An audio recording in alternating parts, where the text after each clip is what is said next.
Yes, Commissioners, what I'm going to be doing, I'm going to read through as advised, even as discussed with the evidence leader, non-stop, so that at least I get to finish the statement.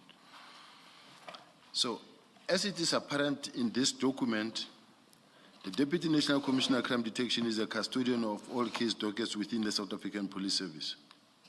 The information not expressly records the operational challenge that arises when case dockets are investigated within other environments over which the Deputy National Commissioner of Crime Detection has no managerial oversight, while still being held accountable for the performance outcome associated with those dockets. It is further confirmed that such dockets are included when detective service performance is measured, thereby reinforcing the necessity for investigative accountability to reside within the crime detection environment. This evidence directly contradicts the National Commissioner's attempt to portray my intervention regarding the dockets as improper or misplaced. The information note confirms that proper investigative command and accountability must reside within the crime detection environment, precisely as I had maintained. His effort to characterize my insistence on adhering to this established governance principle as a point of contention is therefore unfounded and appears crafted to create the false impression of discord or power struggle, when in truth my position aligned squarely with approved SAPS policy and performance accountability. Furthermore, I attached hereto a letter dated 9 January 2024, authorized and signed by me in my capacity as Deputy National Commissioner of Crime Detection, addressed to the Divisional Commissioner of Crime Intelligence, marked Annexer SS30. This correspondence highlights the poor performance of detective service arising from long outstanding case dockets that remained within the crime intelligence environment, including counterintelligence investigation. Then I marked here with a pen page 484, so I'm not going to go there, I'm just going to read through the statement. The letter records that 71 case dockets, 81 charges, were currently retained at National Head Office of Counterintelligence Investigation and requires that feedback on these dockets be provided to the crime detection environment. It reinforces that investigative accountability for case dockets properly resides under the Deputy National Commissioner of Crime Detection. It further illustrates that my engagement on this issue was consistent, transparent, and directed at ensuring compliance with approved South African Police Service performance structures, rather than reflecting any personal or improper motive. To characterize this matter as anything beyond a routine operational adjustment is an attempt to inflate a minor issue into something far more significant than it ever was. Sorry, General, I think you've skipped a page. You actually at page 60, 189.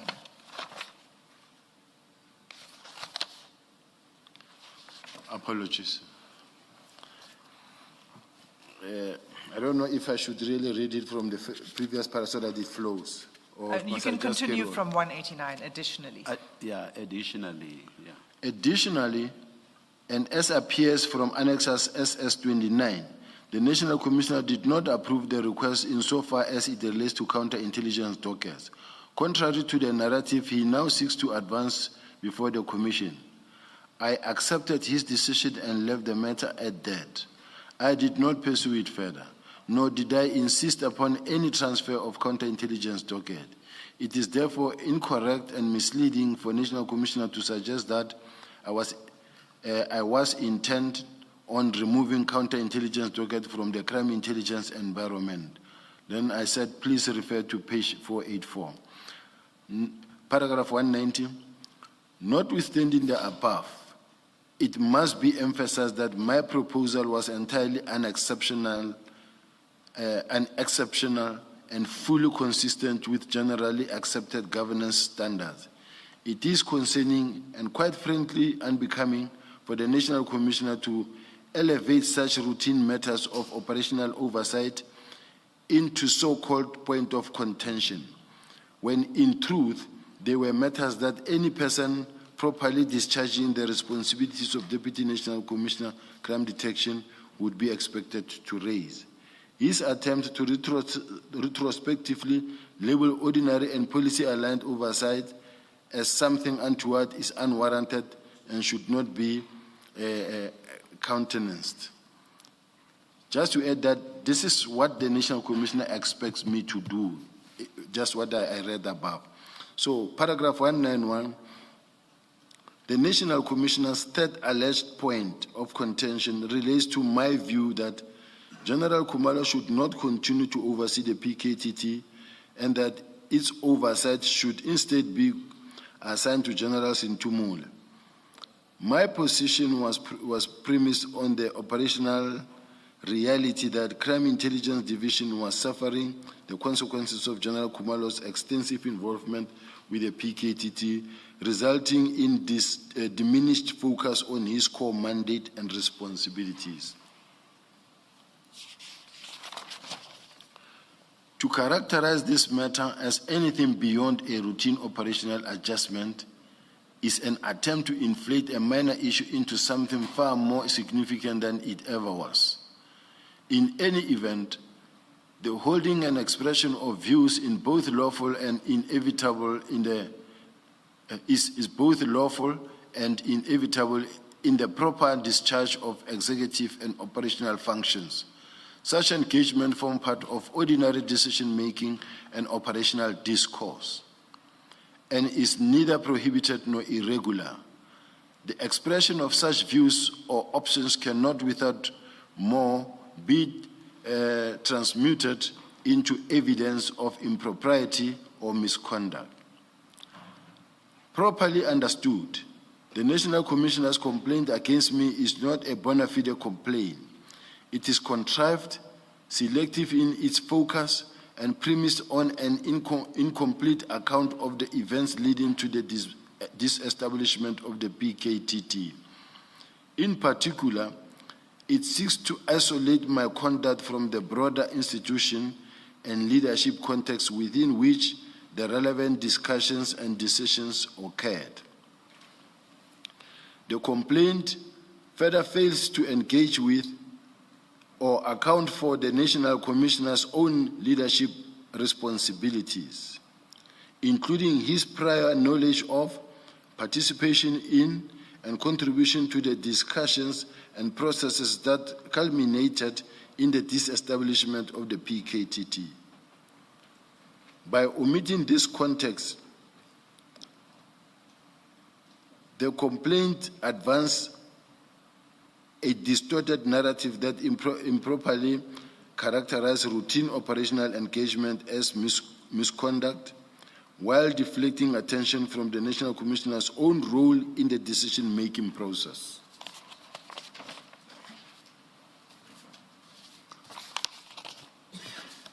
Allegations made by General Khumalo. I now proceed to address and canvass the allegations made by General Khumalo during his testimony before the Commission. At the time of depositing to this affidavit, I had not been finished with the written statement and the complete transcript of General Khumalo's evidence before the Commission. I have accordingly not been in a position to properly consider or analyze his evidence in its entirety. In this regard, I refer to Annexa SS4 and SS5, being correspondence exchange between my attorneys and the Commission concerning the documents I requested, which were necessary for the preparation of this affidavit, and which, as at the date hereof, I had not yet received, I also attached. I'm sorry, General. Ms. Hassim, if I'm not mistaken, in my reading, I think I picked up about 3 such complaints, possibly even 4. Is it correct that the General did not get the documents he's referring to? And if so, what's the evidence lead as the explanation? The statement, annexures and transcripts were provided on 16 January in relation to this complaint regarding the evidence of General Khumalo. So there's been time since 16 January for the witness to address it. All right. And that was going to be my question now to the witness, which All right, is to let's say, General, that this was provided to you on the 16th of January, and you haven't supplemented. All right, let's leave it then. Let's deal with it during the questioning, Sure. if that's found to be necessary. General, please continue. I also attach here too. What I wanted to ask, Chair, is that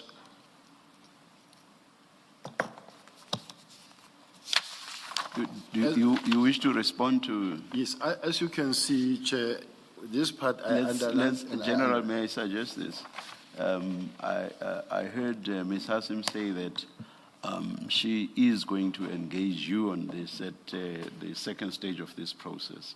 May we leave the explanation you want to give for that stage, please? Okay. Thank you. Thank you. You will get the opportunity. Okay. Thank you, General. Please continue. I will proceed, Chair. The reason why you see me reading this and going straight, it was as advised that you go through the statement. So I was just going through the statement. Yes. Maybe if there is any supplementary, so I wanted to check if there is that I can then maybe take from and read so that I don't get to a point where I still say we didn't get when in fact it was then later given but in a different file. So that is what I wanted to check. Because sometimes if it was indeed sent on that date, it's something that I should be having, but I will proceed reading, Judge, as what I have in front of me. Please, Thank you, Chairperson. You should do so. And my colleague, Commissioner Khumalo, has just showed me the date stamp of the commissioning police or sub-center. It appears that the affidavit was commissioned on the 12th of January, which appears to be, or rather which is before the 16th that Ms. Hassim is referring to. So factually what you say may well be correct, but as I say, let's engage further on this at a later stage, if that will still be necessary. Please continue. I will just proceed reading. Please continue. Thank you. Paragraph 1. Yeah. Oh, sorry, I was not. I'm not sure whether we're talking past each other. So the statement is correct that at the time, the annexures and transcripts in the statements had not been provided to the witness, but they were then provided on 16 January. So my point was, did you supplement it then? Because as far as we're aware, there's no supplemented statement that we've received to address the further information that you said you wanted to address in this statement, pertaining to General Khumalo, for example. What I may say, my legal team may advise if we did, of which I think we responded. However, I did make my own notes on the side in case I have to continue on General Khumalo, but then I don't want to deviate. I have made my own notes of what I want to say, but as maybe directed by the chair, I will read. Yes, please. Yes, General. Let us do that. Thank you, Chair. Let us do that. Paragraph 197. In these circumstances, I confine myself to addressing only those aspects of his testimony that were glaring to me at this stage. I respectfully reserve my right to supplement this affidavit and to deal fully with General Khumalo's evidence once the written statement and full transcript have been made available. General Khumalo testified before this commission that a white BMW, which he asserted was assigned to my office, was observed on 27 November 2024 at the residence of one Katiso Molefe, and that the driver of the vehicle was allegedly seen collecting a white paper bag from Molefe. I submit that that testimony is factually unsustainable. The white BMW in question was only assigned to my office on 4 August 2025. I attach here to a diary entry made on the very date the vehicle was received, marked SS32. The entry record not only the receipt of the vehicle, but also its condition at the time. Then I have written here page 501 and 502 in a red pen. Accordingly, at the time the vehicle... General, sorry to interrupt. Just for the record, Chair, the witness did this past Monday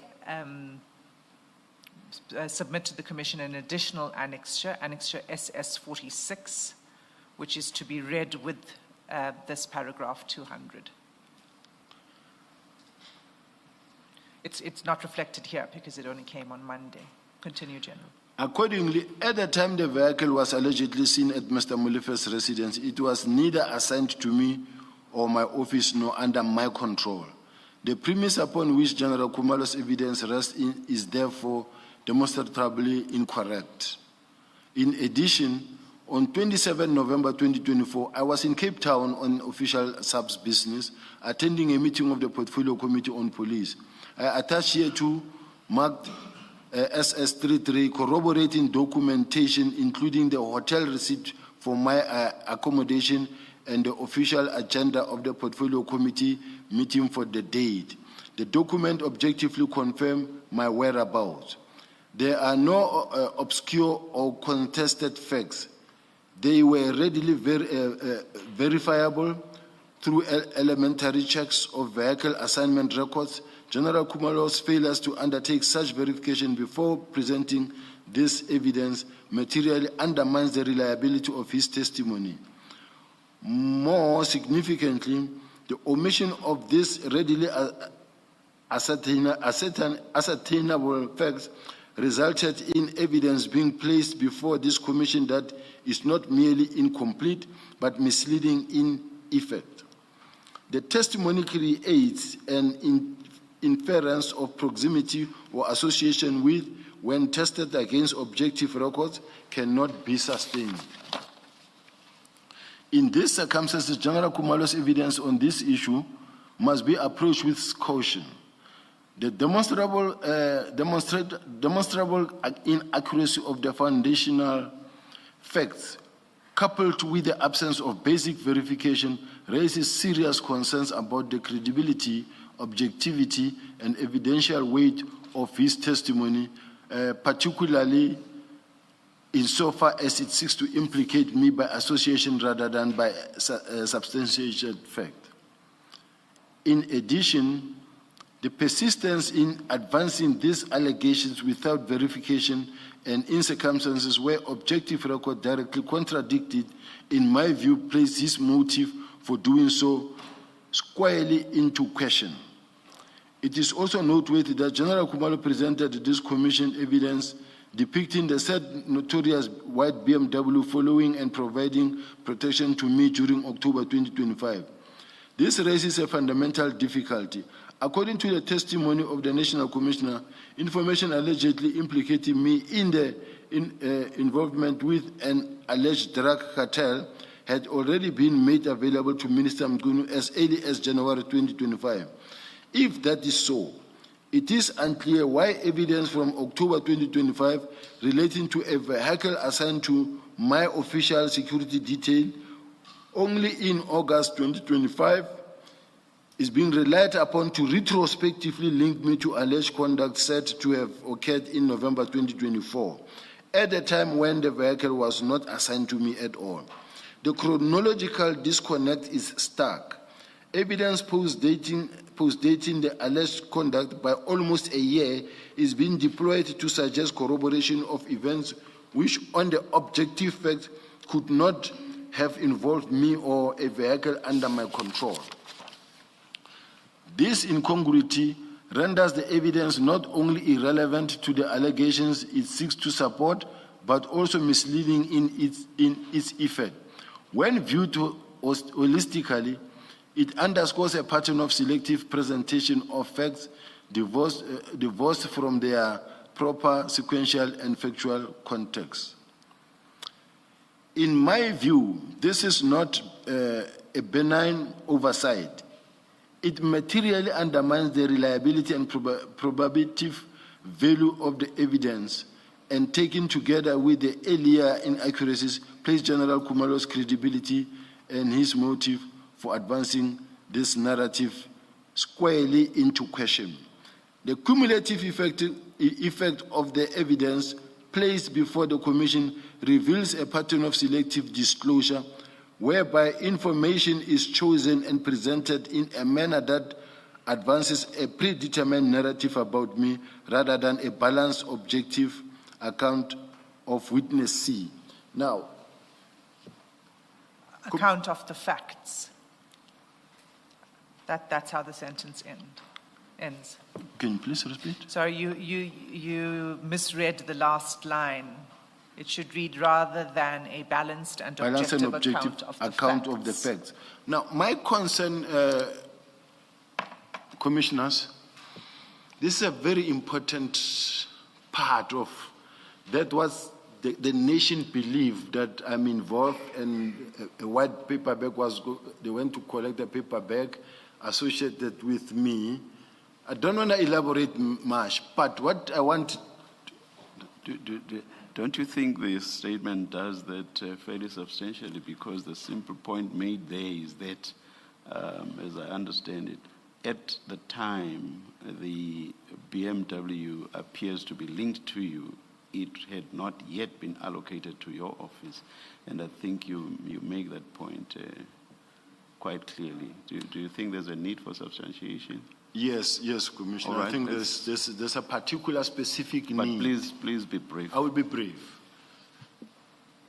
That vehicle was allocated to the detectives for quite some time. It has been with the cold case unit for quite some time. Now, at the time, it was used by my two protectors. These two is a team that I chose when they were at. This is the team that I deployed at the border gate of Mozambique to fight crime that side. I said, let me call the people that I trust. And then they sent them, whilst I was already on suspension long time ago, they knew about this BMW. They had it. They had the footage. They had the CCTV footage. But they chose, after the chair said to General Khumalo, I've gone through your statement, and I came across no evidence. He booked sick leave. When he comes back, then he introduces this part and the part of Jerry Boshoga. Now, this part to link the BMW as the one they gave to the protectors as they kept there, I knew. They didn't even know about the BMW. I didn't even know that they are sitting with CCTV that involve the one who went to collect the bag. Now, there's this new people who come not knowing anything, they give them this BMW. Then later they come, they say, you see this BMW driving out of General Sibiya's house. This is the same BMW. Then the whole country saying, yeah, this is what we've been seeing, which is not the case. I can move on. Thank you. Thank you.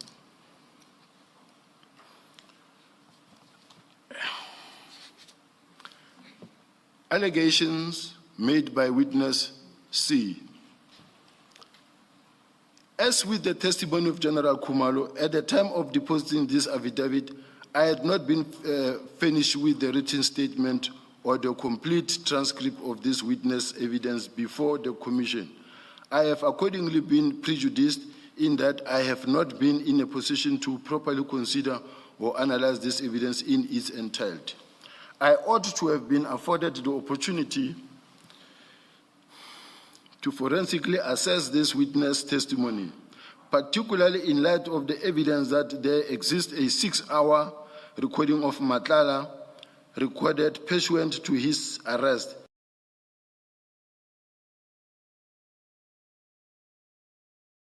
Failure to make this recording available has materially prejudiced my ability to properly consider, analyze, and respond to the allegations arising from the testimony, notwithstanding that I have been implicated therein.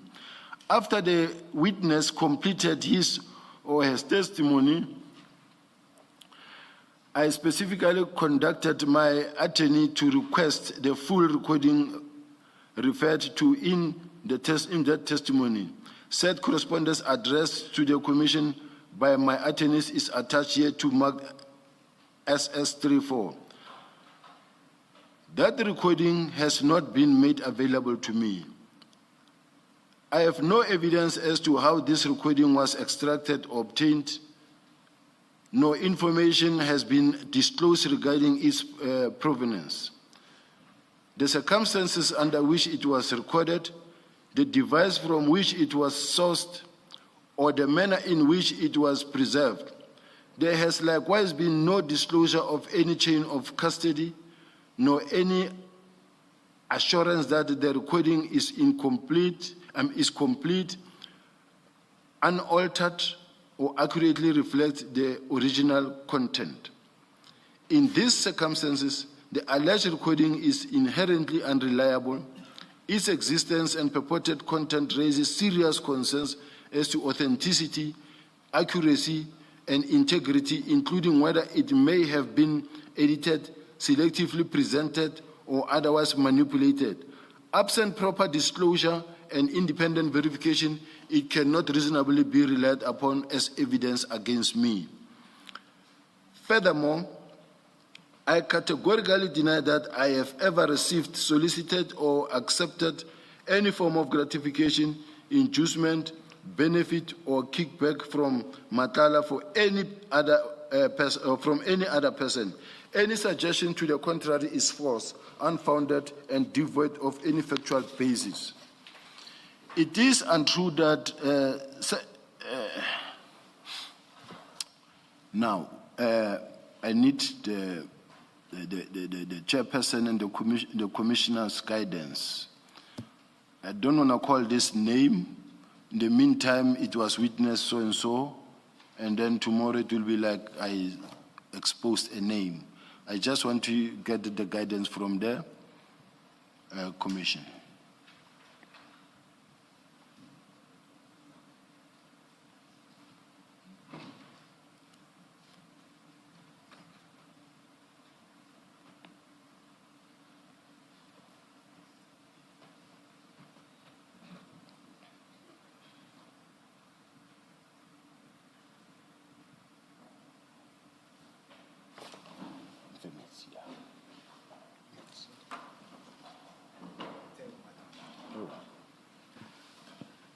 General,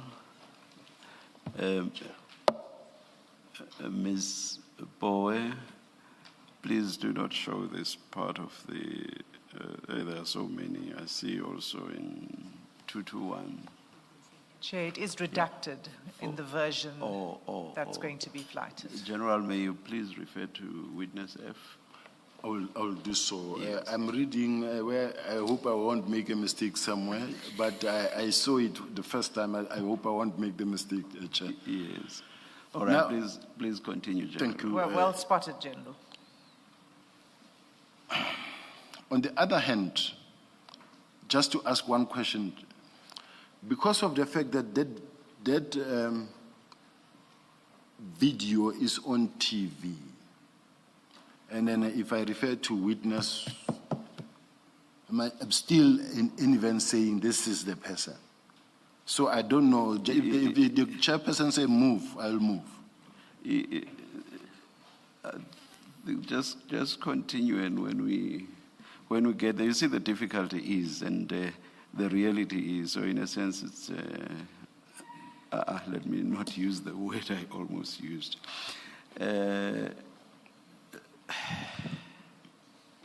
I have a suggestion, Chair. Yes. according to my statement, this is the person that I'm talking to. But whichever witness XZ remain witness XZ. And it does not necessarily mean that witness XZ, it is the person that I'm talking about here. So as to make things easy. Otherwise, I will be then exposing him, even if I say witness so-and-so, they will say, oh, this is the same person.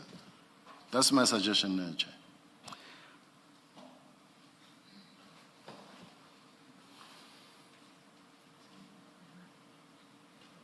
Just use F. We do have the difficulty that everybody knows we have, but just say witness F. Thank you very much. Thank you very much, Chair. For what it's worth.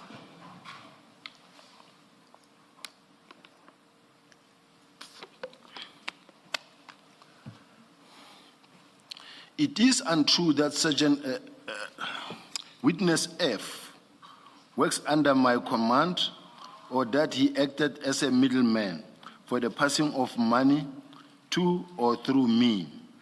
Whilst Witness F falls within my broader portfolio, he does not report to me. He is several levels below me in the organizational hierarchy and has a direct line manager to whom he reports, which is not me. However, I want to make a statement that says I don't distance myself from being close to him. It is correct that Witness F and I have a close personal relationship. However, the relationship does not translate into, nor does it evidence any corrupt, improper conduct. In particular, it does not mean that Witness F acted or could have acted as an intermediary through whom I receive any illicit fund. It is notable that I am not the only senior subs official with whom Witness F has a close personal relationship. Despite this, I am the only individual singled out in an apparent attempt to advance a narrative of impropriety. This is especially striking given that Witness F is equally, if not more closely associated with other senior officials, including General Sintumule and General Mkhwanazi, yet no similar allegations have been leveled against them. I have pictures, bike riding, I have birthday parties where Witness is together with these colleagues that I've mentioned. He's very close. He's a biker. He's a kind of a person, not because of his rank. He's a supportive person. When we have death case in the family, he's one of those people who will say, how can I support? I will come and also support. Or if you, it's a person that you get used to because he assists. You will assist. He will come to you and say, I know you've got 1, 2, 3, 4, and I'm making myself available to assist. So you get used to such a person. We do have such people, all of us, in our lives. In page 222, in fact, to my knowledge, Witness F and General Sintumul are known to socialize and engage in recreational activities together, including biking towards over the weekend. I do have a video material that I can actually play if needs be, but I do have it. That shows the relationship and how close they are. And then even in a party, birthday party where they are together, I do have those. It may not necessarily be to put because it will expose, but I do have such now. This further illustrates that Witness F maintains close personal relationship with a number of senior subs officials and that my association with him is neither unique nor indicative of any impropriety. The selective focus on my relationship with Witness F is therefore unfounded, indicative of a prejudicial and misleading inference. Likewise, as with the testimony of General Kumalo, I reserve my right to supplement this affidavit upon being finished with the alleged record as well as the written statement and the full transcript of the witness testimony. Now, I'm about to leave General Khumalo's part and then go now to General Sintumula's part. There are things that I feel that I noted that I must also bring to the fore, where I made notes on the side.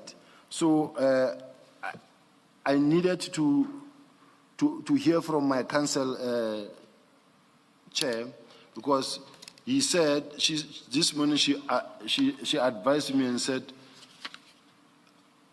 I saw, or I was advised that you have 1, 2, 3, 4 that you want to mention. Don't mention it before you discuss it with me. So I will rather maybe proceed, and then maybe at break, then she will advise me. But I do have my minutes that I made, so as not to deviate from the statement and waste time. Thank you very much, Judge. Thank you.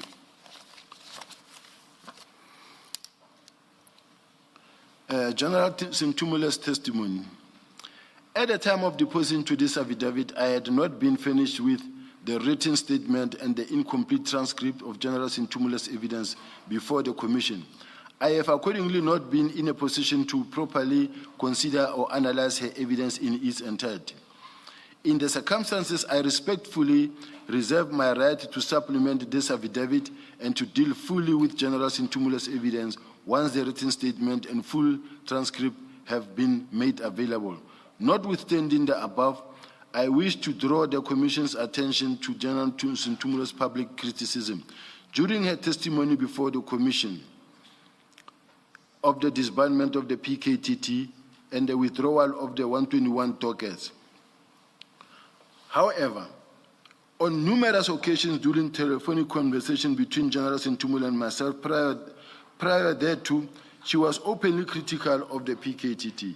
Especially, I recall a particular telephone conversation in which General Sintumula expressed the view that the PKTT was untouchable and alleged that, in her opinion, the task team was being used to siphon the budget allocated to it. She further indicated that she did not believe that the PKTT genuinely engaged in effective policing or delivering meaningful investigative outcome. I was also able to retrieve a General, record. sorry to interrupt, but again, for the record, I must point out that you did provide the Commission again on Monday with 2 annexures, SS 41 and 42, and you requested that they be read together with this paragraph that you just read out, section 228. I'm just putting that on the record. I was able to retrieve a recording of this conversation from my device, and I finished a copy thereof to my attorneys for forward transmission to the Commission. I wanted to play that recording, to request that it be played. It's not long, but I know that the kind of a person who came here before the Commission and testified, and I want the Commission to hear the same person, the different language, the same person is now talking.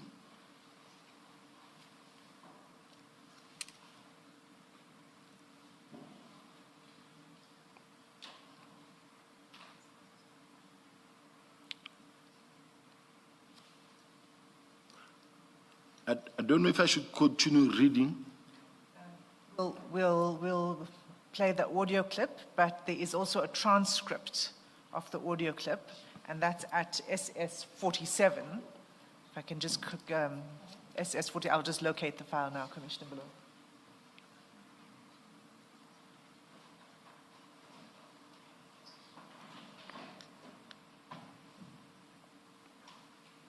File 2A.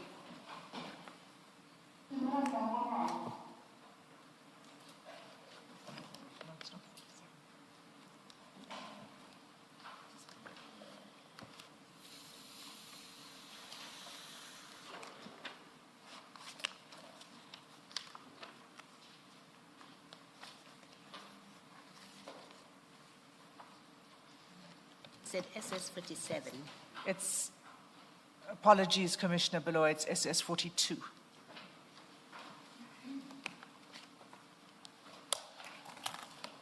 Page 627.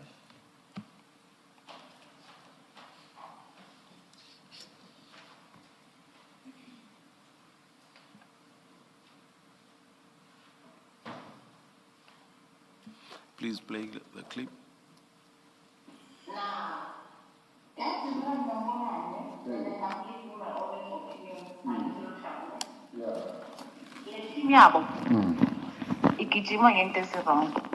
Yeah.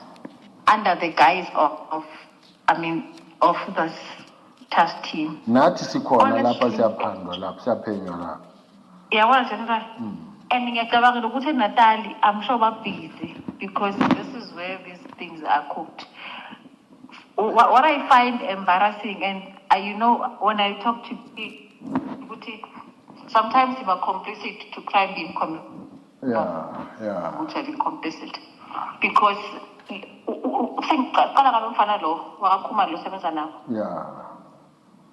ne le mfana beka yi constable nini ngise HFD ngoba warrant ngoba captain seka colonel but uhamba la khamba khona uLucky uLucky ulomuke uLucky Mkhwanazi. Oh, So at some point there was into ngathi bayarelate baze bayafana futhi ngathi they relate fana noMkhwanazi. Yeah, kakhulu futhi. So And uyena lo suspect ukuthi uthathe imali. I would suspect uye lo NPA ethatha imali but Ngithumela uShabalala. Manje into engingayi understand ne ukuthi abakhuluma lo like bakhuluma ngathi benza into eziright like mina kuthi general ngafunda ukuthi uba isilima kuyanceda yabona ngoba mawusuka ubabonisa ukuthi uyabona kula wenza khona izitha so rather abacabanga ukuthi uhleli la abacabanga ukuthi uhleli khona but the same young Khumalo uyo busy. I asked him the other day ngimbonise ngathi ufuna lona la bathi ngimkuthathe ngathi uqaqishe ngawo cishe ngathi hawu so uMkhwanazi ukuthumele ngala Ugijima ngami lo. so uthunyiwe because trust me at some point he was his driver ne mara ukuthi nje yela ungambona ufana no Lucky at some point I can't remember wathi no ngathi bayahlobana yabona so I understand ukuthi le team wayengakhona ukuma sorry but it is because khona udoti nje abawupushayo that I can tell you because yini into enzima that's why ngithi that tomorrow sibize ukuthi ama-docket if as a court there's no need for team ukuthi hlala yenzani if case ya court niyabizwa niyasapuna nama-witnesses you understand niya on that day hayi ukuthi kumele nihlale ngathi nilinde I think uconsulte no-Lucky wathi no ama-docket wamalethela kini. but akakwazi angisho kune-instruction general Ukuthi aye kuwe. yes Yebo. so which is why ngithi mina yabona ukuthi without ukuthi siveze ukuthi mina ngime kuphi asiyenza ofuna ukubona usibize nje uthi hayi na instruction general sinthumule give me feedback yabo Yeah, ngizombiza but angithi uzongitshela nje anginikeza i-excuse ukuthi akekho local. Or ukuphi angithi ubonile ukuthi yena siya-attenda wonke umuntu uyattenda yena akaveli yena. ufonile nje ubaletha ama-dockets ngathi mina sonke base size college onukubo wathi yena hayi uhlale ofisini ngathi mina kumnandi kuba ngoba wena uvunyelwe uyabona Yena ubusy uyazi ngokutshela babusy bagijima ngami left right and center hot monitoring basizama amafoni wami ngapha nangapha ngiyathola konke lokho yabo. but into ebuhlungu general ne ukuthi umgodi mina ngafunda ukuthi umgodi mawugubha akungeni lo mgubhela ungena wena. Iproblem ukuthi ngihlala nomphathi wami ungathi akazi lutho kodwa uyazi okuningi. Ngicela ukuphendula lokho lengenayo tu. Okay German mina tekele sharp Thank you very much, Commissioners. When she says umene mene tekela, she's actually saying, referring to the National Commission, and say the National Commissioner imene mene. I do have another recording, but I don't think it's necessary to play it because it has got also another language used by her. But it's a recording. If the commissioners want to have it, it's available to have it. So I just wanted to show that one moment she was saying, when she speaks about General Mkhwanazi, say, Ushamas, we bambishisa. So. In the meantime, on the other hand, this is the language that she speaks to me as we speak. So, and the reason why I recorded something that led to this is that the National Commissioner gave me information about what she said about me. And she said, you can go ask her. And then in going to confront her, I realized that if I were to go confront her, she might come back and say, I came to threaten her, I did this and I did that. And so I realized that that might be dangerous. So I went straight home. When I'm at home, because the National Commission said you can ask her, she was sitting here where you are sitting in a private jet and said she was sitting there and she said 1, 2, 3. So as a result of that, I called her, but I chose to make sure that at least let me record the conversation so that tomorrow, even when she makes allegations, I'm protected. That's the sole reason why I had to record that. But I will move on now. Now, General, let's just place is the date, look at the first page, at page 626 of the transcript. Is the, SS42, is the date recorded there, to your recollection, the date of the discussion between you and General Senzo Mchunu? It has got the date on it, the recording. It's this is in file 2A,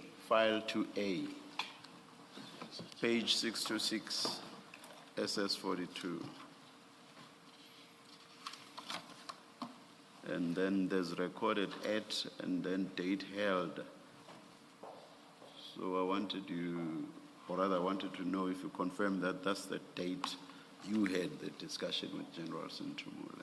That's the date because I see the verse number. Please read the date into the record.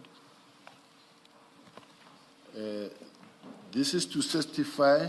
Not just the date, just or read the the date. date. Yes. Or the date, it will be on the 23rd of 4/2025. Thank you, General. That's all. And that was the date on which you had this conversation with General Senzo Mchunu? I take it because I know it from my phone. There's got the date now. I see the date here, I confirm. If this date that I see here is that what is in the recording, I confirm. Well, can you, in the adjournment, just double check that that is the correct date of the conversation? I will do that.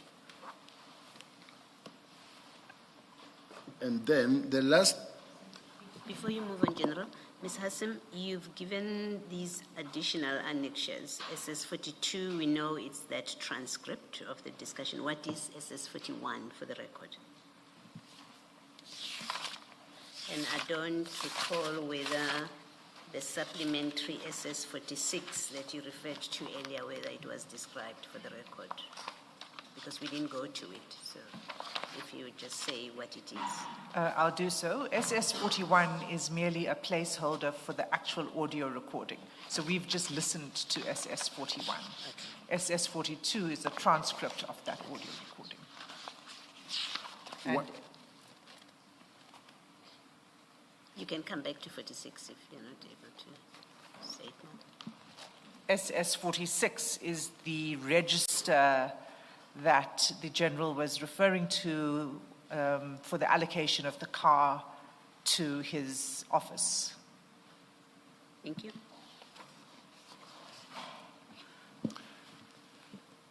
The second example that I want to give, which is in fact criminal in nature. General Senzo Mchunu said to the commissioners in her testimony here that I was paranoid that I'm being investigated all the time. Now, what happened? And she said her gadgets were taken by the Hawks, her gadgets were taken by IPIT. What actually happened is that I applied to have a security threat assessment conducted for me because of the work that I was doing, especially coming back from the city of Joburg, where I had protectors due to the high level of corruption, the work that I was doing that side, and she rejected it. At that time, as I came in, I reported under her. Now, she rejected it. So she rejected what exactly? My request. She disapproved it. The National Commissioner called her and said, but you can do it, because even myself, when I was there, at this level, I had protection. And then she said, she wrote there, I've got paperwork, and I think I attached it. She said, I need a policy that says I can do it. This is what she said. After quite some time, weeks later, I get a call from Department of Finance. Department of Finance is saying, General, we keep on getting these overtime claims about people that are bodyguarding you. Do you have protectors? I say, no, I don't have bodyguards. He said, but we've got this paperwork with her signature and staff officer's signature claiming overtime for me, for the protectors that are protecting me. People that I've never seen, their names are there, I know them, I've seen them. I've never met those people even to date. I have paperwork where overtime was paid, where paperwork was signed by her, together with her staff officer. Then what should a reasonable man in my position do? Is to report it. And I reported it to IPIT. So IPIT, please look into this. And I didn't want to maintain a bad relationship with her. I became neutral and unchanged. I continued to work with her as if everything is normal. Now, the bottom line is, I was not protected by those individuals. Here's paperwork with her signature. I wish it can be shown here, in fact, because I did submit it. However, what is important to note is that money was paid. I did not have those bodyguards. She signed together with the PA, with her staff officer. That's the bottom line. So those two on each, I want to just, Chair, I've got a number of issues that I want to raise in relation to this part of General Sintumula. Now, the difference that I had with General Sintumula is that I was after I was then promoted to become her boss now. The thing is, she came here, she was talking about, I've been the chair of this, and I'm the chairperson of this, and in some of those, I nominated her to be the chair there, I sent her there. Now, I want to say, like the recent Interpol one in Cape Town, I'm the one who said we've got the National Assembly of Interpol represent us as the division, and she went and she was the one representing us there. But what I want to say is that each time we appoint someone to act as the acting divisional commissioner, because she's going all over the country to Malawi, every now and then she's going. When the person that I appoint to act, they will find 3-4 boxes with a lot of files. And you find that some of the due date have long passed, and then we are sitting with boxes that are unsigned, and the National Commissioner says, but what is going on? Why do I get this file 3 months later? Or some of the files are just lying and have not been signed. And some of them, she will take them home, and they will spend weeks at her home.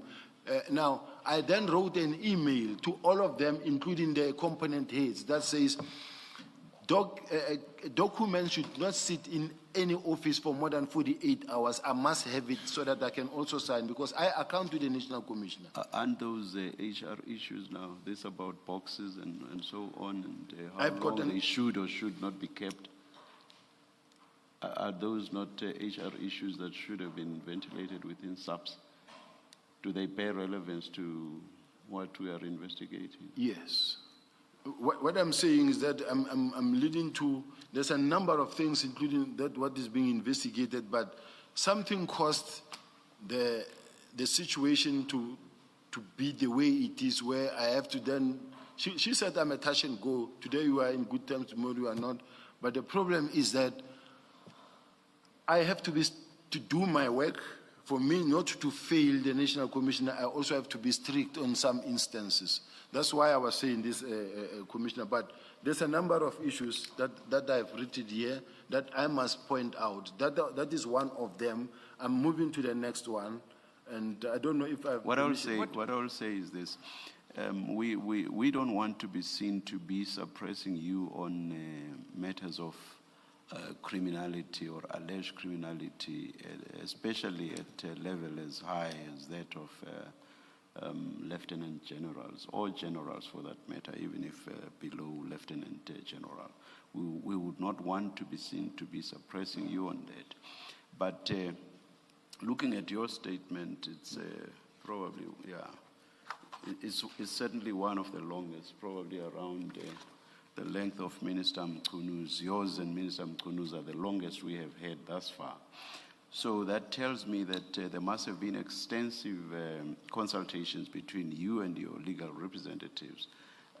I'm surprised that you have all these additional issues which you want to add. And I'm wondering whether you did not inform your legal representatives about them. Because if you had and they are of relevance, I would imagine they would have been included here. But I go back to the point I made initially, which is that it would be the last thing we would want to do, that is to suppress you on allegations of criminality. But you appear to have a whole lot of things that you say you have notes on and which you say you want to add. I would say this, perhaps, Ms. Killian, perhaps it's best that you should have discussions with your client on these additional issues, because it gets difficult and it presents us here with certain practical issues for us to first have to listen and then down the line decide, but do we want to get into files that have been delayed and been kept for 3 months and so on, and then we move on, we listen. We don't want to listen to that as well. It just presents us with difficulties. Thank you, Chair. I understand what is raised, and this has been discussed with the witness. We will again raise it during the tea time. I think if he moves on his statement and keep those additional issues for discussions and consultation purposes. Yeah. The other option is for the witness, subject to your advice, of course, to furnish us with a supplementary statement that touches on all these issues. If it is necessary, we will consider that position. Thank you, Chair. Thank you. General, please continue with your statement. So Chair. I again emphasize that we are not suppressing you on testifying on matters of criminality that bears relevance to our terms of relevance. But please take advice from your legal. I do, Chair. May I ask a question, Chair? Yes. Or just a comment, and this with respect as well. Now, I'm not arguing. Please don't punish me for that, Chair. What I want to raise, Chair, is that from 6 July, when a statement was made about General Sibiya being a criminal, and when things were said by all the witnesses, many witnesses that came in, and just all of them punting General Sibiya, and I know the commission is sitting here with General Sibiya, who is known to be this criminal. And I was also advised to keep quiet and you speak at the right time, at the right platform. Now I'm at the right platform where I'm supposed. I've kept quiet. They've brought many witnesses. Everything is about me. Even out there, the whole country watching me. And when I'm supposed to bring now my story, I'm going to leave here now not having brought their own story that relates to the work of the commission and the work that I am doing or that I did that involved them, including even in criminal activities, because it's bullet, bullet, bullet, bullet, bullet. I know there has been a lot of rush work because of the way the commission, the first lawyer that I dealt with resigned from the firm and left, and then she took over. Now the next thing is every now and then we're receiving piles and piles of files from the commission, even until the last hour.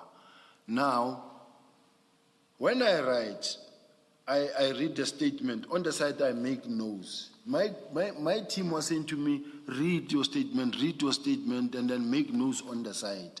Now, I read my statement and I make notes on the things that I want to say as examples, because if I had to give it to them, it's going to be a very long document. So I thought some of the things I'll speak to.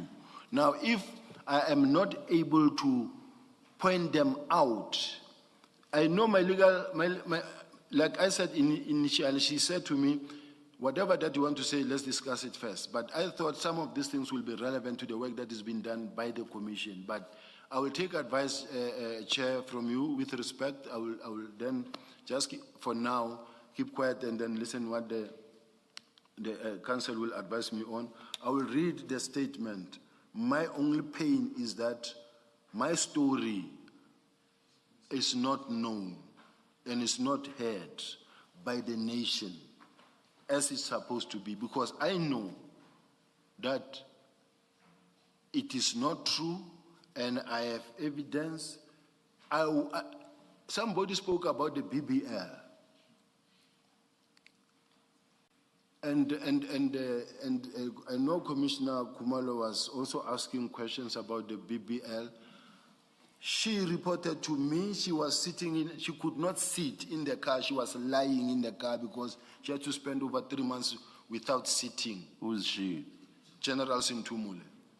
Now, I'm just saying there's a whole lot of things that one must talk to as we go along. It's a lot. Yeah, Chair, may I? General, earlier I said, the idea is not to gag you on matters that bear relevance to what the commission is investigating, especially matters of criminality. That's the last thing we would want to do. But I am saying, and you say that you want the nation to know your story. You have told your story. Yes, you may have other detail. In the 90 pages of your statement, which, as I said, is one of the longest we have had, you have told your story, and you are going to go through that entire statement, and the nation will hear what you have to say. I'm making a simple point, and it is this. We listen to you, you tell us about matters of criminality, and then you move on to other issues, and these are not in your statement. You move on to other issues, one example being the question of the loads and loads of files, about which you raised a complaint. These have been kept for more than 3 months. Files should not be kept for this long. And I ask you, is that not an HR matter? We are going, if you have all of these stories which are not in your statement, we are going to be engaging on the relevance of some of those stories. And we are going to waste time in the process. I make a simple suggestion to you, which I also make to Ms. Killian, your advocate. And I say, please confer with Ms. Killian.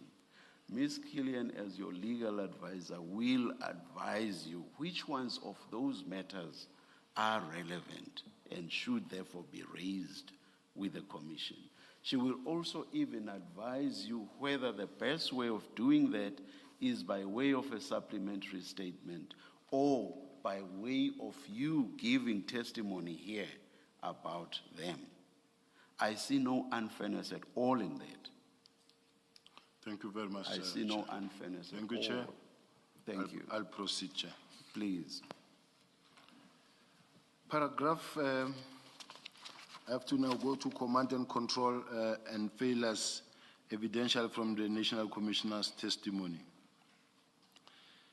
In this section of the affidavit, I deal with the overarching tenor of the testimony before the Commission, with particular reference to the evidence of the National Commissioner and to a lesser extent that of General Mkhwanazi. The National Commissioner's testimony contained nuanced inconsistencies which raises legitimate questions regarding the effectiveness of his leadership. By way of example, his version reflects a situation in which two senior officials were permitted to operate under contradictory instructions without clarity or coordination at the level of National Commissioner. Such contradictory direction is indicative of ineffective command and control, creates confusion within the organization, undermines operational efficiency, and exposes the institution to unnecessary risk. Now, I make a note here that says, please refer to the Portfolio Committee's chair statement, but I'll proceed with the statement. What is particularly remarkable is the vagueness of the National Commissioner's testimony regarding the steps he took once he became aware that the docket had been moved to head office when questioned by Commissioner Baloyi on the action he took in response to this development. It was expressly put to him that I reported to him and that he was my superior, yet despite this knowledge, the National Commissioner was unable to articulate any decisive action that he took to address what he now characterized as serious misconduct. Then I also read 235 and 236 and 237. It was further put to him that he knew there was no approved plan authorizing the relocation of the dockets, and when asked General Masemola what he did about this, his response was, and I quote, "At some point I did talk to him that I hear rumors that dockets are here. Remember the agreement was dockets go to province, which you disprove, that they go to station of origin. So there cannot be dockets that come to this head office. So make sure that you do likewise. There should not be dockets that is here." I'm continuing with the statement, but I wanted to just quickly point out that the Commissioner also says that they said docket should go to province. He agrees that the docket had to go to province. It is extraordinary that this constituted the response of the National Commissioner of the South African Police Service. General Masemola has repeatedly asserted that my purported instruction to have the dockets brought to head office was highly irregular and improper. Yet, when confronted with precisely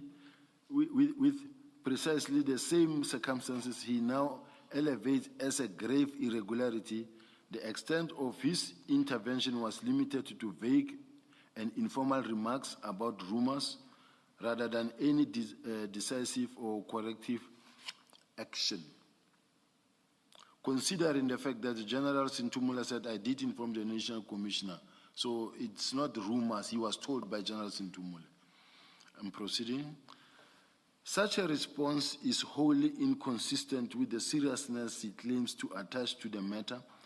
His failure to act in the face of what he alleges was a serious procedural impropriety fundamentally undermines the credibility of his allegations against me and reflect a concerning abdication of leadership responsibilities at a critical juncture. This is, in my view, calls into question the sudden outrage directed at my purported conduct and suggests an after-effect reconstruction of events rather than a genuine concern.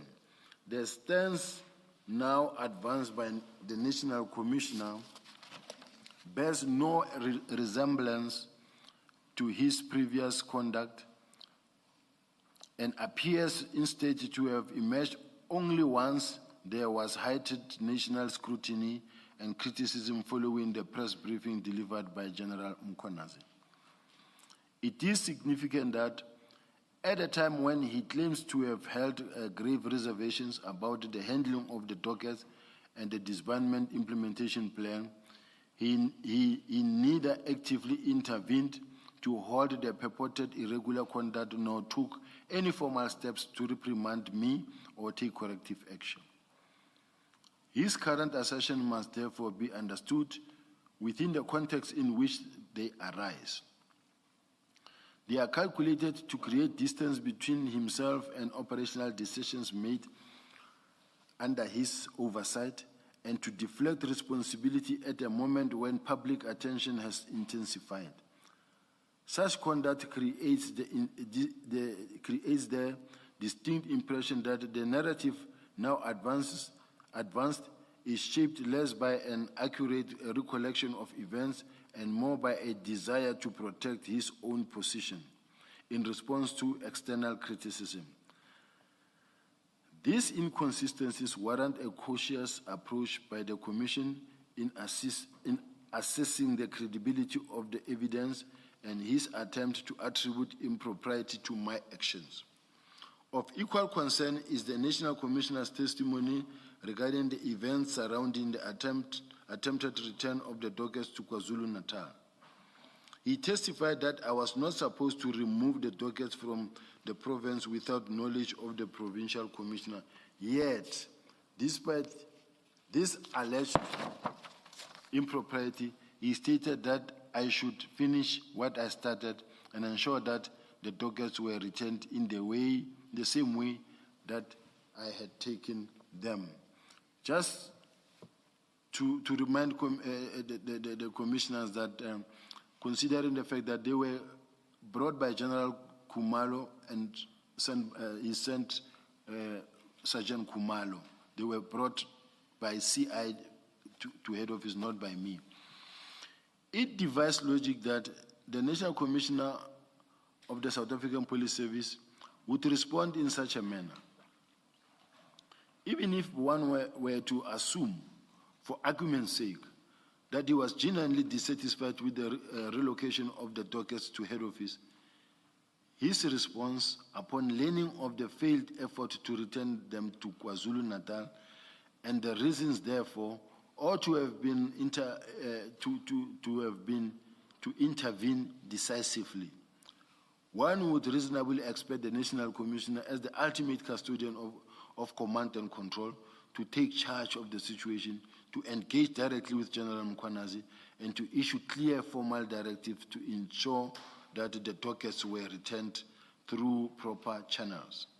Instead, his purported instructions suggest abdication of responsibility and a lack of meaningful leadership involvement in an operational matter he now portrays as critical. His reaction in this irreconcilable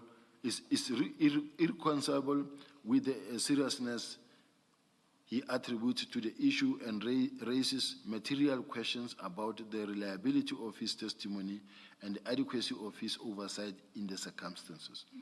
Importantly, this conduct demonstrates a leader who was not exercising effective control over a matter falling squarely within his responsibility as National Commissioner.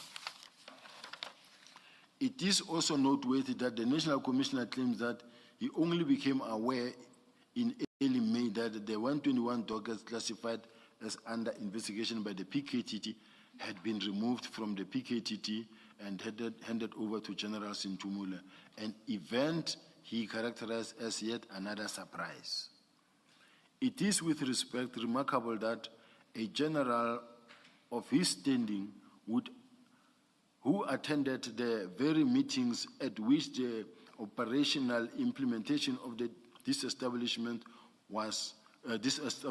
plan was discussed, could repeatedly profess surprise at developments arising from decisions in whose formulation and oversight he was directly involved. It is equally difficult to accept this aspect of his version. On his own account, he was working closely with General Khumalo in putting together the phased-out this establishment plan. It was General Khumalo who, on the 28th of April, handed the case dockets to General Sintumule. Yet the National Commissioner would have the Commission accept that General Khumalo, who was operating in close coordination and proximity with him throughout his process, did not inform him. On the very day that the docket had been handed over, that proposition is quite simply impossible. Now I'm moving to allegations of a potentially corrupt relationship with Brown Mkhwanazi. I know Brown Mkhwanazi as an activist based in the Northwest province. During or about December 2024, Mkhwanazi began contacting me, during which communications he warned me that certain individuals were purportedly attempting to have me removed from SAPS. He further informed me that false information was being circulated about me. I met Mkhwanazi for the first time in January 2025 when I was in Cape Town, or about the 8th. Now, here in the statement, it says about the 8th to attend the African National Congress Gala Dinner event. It was an error here because I was there on official duties, not attending the gala dinner. I was not even at the gala dinner myself, so I think it was just a unfortunate sentence how it was crafted here by maybe my lawyer. So you're wishing to amend, To amend your paragraph 250? Yes, I never attend the gala dinner. I don't attend the gala dinner. I was there at January 8th, as the management of the police will be there to manage the big event that takes place. Yes, Mr. Sim. Sorry, I just want to understand, when in January 2025 were you in Cape Town? What dates? It is somewhere from the 5th until the 12th. I think we've got paperwork around that that shows the... Okay, so you were there from 5 to 12. You can provide us with that paperwork. I have it. You'll get it over lunch. Okay, 5 to 12 January 2025. And for what purpose were you there? It is meetings with the minister, including also running over to January 8th and beyond. What do you mean by running over to January 8th? We went there to Cape Town. The whole management of the police was in Cape Town because if there's going to be a big event, a major event, there will be a deployment in that specific province. And then some of the meetings and operations will be held from that particular province where there's going to be a major event. Did you attend the ANC gala dinner? No. Okay. It's what I'm trying to correct. Thanks. So would it be accurate to record it like this?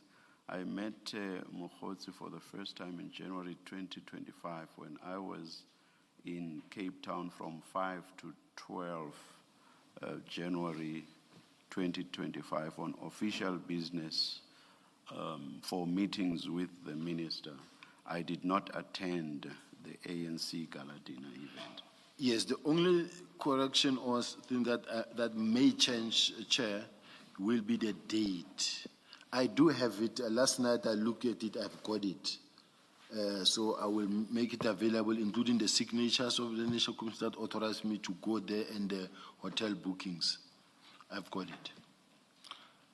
So I was just saying this was a typo, it was at the gala dinner. I haven't been at the gala dinner.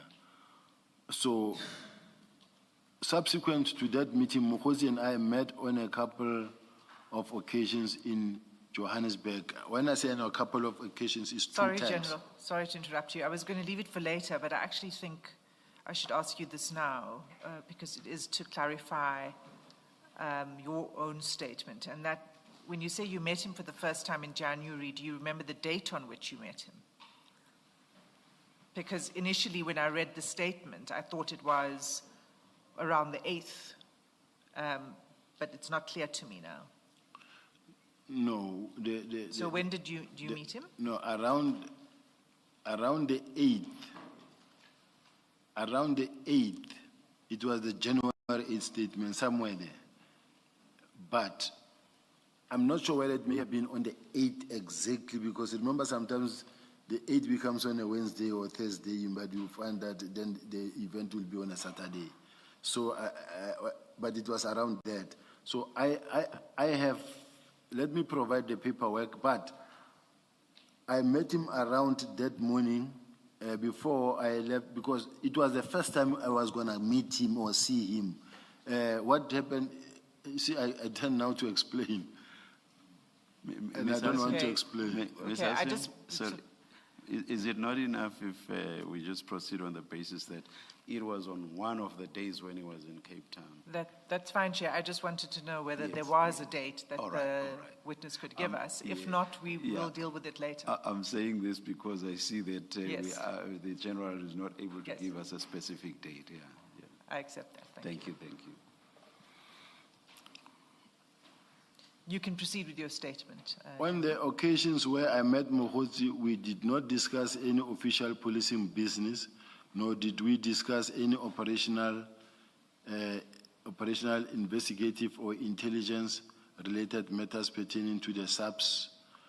Our interactions were not of an official nature, nor did they involve the exercise of any police function, the exchange of confidential information, or any discussion related to my official duties or responsibilities.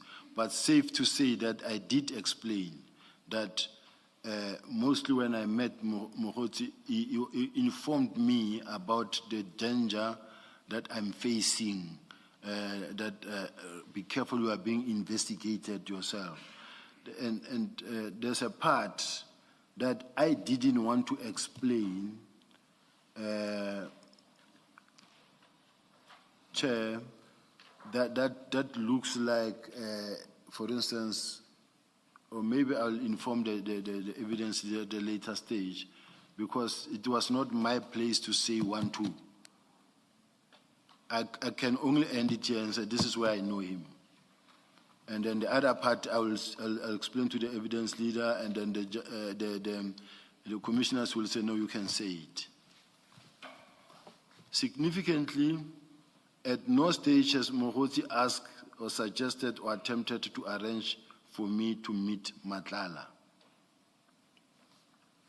The inquiry docket and search and seizure warrant.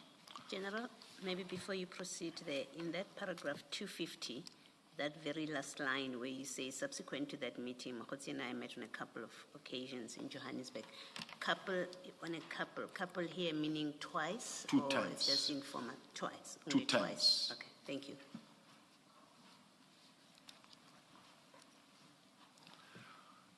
The inquiry docket and search and seizure warrant. On 7 July 2025, an inquiry docket PHQ 2/07/2025 was opened to investigate allegations arising from a media briefing by General Mkhwanazi concerning the disbandment of the PKTT, with Brigadier Sipokunene appointed as the investigating officer. On or about 25th of August 2025, Brigadier Kunene launched an ex parte application in terms of Section 29, subsection 1A of the Cybercrime Act for the issuing of a search, access and seizure warrant. That application identified me and 3 others as suspects in respect of offences including defeating or obstructing the course of justice, fraud, corruption under the Prevention and Combating of Corrupt Activities Act, and contravention of the Powers and Privileges and Immunities of Parliament Act. Pursuant to that application, Mudau Judge J granted an order on 25th of August 2025 authorizing the search and seizure of 2 iPhone devices belonging to Matlala. On 8 October 2025, Mudau J granted a further order ostensibly based on the same ex parte application, authorizing a separate warrant, 1, directed at me alone. Warrant 1 authorized the search and the search, access, seizure of electronic communications linked to my email account and was executed on 9 October 2025 by members of South African Police Service, including Brigadier Kunene. A copy of warrant 1 is attached here to marked SS35. During the execution of the warrant, my laptop and 4 mobile phones were seized, as well as devices belonging to my, here is written to my wife, children, and my protectors. I want to correct, Yes, General. that my wife's device was not taken because she was not around. My children, they just looked into their phones and left them. They went through them to see what is inside, and they left the one for the children. So it's something that just needed to be corrected. And So should it read, my laptop and 4 mobile phones were seized, as well as devices belonging to my protectors? Yes. Now, I don't know somewhere. But does the rest of that sentence still hold true? It will be true. Because even for the protectors, they took their cell phones as well. So I don't know if it's, I will read. Notwithstanding that several of those devices were not authorized by the warrant, a further mobile phone was seized from me on 17 October 2025 when I came back from ad hoc committee. On or about 21st October 2025, a letter of demand was addressed on my behalf to Brigadier Kunene and the National Commissioner detailing the defects in the warrant 1, recording the unlawfulness of the search and seizure, and demanding the immediate return of the seizure items. No response was received. A copy of this letter of demand is attached here to marked as SS36. I must say, till today, I still don't have my devices, and some of the information that I needed was in the devices. I don't have. On the 2nd of December 2025, my attorneys were served with a further search, access, and seizure warrant, warrant 2, authorized on 1 December 2025 by Mudau J, pursuant to a second ex parte application launched by Brigadier Kunene under the same case number. Upon consideration of that application, it is apparent that the founding affidavit is, in all material respect, a duplication of the affidavit used in the first ex parte application, save that the number of alleged suspects was increased without explanation and additional individuals were authorized to participate in the search and seizure operation. Now,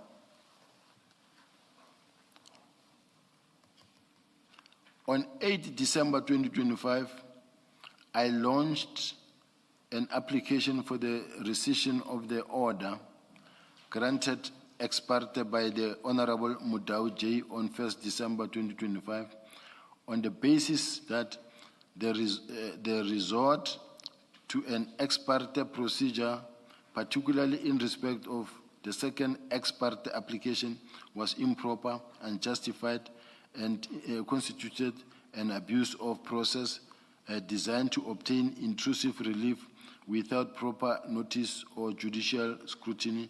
This application is still pending. Chair, what I wanted to, Sorry, General. what I wanted to point out, Chair.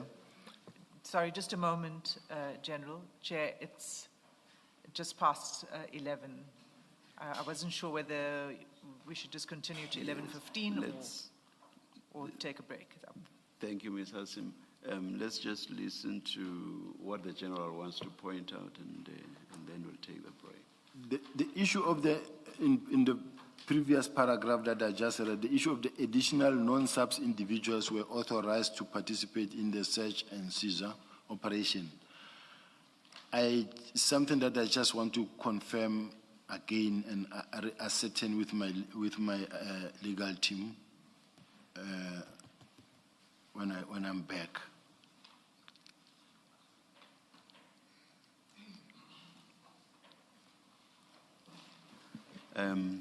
We'll take the adjournment at this stage, but we would like to see the evidence leaders and the legal representatives outside right away, please.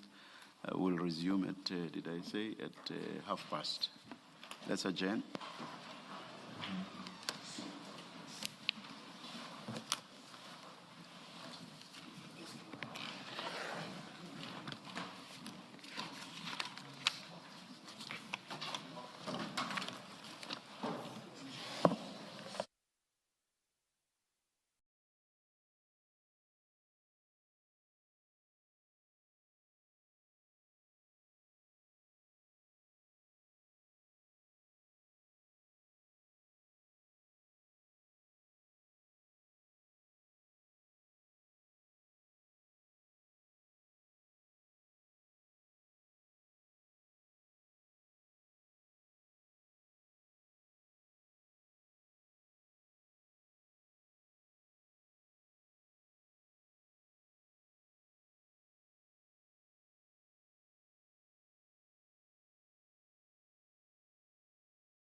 Just to note that we are going to be delayed by a few more minutes.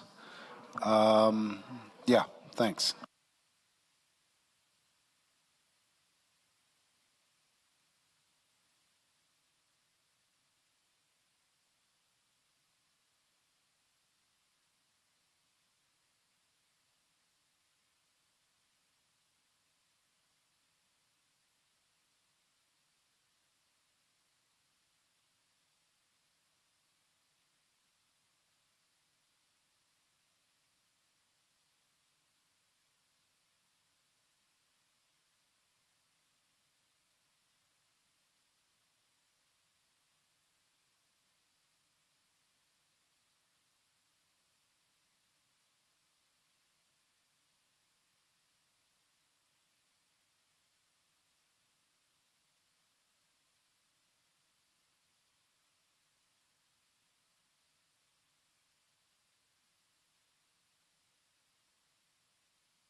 Good morning again, everyone. We are ready to resume. Please make sure that your cell phones are off. Thank you.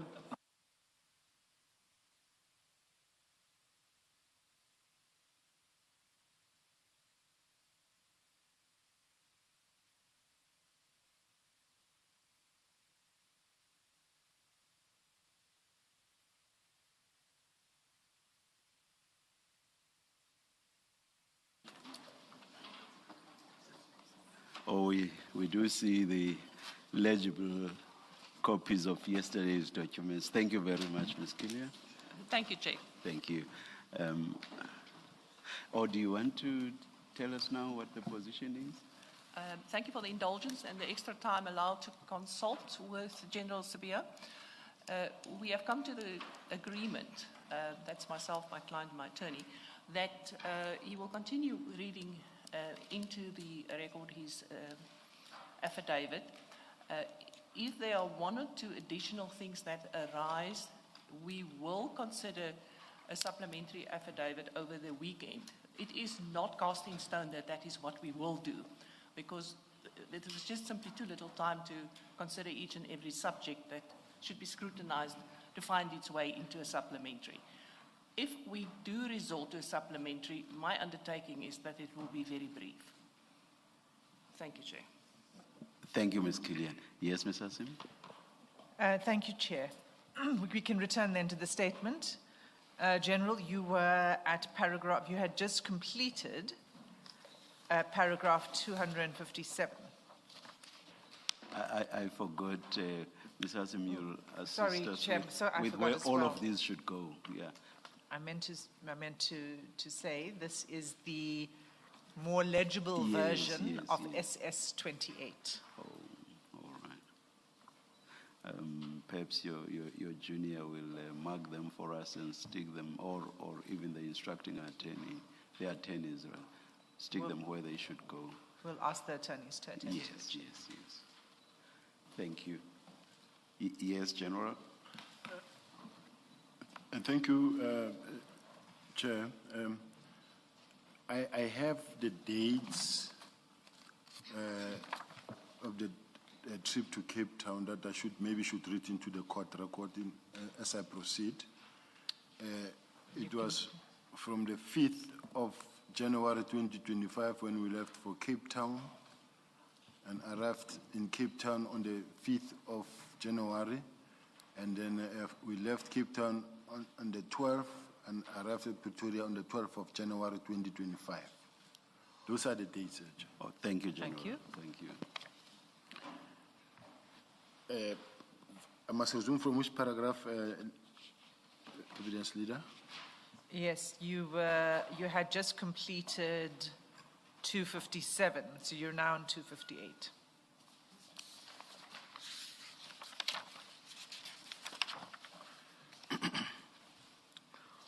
On the 2nd of December 2025, my attorneys were served with a further search, access, and seizure warrant 2, authorized on the 1st of December 2025 by Mutau J, pursuant to a second ex parte application launched by Brigadier Kunene under the same case number. Upon consideration of that application,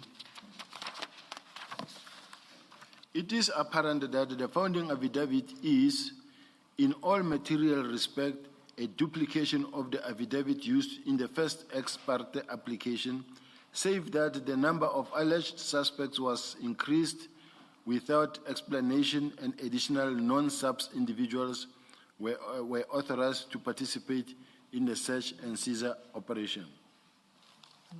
General, were you able to clarify, you were going to check whether that this is accurate, the non-SAPS individuals?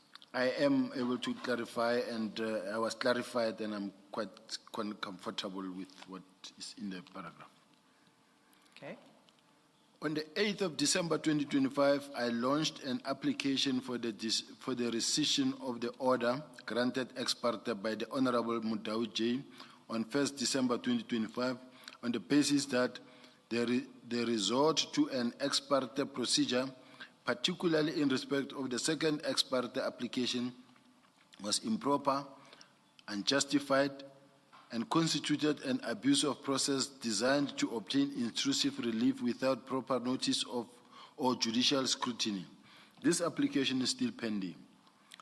I'm advised that both search and seizure applications and warrant are beset by material defects, either in the manner in which the warrant were obtained or in the execution thereof. In my view, these cumulative irregularities demonstrate a concerted and improper attempt to obtain incriminating material against me, rather than a bona fide investigative process. The manner in which Warrant 1 was executed, including the disproportionate deployment of force and authority and the associated media presence, gives rise to a reasonable inference that the operation was not conducted in a measured or purely investigative manner. Viewed objectively, these circumstances tend to create the perception that the execution of the warrant was calculated to cause reputational harm to me, rather than being confined to what was strictly necessary for the lawful investigative purposes. These events have in turn resulted in extremely social media reporting and commentary, effectively giving rise to a trial by social media, which has, I know it says by trial by media, but it's a typo. It was meant to be social media, which has been materially detriment to me, both personally and professionally. Much of this reporting has been inaccurate and misleading and has amplified reputational harm arising from the manner in which the warrants were executed, rather than reflecting a fair or fact-based account of the underlying events. Now, I'm going to the overall effectiveness or failure of oversight mechanisms within the SAPS. Paragraph 263. Part of the terms of reference of this commission includes an inquiry into the effectiveness or failure of oversight mechanisms within the criminal justice system, as well as the role played by any member of the national executive responsible for the criminal justice system. This encompasses an examination of whether such persons were complicit in, aided or abetted, or otherwise participated in alleged criminal activities, whether they failed to act on credible intelligence or internal warnings, and whether they derived any financial or political benefit from such activities. In such section of my affidavit, I accordingly address conduct within the leadership structures of SAPS, which, in my view, warrants scrutiny within the scope of the Commission's mandate. Overtime claims in respect of my protection. I became aware of an application for overtime payment in respect of the period 1 May 2023 to 31st of May 2023, allegedly relating to the protection service rendered to me by Warrant Officer Monageng and Warrant Officer Sukhodi, which application was approved by General Sintumule. I attach here to marked Annexer SS37 a copy of the information notice reflecting this application, as well as the purported hours of overtime allegedly worked. The application records overtime purportedly worked during May 2023 by Warrant Officer Monageng and Warrant Officer Sukhodi for my protection. This is incorrect. During the period in question, I neither requested nor was allocated any protection service, and no protection details was assigned to me. At no stage during May 2023 did Warrant Officer Monageng or Warrant Officer Sukhodi or any other member of the SAPS perform overtime duties for my protection. The overtime reflected in this application was therefore not rendered as recorded. Upon becoming aware of the existence and approval of this application, I referred the matter to the Independent Police Investigation Directorate for investigation. The application purports to claim overtime for services that were not requested, not authorized by me and not performed.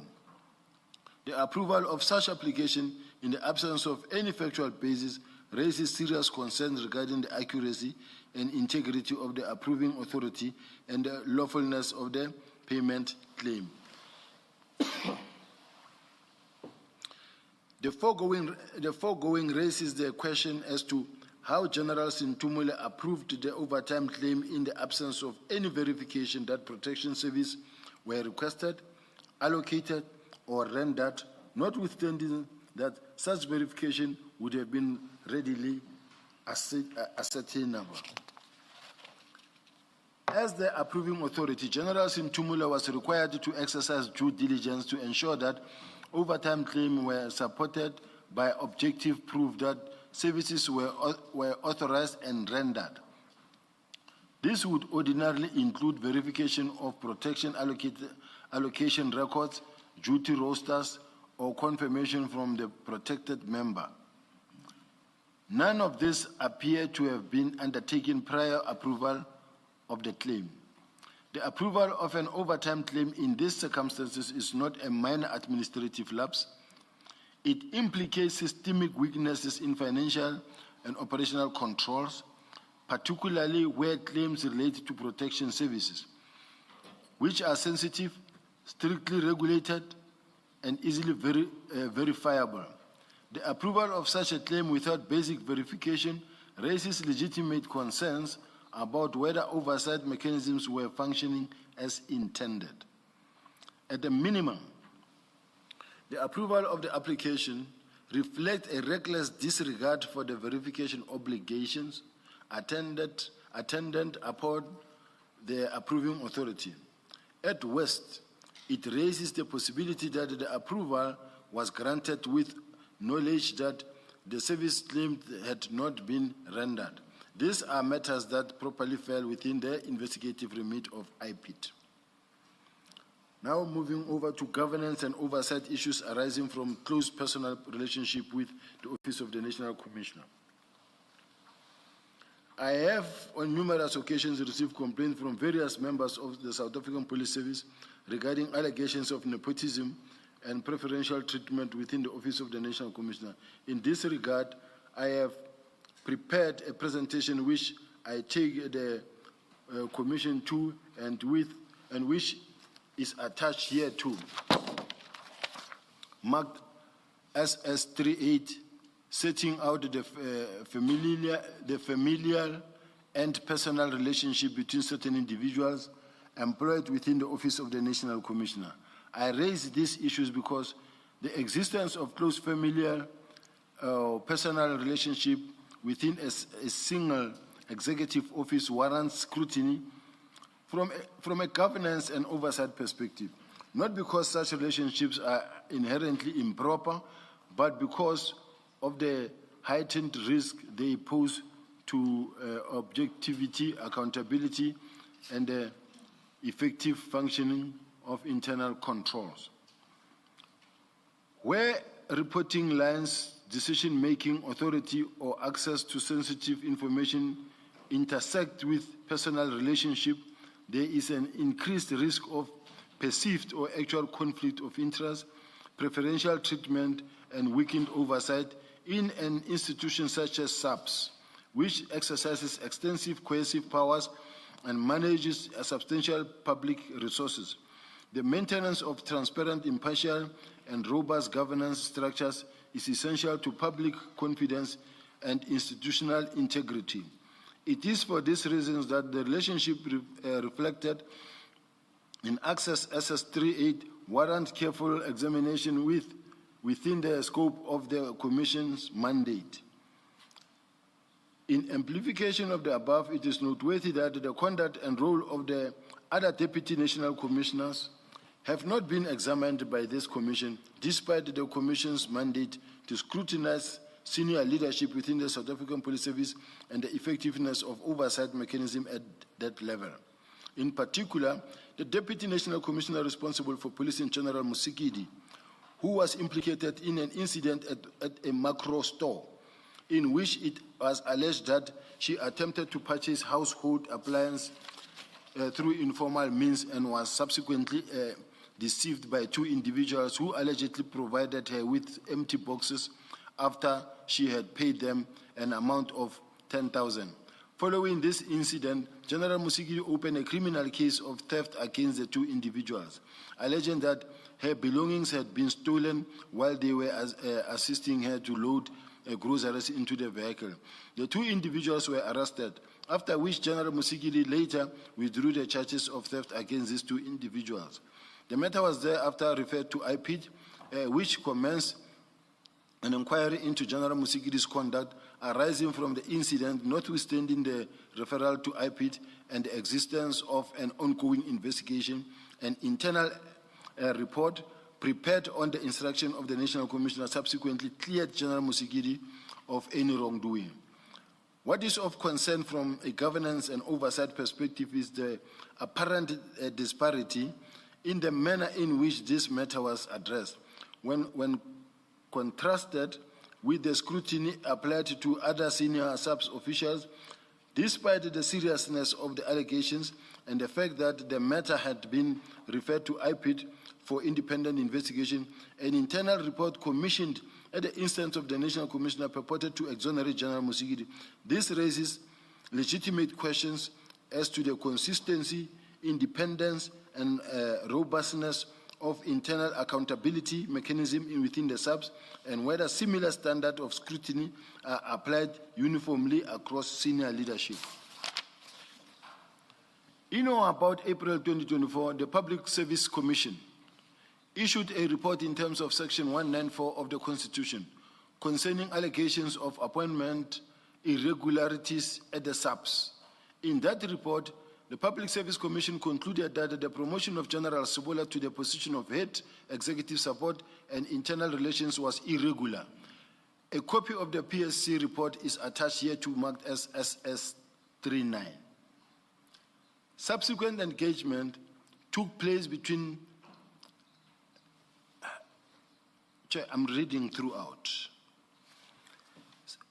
Subsequent engagements took place between SAPS and the PSC regarding this finding. This engagement culminated in the preparations of an information note by Lieutenant General Dineo Nkua, the Divisional Commissioner Human Resource Management, in which SAPS records its disagreement with the PSC's conclusion. In the information note, SAPS maintains that the appointment of General Sibiya was effected in compliance with the applicable legislative framework and with the requisite authorization of the Minister of Police. A copy of the information note as well as the related correspondence is attached here to marked Annexer SS40. The apparent disjuncture between the findings of the Public Service Commission and the position adopted by SAPS management reflects a broader institutional weakness in internal governance control, particularly in relation to senior appointments, compliance with prescripts, and a clear delineation of authority. Effective governance within SAPS requires that oversight finding be meaningfully engaged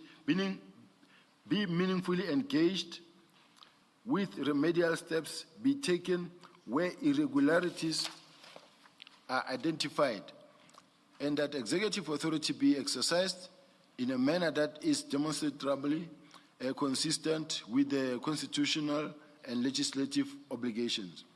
A further point of concern for me is that General Sintumule has publicly denied having an association with Matlala. This denial is, however, difficult to reconcile. With information that has come to my attention in particular, it appears that Matlala was invited on the instruction of General Sintumule to attend the Sub-Service Excellence Award, and that the donation was accepted from his company Medicare 24 in connection with that event. I am in possession of a WhatsApp communication which indicate that General Sintumule instructed Major General Manamela to extend an invitation to Matlala to attend the Service Excellence Award. In or about 2024, it is further alleged that 10 free refrigerators were accepted by General Sintumule as a donation from Medi 24. I am also informed that Matlala and his wife were invited to General Ntumula's private residence prior to a relocation, to a trip to Cape Town, not relocation. It's a typo. Sorry, General. The refrigerator donation was to the SAPS or to her personally? It's to the subs during the excellence awards. Those are the fridges that will be given to the best performer on this or that. Thank you. In addition, it has been alleged that General Ntumula personally benefited from Matlala in circumstances that were not disclosed. These allegations include that certain elective medical procedures were performed by medical practitioners, the cost of which were paid for by Mr. Matlala. I am advised that these benefits were not declared through any formal disclosure. I raise these matters because... Sorry, General, just before you move on, when you say it has been alleged, who alleges this?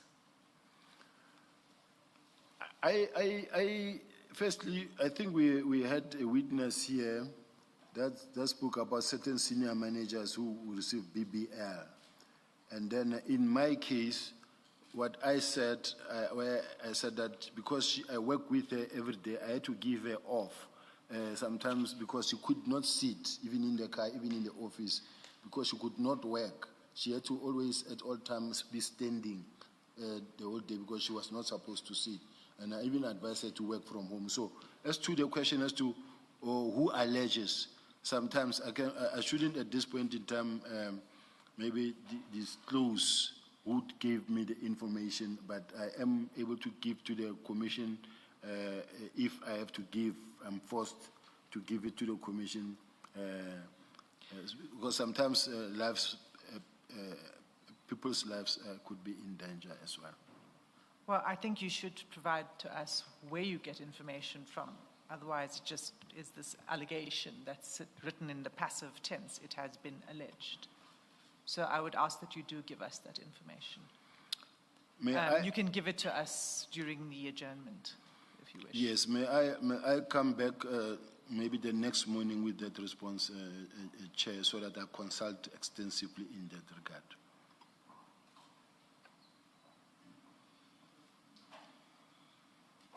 Continue. I raise these matters because if established, they would raise serious concerns relating to conflict of interest, disclosure obligations, and the integrity of governance and oversight mechanism within the SAPS. I accordingly place these matters before the Commission for consideration insofar as they may be relevant to its mandate to examine ethical governance, accountability, and the effectiveness of internal safeguards within the senior leadership of the SAPS. The National Commissioner's leadership style. The National Commissioner's approach to conflict resolution has on a number of occasions reflected inconsistency and apparent partiality, particularly in matters involving General Khumalo and myself. Although the National Commissioner acknowledged my concerns regarding being undermined and bypassed by General Khumalo, his interventions were largely limited and reactive rather than proactive or corrective. In one instance, I was advised that certain issues should not be raised publicly or in the presence of junior officials. While this guidance is understandable from the perspective of maintaining hierarchy and discipline, its practical effect was that the conduct complained of was not addressed, thereby allowing the situation to persist without consequences. The National Commissioner's approach in these circumstances appeared to have the preservation of long-standing personal relationship over the consistent enforcement of accountability, proper governance, and command discipline. During a visit to Cape Town, the National Commissioner convened a private meeting with the Provincial Commissioner of Crime Intelligence from the Free State. It was the Provincial Commissioner, and then it was the Provincial Commissioner of Free State, and then the Provincial Head of Crime Intelligence, and several senior crime intelligence officials. Despite my position as the Deputy National Commissioner responsible for crime intelligence, and notwithstanding that operational oversight of these matters fell squarely within my mandate, I was neither invited nor informed of this meeting. The meeting proceeded for approximately an hour in my absence. This exclusion had the effect of undermining my authority and bypassing established oversight and command structures. It further illustrates a pattern in which informal and decision-making were centralized, while institutionally mandated oversight roles were marginalized to the detriment of transparent, accountable, and effective governance within South African Police Service. You said informal, I think it's information. 3 lines from the top, 3 lines from the bottom. Which information and decision-making were centralized, while institutionally mandated oversight roles were marginalized to the detriment of transparent, accountable, and effective governance within South African Police Service. A further concerning example of inappropriate conduct relates to the National Commissioner's engagement with my former wife, Ms. Christine Bonang Ngwenya. Without my knowledge or consent, the National Commissioner disclosed to her allegation that I was lobbying for his position and investigating the former Minister of Police, Begitele. He further instructed her not to disclose this information to me. This conduct circumvented established... This conduct circumvented established professional and institutional channels and constituted a clear breach of appropriate boundaries by drawing a personal relationship into an internal professional dispute. It had the effect of undermining my standing within the service, compromising trust, and exacerbating tensions in circumstances that ought properly to have been addressed through formal and accountable mechanism. The National Commissioner's conduct reflects a pattern of unequal application of accountability standard. While I face suspension and intense scrutiny, General Mkhwanazi remained in his office despite serious criminal allegations. He consistently protected General Khumalo despite documented complaints and misconduct, allowing him to continue influencing crime intelligence operations without consequences. This disparity in treatment reinforces concerns regarding selective enforcement, inconsistent consequences management, and the erosion of principled leadership within the service. Overall, the leadership approach of the National Commissioner may be characterized as predominantly reactive rather than proactive, marked by partiality and the protection of personal alliances, the centralization of decision-making authority, inconsistent communication, and a tolerance for the persistence of misinformation and reputational harm. In conclusion, I wish to express my sincere gratitude to the Commission for affording me the opportunity to place evidence before it on matters of significant public importance that affect the country, as well as issues that have had a profound impact on my professional career. I have approached this process in the spirit of transparency and cooperation, mindful of the Commission's mandate to examine systemic weaknesses, accountability failures, and the effectiveness of oversight within the criminal justice system. This process is grounded in the Constitution of South Africa, which requires that all exercises of public power be lawful, accountable, and transparent, and that institutions entrusted with policing and criminal justice operate without fear, favor, or prejudice. It is my hope that the Commission's findings will assist the President in safeguarding against the use of public funds and state resources for purposes unrelated to the constitutional mandate of the criminal justice system, including the pursuit of personal vendettas, factional interest, or succession battles, but are instead deployed solely in furtherance of the constitutional imperatives of accountability, impartiality, and the public interest. The misuse of state institutions and resources for such purposes undermines the rule of law, erodes public confidence in law enforcement agencies, and diverts scarce resources away from their constitutional mandate to prevent, combat, and investigate crime. Furthermore, it is incumbent upon leadership, not only within the criminal justice system, but across the public service more broadly, to remain constantly mindful of the people they are entrusted to serve.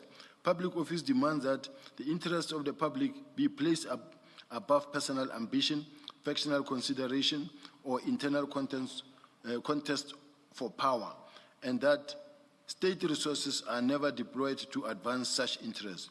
Section 195 of the Constitution requires accountability, ethical conduct, and fidelity to the public interest in the exercise of all public power.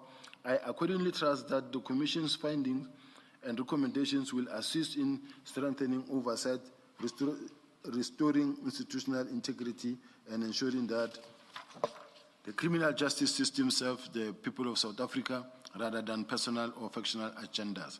The Bill of Rights is a foundational pillar of South Africa's constitutional democracy.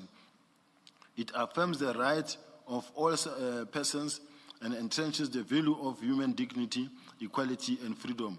Where law enforcement agencies are captured, manipulated, or utilized to shield certain individuals from accountability or to target others for improper or ulterior purposes, the constitutional rights of those unjustly accused are directly and seriously infringed. Such conduct is incompatible with the Constitution and cannot be countenanced, as it undermines the rule of law and the legitimacy of the criminal justice system itself. Finally, I trust that the evidence I have presented will assist the Commission in the fulfillment of its constitutional and statutory responsibilities, while also providing a fair and balanced context to matters that have had a profound and ongoing impact on my professional career and personal integrity.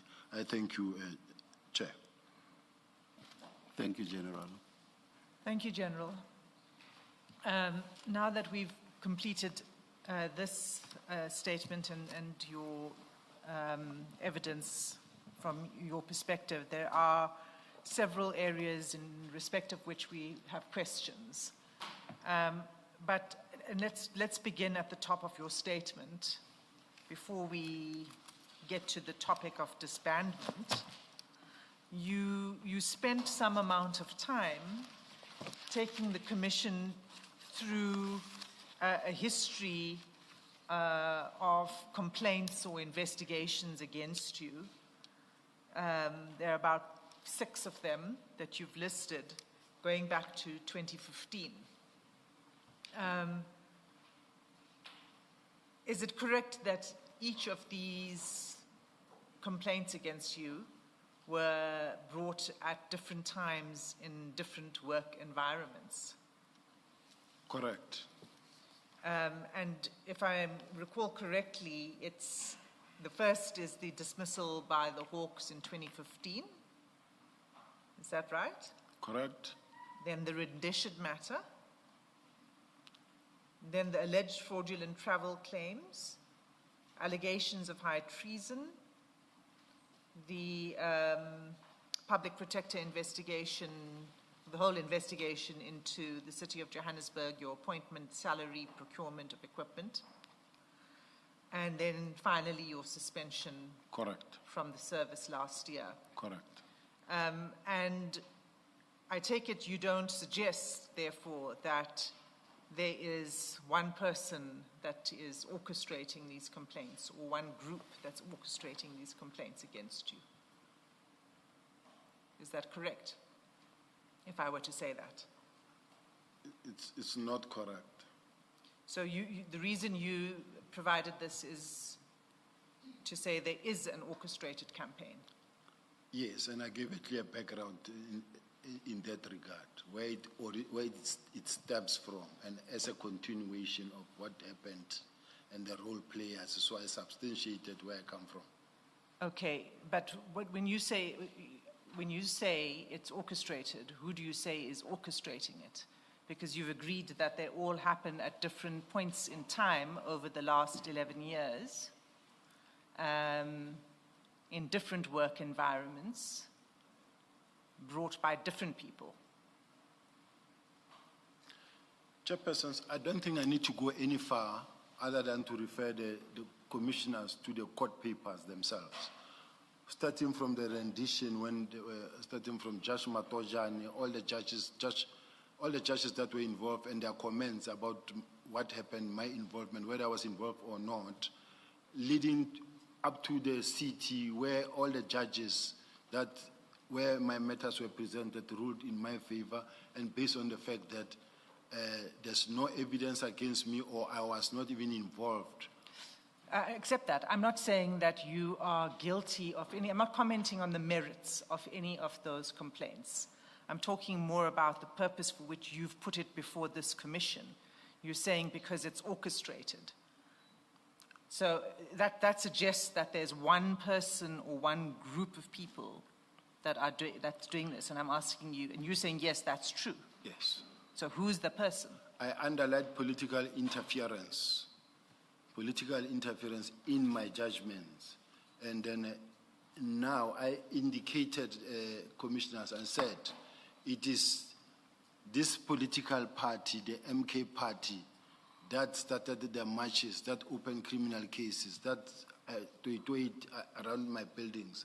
Now, and then I also even went to an extent of mentioning that the same minister who was the minister at the time I was expelled, I'm dealing with the same minister who is actually behind the political party that is actually dealing with my situation. So the answer to the question is it's the MK party. Well, it's one of them. And who else? One of them, remember there are many role players at different stages. Okay, so there isn't one person or one grouping, there are several groupings. Yes. Okay, thanks. I just wanted to be clear on that. Then we hear from you on the issue of disbandment, and you have said disbandment of the political killings task team. When did you first find out about the decision to disband? When the letter was circulated in media, we all saw it. When it was circulated in the media? Yes. So that was immediately? I think it was on the much. same day, the 31st. But you also said that you weren't surprised with that decision. Yes. And the reason you are not surprised is because, for one, you referred to the Murray report. And your evidence was that this was part of the discussion.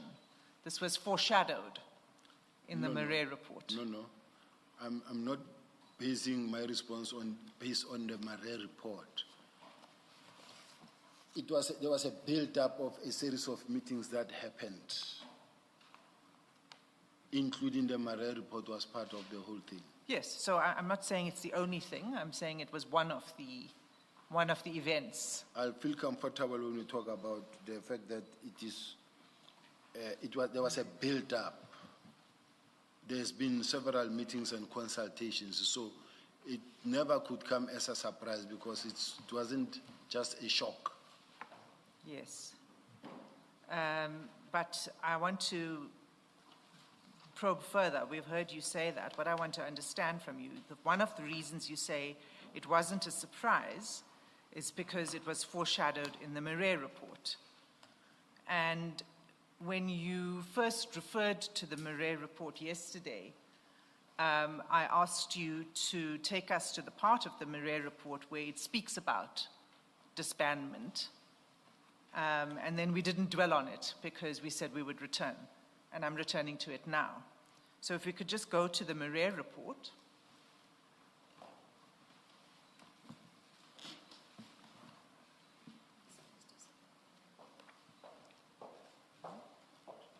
What file is that, Ms. Hassan?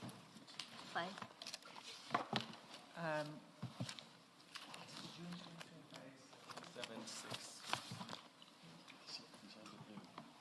File 2A, I think Commissioner Khumalo is helping us. 776.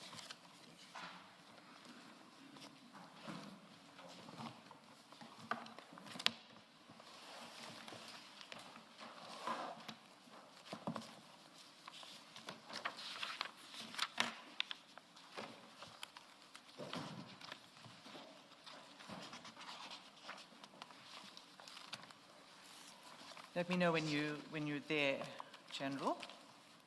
Yes, I spent time last night. I marked it, and I marked the relevant sections that I know that maybe the evidence is referring to. So I just want to get to that point. Just bear with me. No, I want the one I clearly marked it.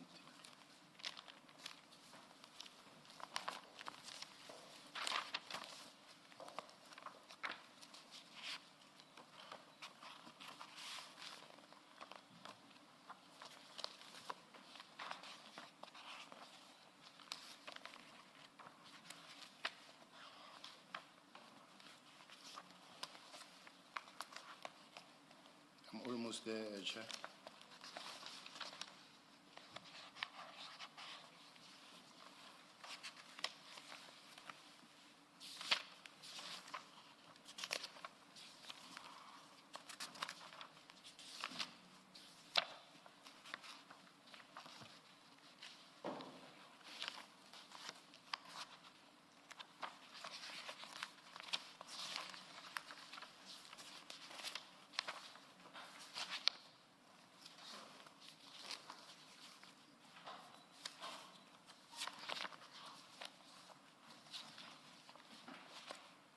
All right.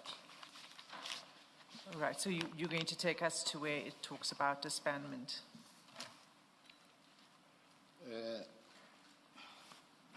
Chair, I need assistance. I've got it where I marked it from, and then this where I marked it from the file that I was using at the ad hoc committee. But it's the same document that we have, the one that says evaluation of the implementation.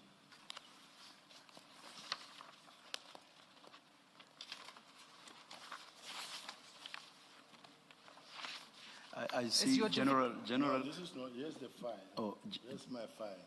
So, General, the document is your concern about the page references? In the file, because I can read from here what I have to respond to the question. May I make a suggestion, General? I see at the foot of each page, there is page 1 of 33, for example, page 12 of 33, and so on, at the foot of the page. So if you refer to that at the foot of the page, then we can find the relevant pages. Is the pages your concern? Page 11 Yes, okay. of 33. I want to go to page 10. What is it? Page 10 of 33. Yeah, page 10 of 33. We're still talking about the Murray report. Yes. I want to go specifically to paragraph 6.4.5. And that, for purposes of the record, that's paginated page 785 of the annexures. Thank you, Chair. Yes. This is the one they were looking for. Yes, and then you go to the relevant page 10. Page 10. I'm going to read few select. I'm not going to go on it, but I'm going to select the relevant sections that I think will assist the Commission. Yeah, so my question is if you could just take us to where in the Murray report it Where talks about disbandment of task teams and in particular the PKTT. I wanna go to paragraph 6.4.4. Now we are at file. Okay, Madlanga Sibiya, Madlanga Commission, Annexa, is page 785. Yes. I am reading here paragraph 6.4 that says, it is evident that the historical specialized capacities are better implemented than the newly established unit. The unit that is the best capacitated according to the personnel strength, FCS 78%.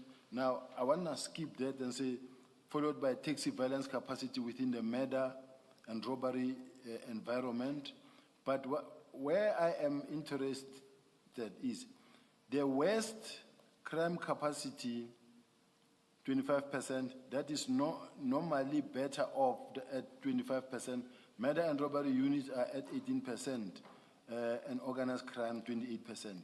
Now, when you go to 6.4.5, the reason for the establishment of this unit was to ensure that provincial directed investigations could be conducted with the alternative function to also replace the numerous task teams that were functioning at provincial level.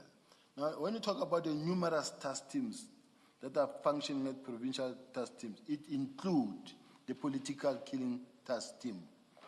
Now, next paragraph, it says, it is necessary to look at the status of this provincial investigation unit capacities and make a decision based on implementation of possibly to close down the capacities at provincial level.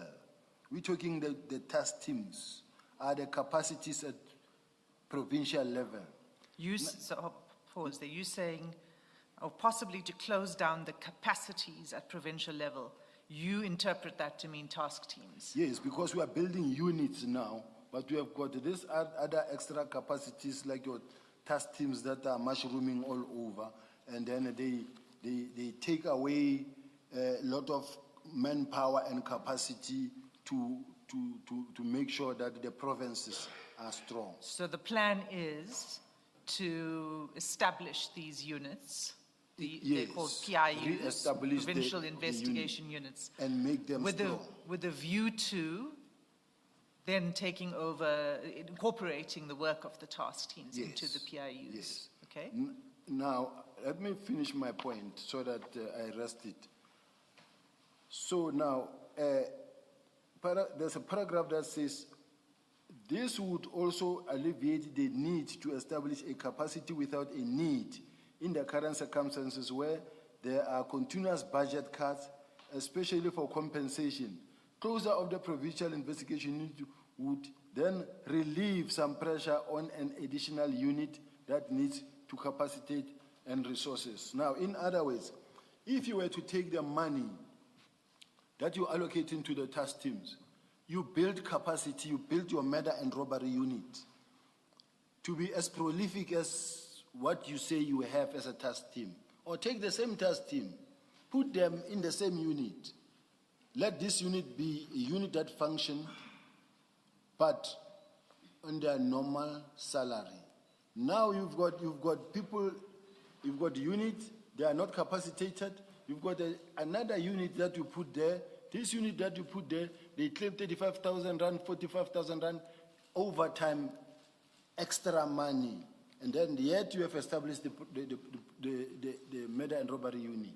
Okay. Only in one province. So the point again is to establish units in order to increase the capacity of these units, and that would incorporate the work of task teams. Yes.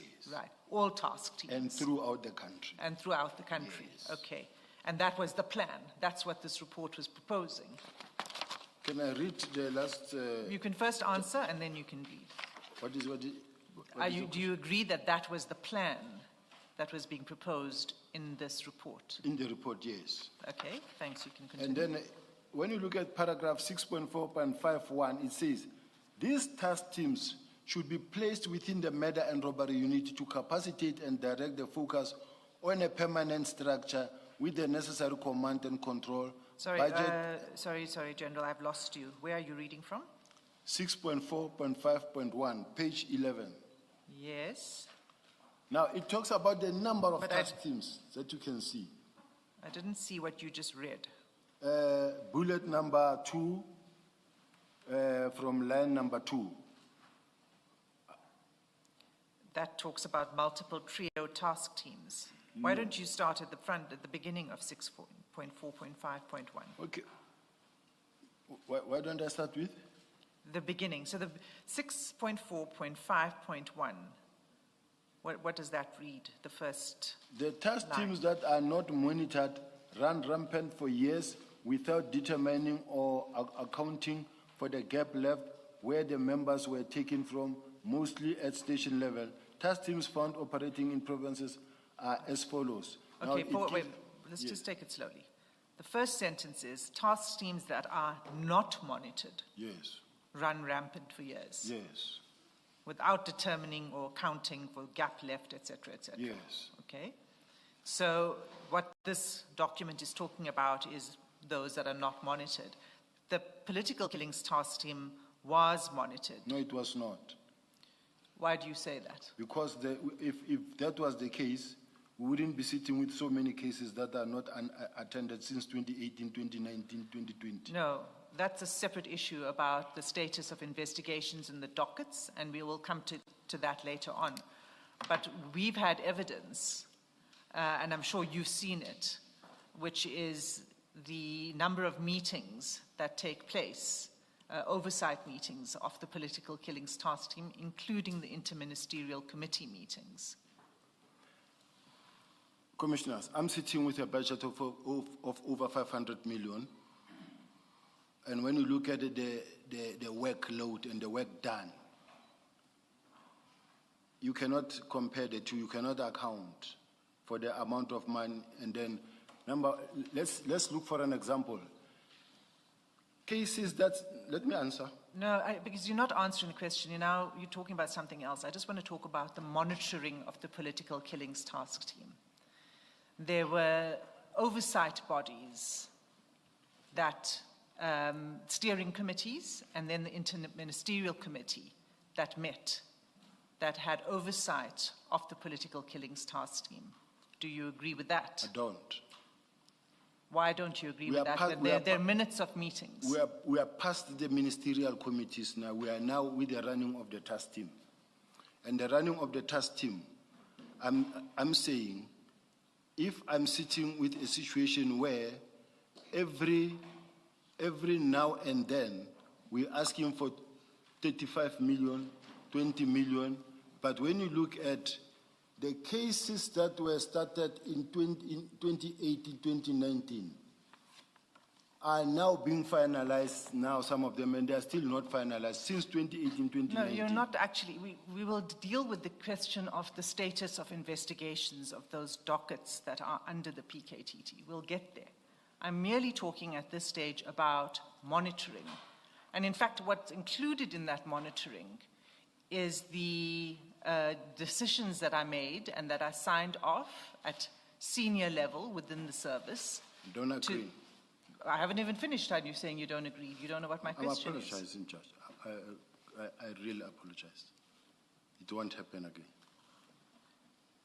There are budget approvals for the PKTT that take place at least every year. Sometimes it's more than once a year, depending on the period for which the budget is applied.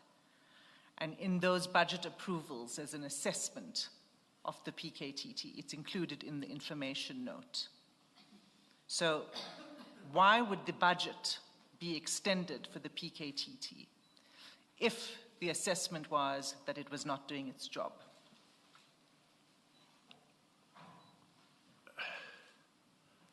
I really want to answer you, Chair. My problem is that you want one specific answer, I definitely do. and that I don't agree with. I'm saying, if you say to me the task teams was monitored, and yet I have dockets that, according to the coordinator, says they were put in a fridge, Dockets, a number of dockets were sitting somewhere in a corner unattended. To me, they were not monitored. Perhaps, General, let's understand your definition or meaning of monitoring, because we have had evidence, including documentary evidence, as Ms. Hassim says, of meetings, of the structure, of meetings of the IMC, that there were steering committees, approvals of mandate, which include your approving in April 2024, or thereabouts, but in 2024. So we've had that kind of evidence that suggests that that there was monitoring of this task team, right? That's the evidence before us. You say there was no monitoring. Maybe you have a different idea when you say monitoring, and maybe it may be helpful to us if you explain what do you mean by monitoring.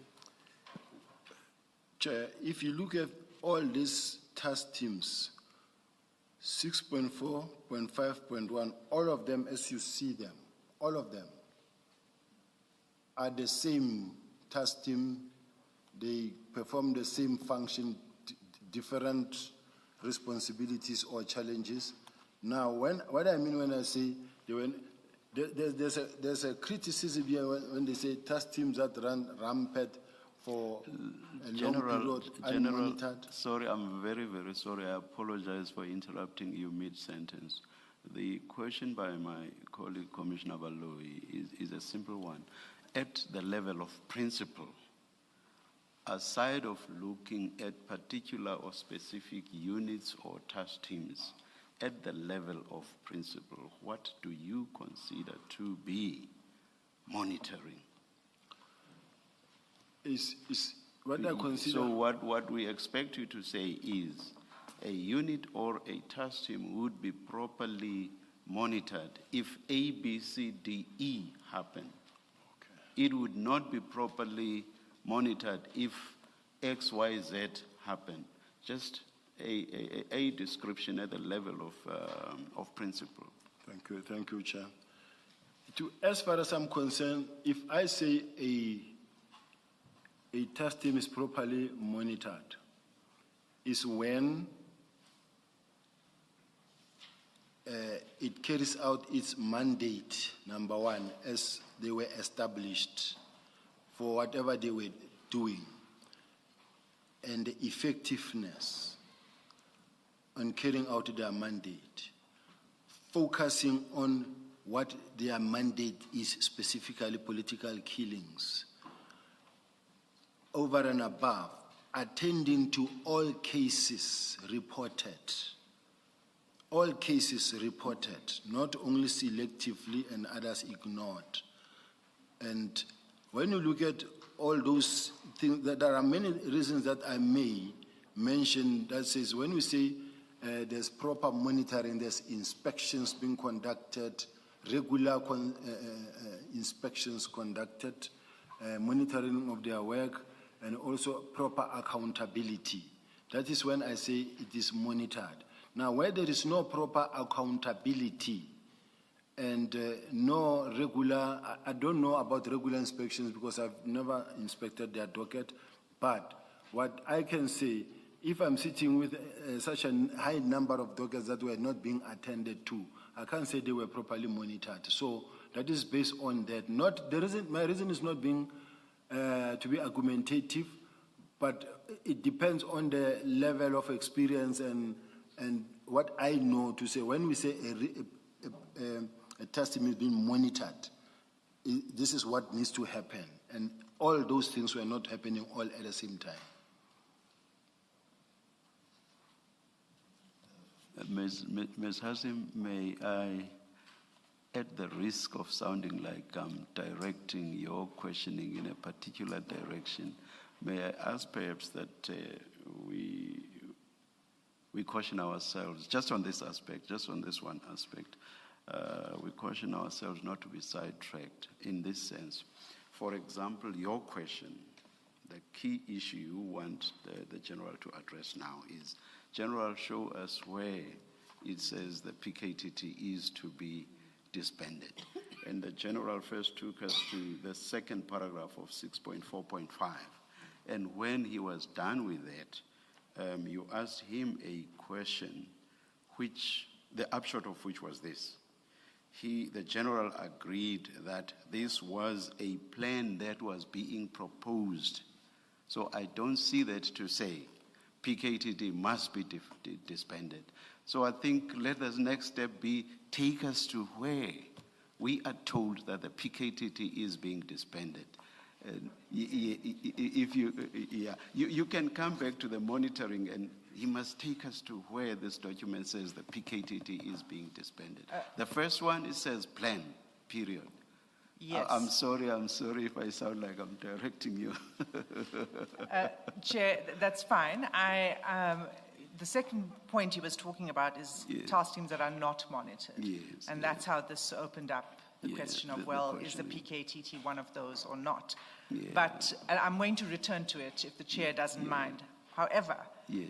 let's go to the next question. If this isn't the place Yes, that yes. says that the task teams should be disbanded, it talks about task teams that are not being monitored, etc. And then it says task teams found operating in provinces are as follows, and it lists the task teams. Right. So- General, sorry, Mr. Sim again. General, you took us here, page 78646.4.5.1. Show us where in 6.4.5.1 this document says PKTT to be disbanded. Show us that, please. Chair, when you go to the second line, that says, these task teams should be placed within the murder and robbery unit to capacitate and direct. Where are you now? reading from? Where are you reading? Line number 2 of bullet number 2. Multiple trio task teams functioning in various provinces. These task teams follow the mandate of the murder and robbery units. These task teams should be placed within the murder and robbery unit. Now, when you talk about multiple trio task teams, it also includes the same mandate. What mandate? Like your murders. That's why it must go to murder and robbery, your robbery, your murders. Okay, so I disagree with you because what you just read refers to the second bullet, which is multiple trio task teams functioning in various provinces. If you look at 6 bullets from the bottom, that's where it deals with the political murders team, which the minister has said is essentially the political killings task team. Do you agree with that? Before I respond, Chair, I want to ask a question. When a study is being conducted, or this study was conducted, it was not conducted in the name of the PKTT alone. It was conducted when they talk about the task teams. It includes the PKTT. Now, Yes. if I'm questioned and expected to say, but show me where specifically the PKTT is mentioned that it must be disbanded. When they talk about all the task teams, including when you look at this bullet that says political murder team, which Yes. is the PKTT. Yes. Yes. Now, the study was to say we need to capacitate these units that we are re-establishing, like the murder and robbery unit, so that we take all these teams to the unit to build capacity. General, I understand the point being made by Ms. Hassim to be this. The several bullets that you see under 6.4.5.1 itemize different categories of task teams. That's Ms. Hassim's point. And she says, bullet number 2 that you just referred to is not the same category as as the political murders team bullet. That's a different category. So it's not the same category that you referred to, which is in bullet 2. That's Ms. Hassim's point. That's So whatever is said in brackets about the task team in bullet 2 is not or does not relate to political matters team, which is a different category. And That's to- the point. That's quite right, Chair. Thank you for that. And to put it clearly, what you've read in brackets, if it was to apply to all of the task teams, it would have preceded the bullet points, the list of bullet points, right? It would have been an overall heading. Do you understand what I'm saying? I do. Okay. And to show that these are different categories, what precedes the bullet says, task teams found operating in provinces are as follows, and then the bullets. So those are different categories. So the political matters team is not the same as the team referred to in bullet 2. That's a simple point. You may pose your question again, Ms. Hassim. Do you agree with that? Chair, I don't. I don't. You don't agree that these are different categories? No, this I agree that these are different task teams. Categories. Okay. And do you agree that the category itemized in bullet 2 is not the same as the category itemized as political matters team? Obviously, you must agree. You've already just said you agree. You have this. agreed. You've just agreed that these are different categories. So bullet 2 and the political matters team are different bullets. So you must agree. It's only logical, not so? I agree, Chair. Okay. Thank you. Thank you. So where else then in the document does it talk about the disbandment of the political killings team? Maybe before you do that, let me just make sure I understand what the General is saying. General, that bullet 2, multi-trio task teams functioning in various provinces, is that the paragraph you rely on to say that there was a decision, management decision to disband the PKTT? Is that what you're doing? No, Chair. What I'm relying on is the fact that when there's a study that is being conducted that says we've got numerous task teams that are operating in different provinces, and these task teams, they take away the manpower from the units. So let us disband the task team and then let the members be in the unit and strengthen the units. That was the whole idea. So this whole idea starting from re-establishment of the task team, because when you read the first one that talks about the re-establishment, it also places, it talks about those units like your murder and robbery units, tax theft and everything, and then from there it will also say, give the mandate of each and every one of them, of which it places the political killing task team under the murder and robbery unit. Allow me to interrupt you. You took us to that paragraph, and I just wanted to understand what meaning, whether you're saying that is the paragraph in this whole document that authorizes or that where it is decided or recorded that the PKTT was to be dissolved. I think your answer, I want to say your answer is no. From your explanation, it's not the paragraph you're relying on. Okay, thank you. Okay, so then can you take us, is there anywhere else other than the references you gave us thus far in this report where it says that the PKTT should be disestablished? Yes. In my case, commissioners, if there's a decision that says we have provincial capacities that exist in provinces that must be closed down to capacitate the units. As far as I'm concerned, it talks about the people that are at the task teams so that the units can be strong. Now, I don't know if I'm allowed to clarify something. Like, before you clarify, just so that we don't get lost in detail, where is that decision that you've just described now? That-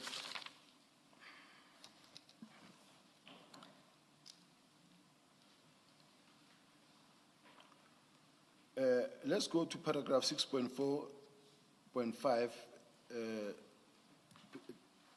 behind. That says, and I'm reading where it says, the reason for the establishment of these units was to...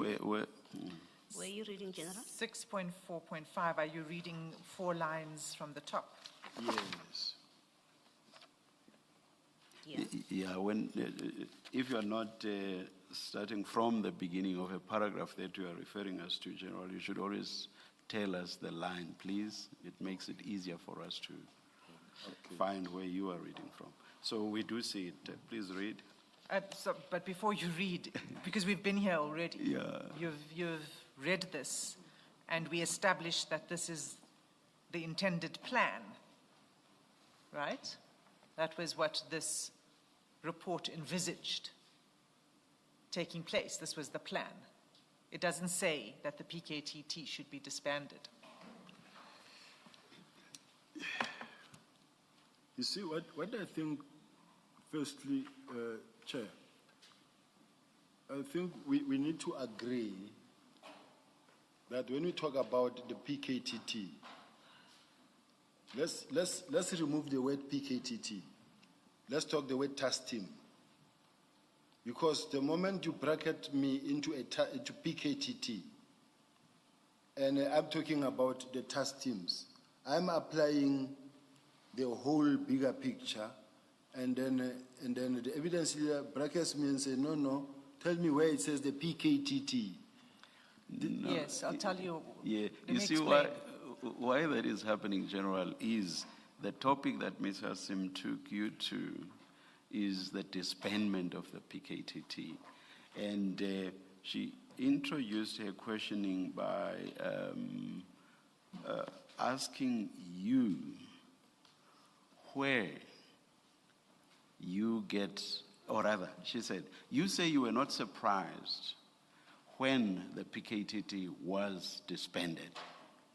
And then she next took you to why that was so. You then said overnight you studied SS47 thoroughly and that you have notes on it. And then Ms. Hassim said, show us where it says, that is SS47, where it says the PKTT is to be disbanded. You took us to 645, you read the first paragraph, then you took us to the second paragraph of 6.4.5. After you had read it, she then asked you, but is it not so that what you have just read was nothing but a plan that was, open quote, being proposed, close quote, and you agreed? So it is on that basis that Ms. Hassim says now, but how can you again take us to 6.4.5 when all that it does is to propose a plan? That's where we are. But now you want to explain, I don't know whether you want to explain around 6.4.5 still. Chair, I think where it all started is when how I responded was to say there has been a build-up and a series of meetings leading to that. This is how it all started before we got to now the report that was now, where she focused now on the report. But I said how I relied on the fact that I was not surprised because there has been several meetings and consultations before. This is one of the things that made me comfortable to say in any event, there was a study that was conducted, and this study talks about the re-establishment of the specialized unit. Among others is the murder and robbery unit, whose mandate will be to look into the political killings and taxi killings, police killings, all those killings. Yes, General. We must start somewhere. Yes, you referred to several meetings and documents and so on. We must start somewhere. So we have started with SS47. All that we want, and that was indeed Commissioner Baloyi's question, is for you to show us a decision that says, PKTT, you are now being disestablished or being disbanded. Show us that. You've taken us to 6.4.5. All that we are able to glean from that is a plan that was being proposed. You have taken us to 6.4.5.1. There as well, we see nothing, unless you go back to it and show us, we see nothing that says, PKTT, you are being disbanded. We don't see that. Show us, take us, you said you went through this document overnight and that you did so thoroughly. Show us a decision that says, PKTT, you are being disbanded.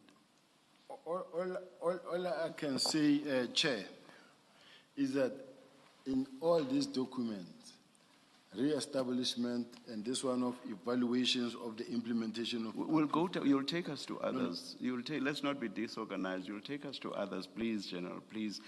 Let's deal with SS47. In SS47, show us where there is a decision that says the PKTT is being disbanded. You'll take us, we will give you the opportunity. You will take us to the next one. We will not gag you in this regard. Chair, I'm trying to respond now to this question in the overall, because these two documents that I'm sitting with, there is no where it is written PKTT must be disbanded. All of it. Because the document was not only meant for the PKTT, it was meant for all the task teams, which included the PKTT. Okay. All right, then. Can you take us to where in this document it says that task teams should be disbanded?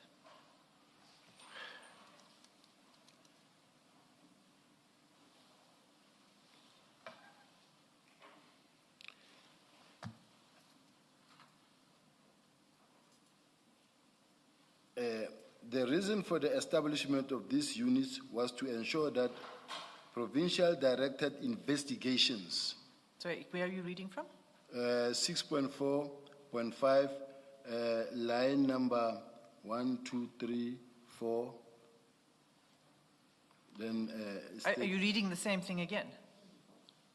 Could be conducted with the alternative function to also replace the numerous task team that were functioning at provincial level, to replace the numerous task teams that are functioning at provincial level. Right, and we've already gone through this. And So, Ms. Hassim, let me try and do something that I'm hoping will be helpful, will get us past this point.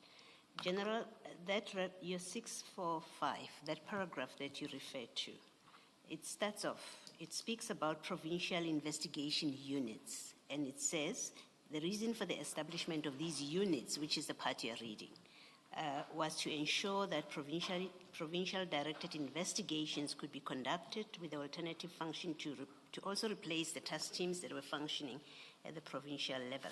Now, if you turn to page 796 of the same document. I'm getting there. 796 of the same document? Yes.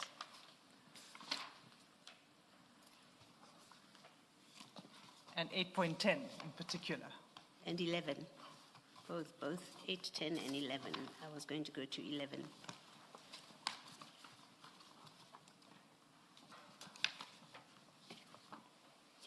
Yeah, at 796. Let's start at 8.11. It reads, the provincial investigating units in the provinces that have been established be closed as discussed in paragraph 6.4.5, 6.4.6, and 7.5. So, 8.11, it suggests, it recommends, its recommendations. It recommends the closure of PIUs that have been established. And then 8.10 says current task teams be subjected to an impact analysis by organizational development and strategic management in the province to ensure the feasibility of the existing teams. So 8.10 puts it beyond doubt that this document does not recommend the closing of task teams at all. It says they must be subject to an impact analysis. And then 8.11 says the PIUs that are referred to in the paragraph that you are referring to, 6.4.5, that have been established must be shut down. So 6.4.5 is not where you go when you're looking for a decision, whether there was a decision to close task teams in general or the PKTT. It's not in 6.4.5.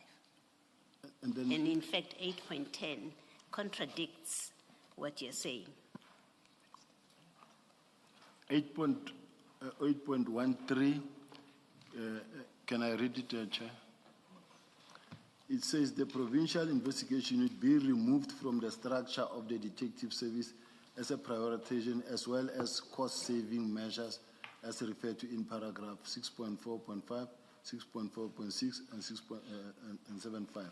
However, That says nothing. No, before you go to however, can we agree that the text that I have read, that you have read, that the chair and Ms. Hassam have referred to, all of that text, nowhere does it speak about the closure of task teams in general, and nowhere does it mention the closure of the PKTT in particular?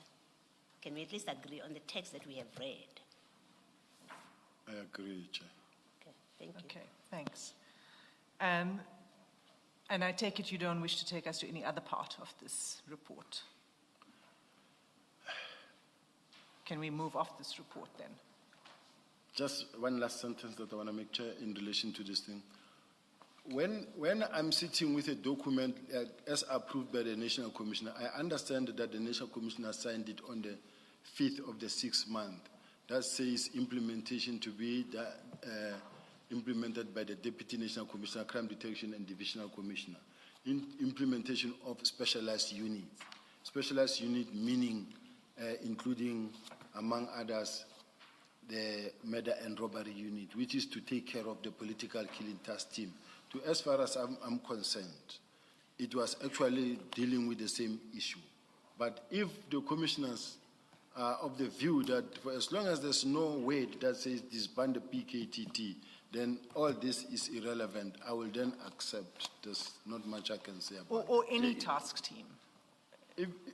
The document doesn't recommend disbanding any task team. But this document clearly deals with the rampant task teams that are existing, and it says they take capacity from they disempower the units, they impoverish the units.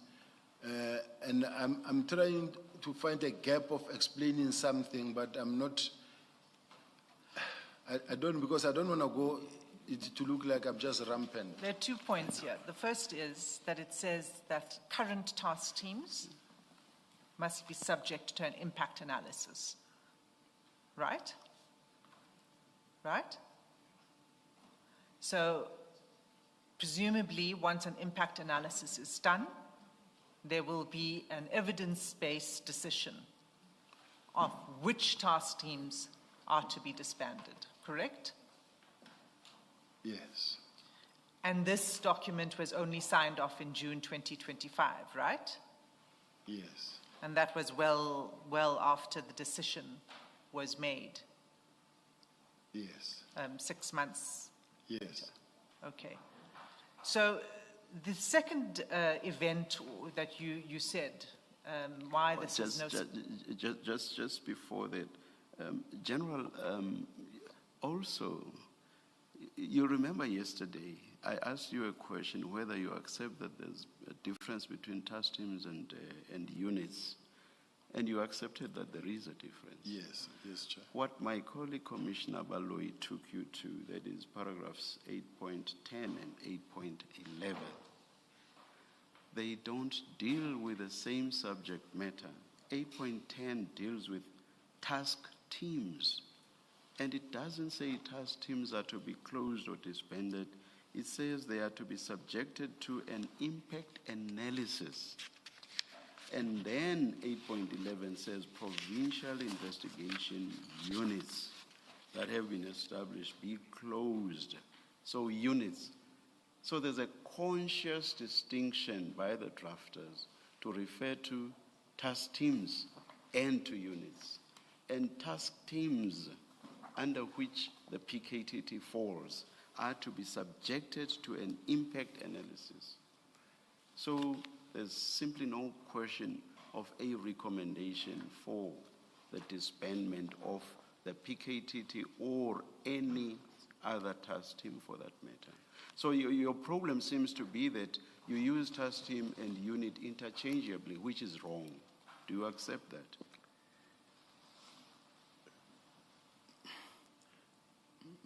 Can I ask a Chair a question? No, please respond to mine. That I can't distinguish between a task team and a unit. Maybe you can, but in the testimony you are giving now, you are simply using the two terms interchangeably. I'm not suggesting that you don't know which is which.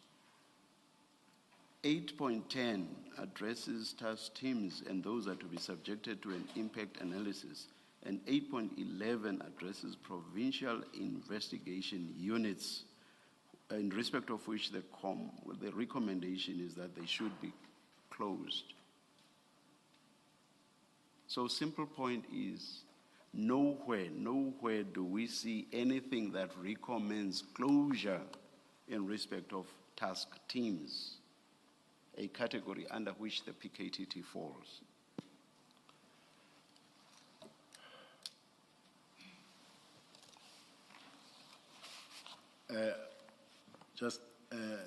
Chairperson, let me accept and move on. Please, thank you. Thank you. Chair, it is 1 o'clock. Might be an opportune time. Let's adjourn and resume at 2 p.m. Thank you.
Yes, Ms. Hassel.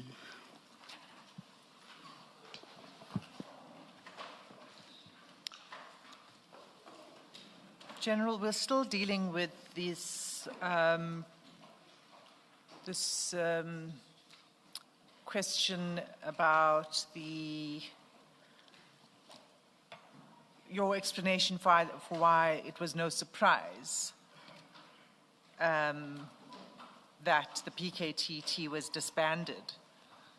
We've dealt with the Murray report, but in your statement, you also rely on what you call another event, which is a meeting that was held with the minister on the 1st of November. Let's go there, because you were provided with the draft minutes. And can you please take us to where in the draft minutes it speaks of the disbandment of the PKTT? And Chair, it's at file 6, page 499.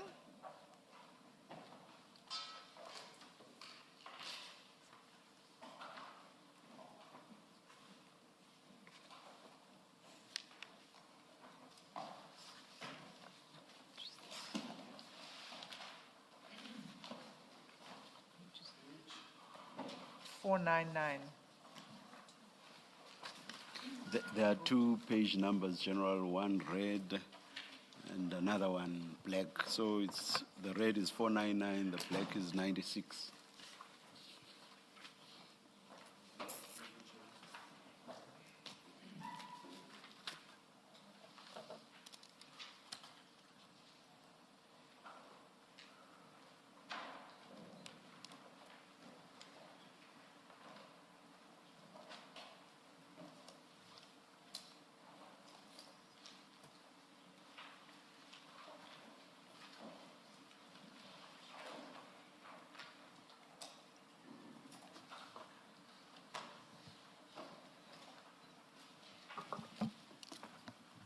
Got it?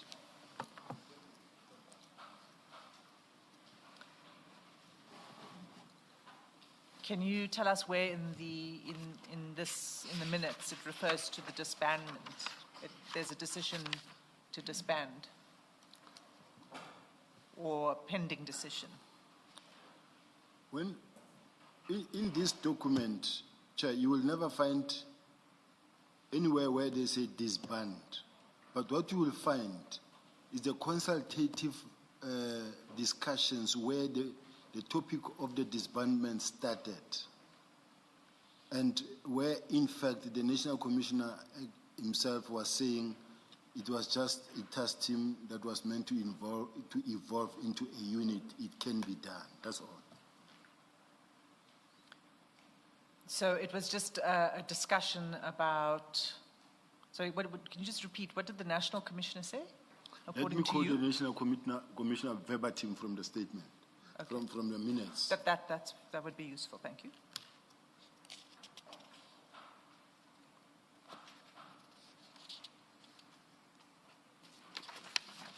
General Masemola indicated that the matter of the he further indicated that, okay, there's the inspectorate. I want to go specifically to a specific.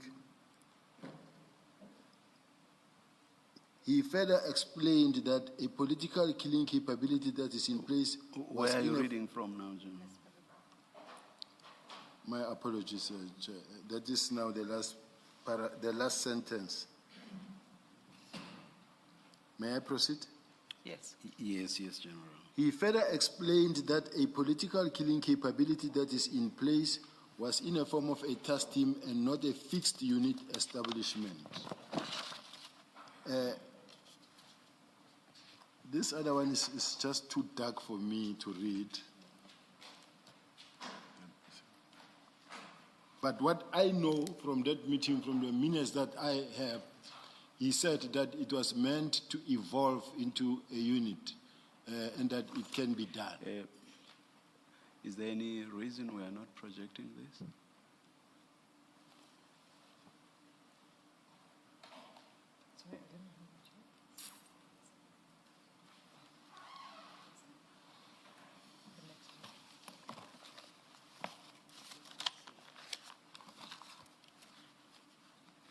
So General, just, sorry, to start, you took us to the last line of page 502, right? Right, and it says, and that he is the National Commissioner General Mkhwanazi. He further explained that a political killing capability that is in place was in the form of a task team and not a fixed unit or establishment. That doesn't say anything about disestablishment or anything. It's a statement of fact that what's in place was a task team and not a unit.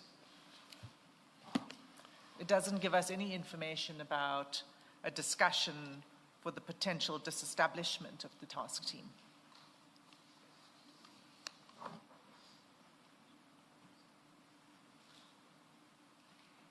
Do you agree? What gives me a little bit of a challenge, Chair, is that because I've been at the ad hoc as well, and then my file is marked, is underlined. Now, because of at this present moment, when I take a file like this and then I have to go through, now I have to start looking for what I want. So that is why I take a little bit of... But for now, General, Ms. Hassim is asking you about the sentence you read. So I'm sure you are able to find that, because you read it just now. This is a question... It's the sentence you just read, the last sentence on page 502, right? Yes. You've read it. I've read it out to you. I'll read it again. He further explained that a political killing capability that is in place was in a form of task team and not a fixed unit or establishment. That's correct. That is a statement of fact, right? That is correct. It doesn't say anything about disestablishment of the task team. Correct? The paragraph, the sentence that I read, Yes. yes. Okay. So is there anywhere else in this minute that it does talk about the disestablishment? And if you wish to, sorry, Commissioner, if you wish to look at your copy and then cross-refer to the page number that we have, whatever works, that's acceptable. I'd rather do that, Chair, because I do know that this is the first consultative meetings in the executive meeting where the National Commissioner actually indicated that it can be done. Okay, so you can have a look at your copy. Yes.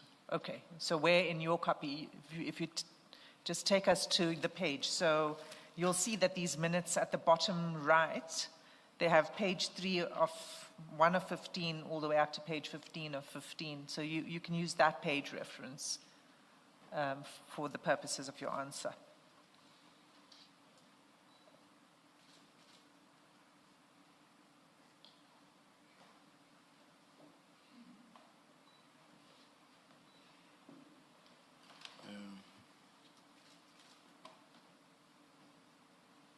Chair, so that we don't waste time, can I come back to it?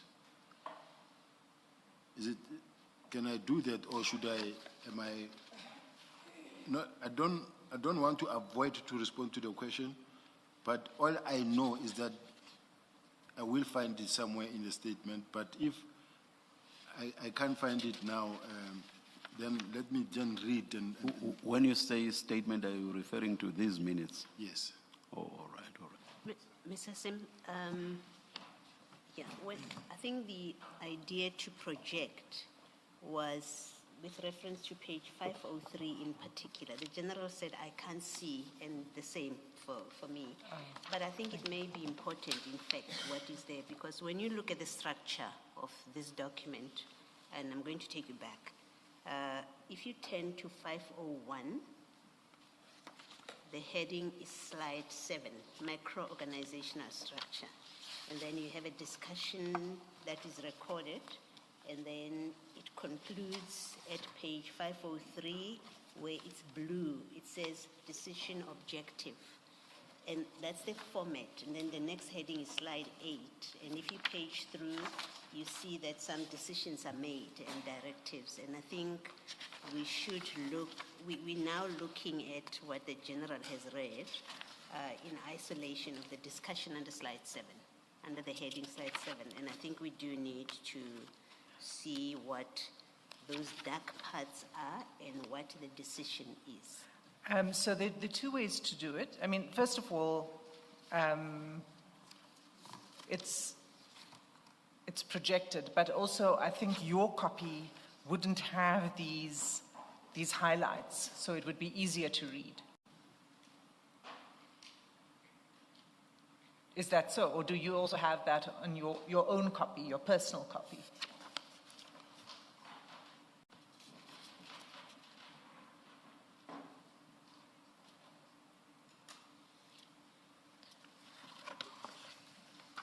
Because as Commissioner Baloy says, the relevant slide in this meeting is slide 7. Slide 7. Slide 7. So it starts on page, let me refer to page 2 of 15. It starts on page 2 of 15. And it goes to page 4 of 15. And it ends with decisions under that topic of macro-organizational structure. And what you've taken us to is part of the discussion before the decisions. Chair, when we go to page 3 of 15, page 99 or 502, and then you go to the first highlighted one where they say, this is paragraph 3 now. The minister further indicated that there must be reconsideration and review of certain capabilities, such as the political killing task team, which are primarily about address serious crime. He stated that SAPS should guard against creating structures, stroke units based on specific category, whilst this duplicate the existing capabilities such as taxi killing, political killing, all being about murders. This is where the discussions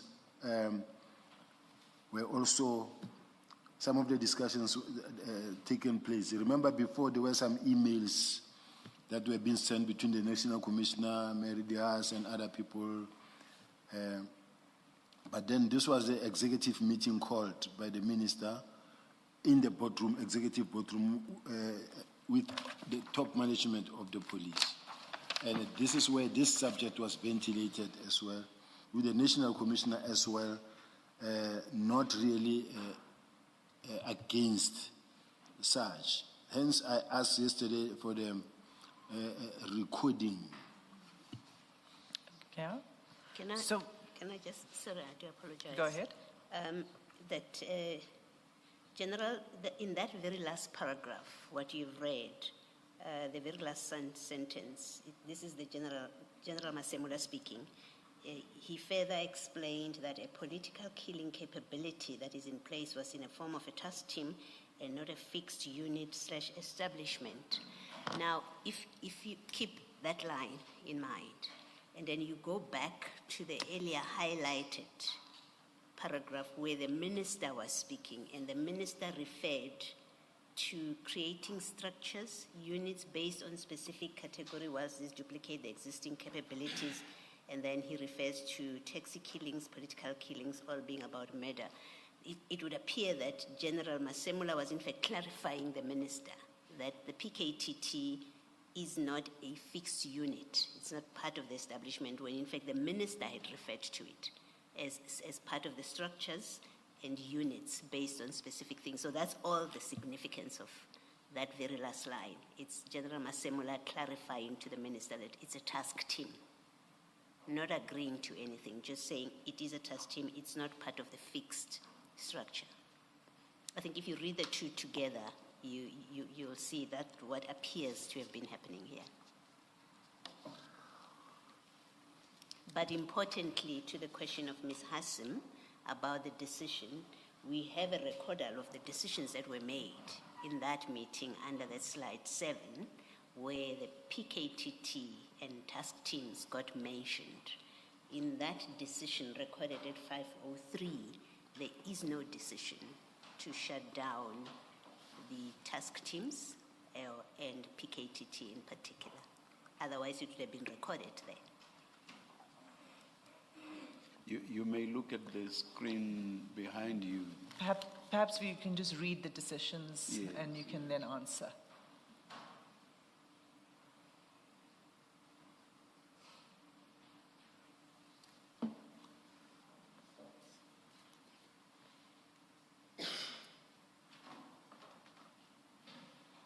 Oh, the one on top, I was reading from slide 8. I'm sorry, Chair.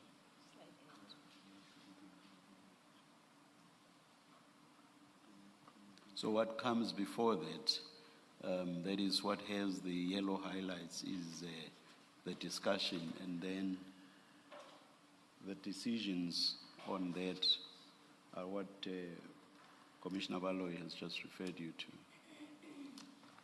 You follow that? I follow, Chair. Yes. And Ms. Hassim now is saying, do you see that there is no decision there? What was it, Commissioner Baloy?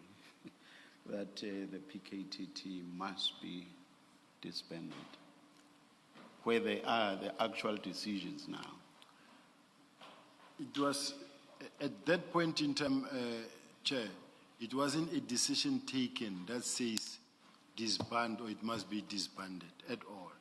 It was a discussion to say there must be a reconsideration. This is now the foundation and the beginning and the momentum as it started gaining, to say there must be a reconsideration of this because now we are duplicating resources. So there's no, in the decisions, would you agree that there's also no decision that's recorded for a review to take place of task teams, including the political killing task team? Unless I don't read English well, because when I see here, it says the minister further indicated that there must be a reconsideration and review Yes. of certain capabilities. Yes. So that we've read that, and we've, this is clearly the discussion that took place. But the minutes reflect the decisions, and there are 3 bullet points. And what I'm saying to you is that not only are you correct that there was no decision to disband taken in that meeting, but there was also no decision that a review should be conducted on the political killings task team. Because if there was, it would be reflected in the minutes. Don't you agree? I agree. And would you agree that even apart from these minutes, no review was taken of the political killings task team before 31 December 2024? Because there was already a document that is in circulation, so there was no review. There was a document in circulation. Which document? This one of the one that we read earlier. The Murray report. Yes. Okay, but the Murray report we've already established was talking about proposals for the future. I'm saying, was there a review ever undertaken? A review of the capabilities and value of the political killings task team before the decision on 31 December, between this meeting and 31 December? I thought I responded, Chair. I don't want to be evasive. I want to answer a question honestly. Was there, General, was there a review undertaken pursuant to the meeting of 1 November 2024? Not pursuant to the meeting of the 1 November. That was your question? Yes, thank you. That answers the question. You want to say something, General? What pains me is that I'm being pushed into a corner of saying, was there disbandment instruction, yes or no? Was there a review? There was a document that is in circulation where I also signed, where finally the National Commissioner at his own time then also signed and say implementation must be done by General Sibiya. So I wouldn't expect that there should be another review on top of a review that is running, that is already in place. General, please understand what's going on here. We want to get the full facts. This is not about pushing you in any direction. If, as you say, there was something decided in accordance with the Murray report, you have said that. You have dealt with it. Now we are dealing with the minutes of the 1st November 2024. And you have read the highlighted part where part of which says the minister indicated that there should be a reconsideration and review. Now, you are being asked a different question now. It's no longer about the Murray report. It's about the meeting of the 1st November 2024. And you are being asked a different question. Was there a review? Because we want to get all the facts, the full facts. Was there a review pursuant to the 1st of November 2024? We are past the Murray report. That's why you've already responded to the question. I'm just giving this explanation to disabuse your mind of this idea that you are being pushed into any particular direction. That's not the idea. These are different facts. You've dealt with Murray. We are now dealing with the 1st of November 2024. Thank you. Thank you, Chair. And the reason we're dealing with the minutes of the 1st November 2024 is because you drew to our attention that this was a significant event that led to the disbandment decision of the 31st of December. So just to explain why I am taking you to the minutes. Now, we've dealt with the minutes. There's no decision in the minutes to either disband or to undertake a review of an analysis and an evaluation of the political killings task team that we've established. But my next question is, despite this, was there any review taken of the PKTT between 1 November and 31 December? The answer is no. Okay, thank you. But can I clarify something? Yes.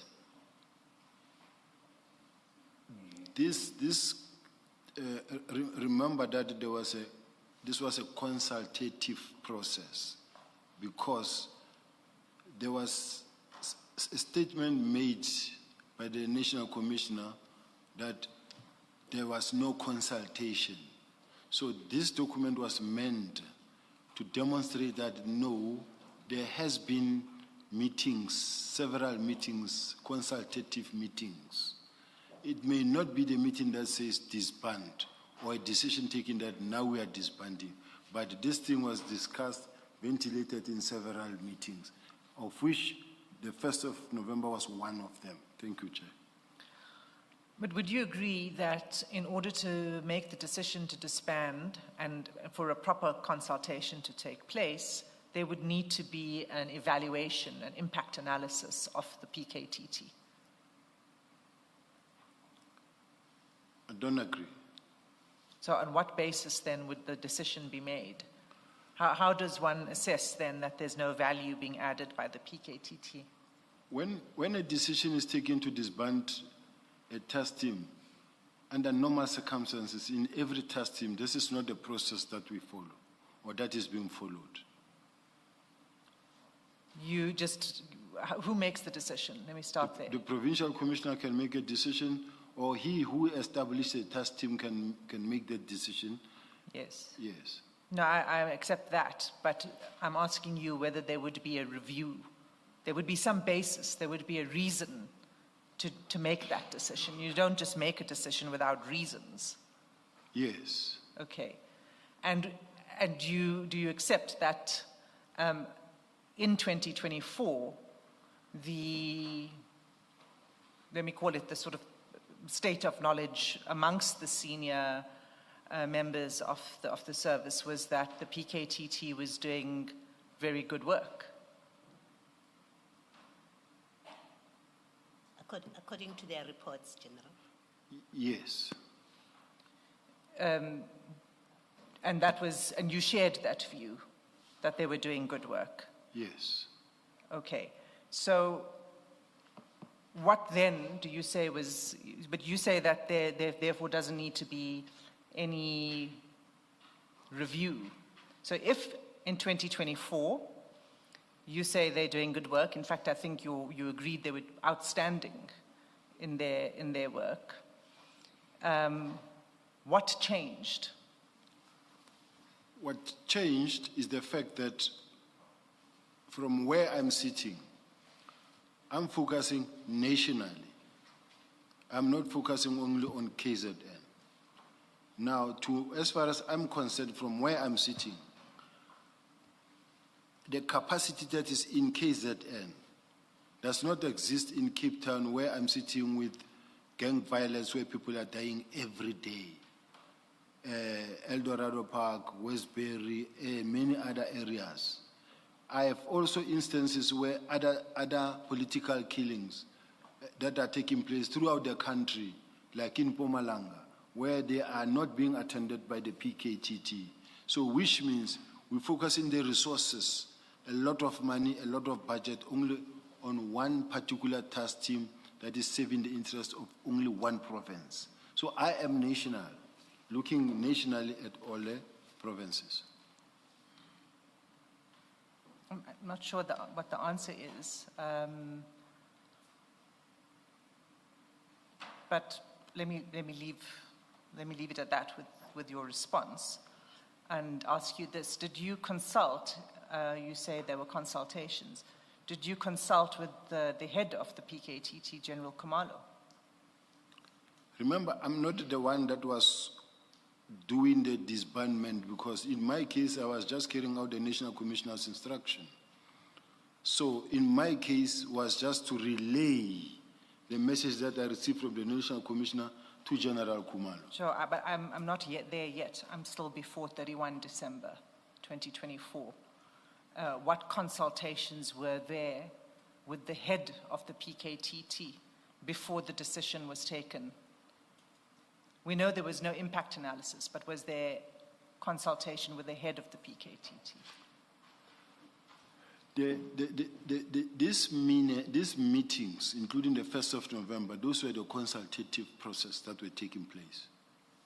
I personally didn't have to consult with General Khumalo because I was not part of it. I was not involved in it. Okay, are you aware of any consultations with General Khumalo on the issue of disbandment? He was part of the meetings. Was he part of this meeting on the 1st of November? Yes, all the meetings, yes, he was part.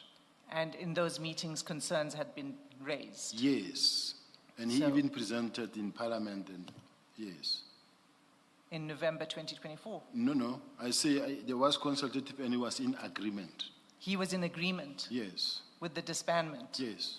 General Khumalo? All of them. I find that very hard to believe, because General Khumalo has testified at length here as to the shock when he saw the letter, the instruction, on the 31st of December 2024.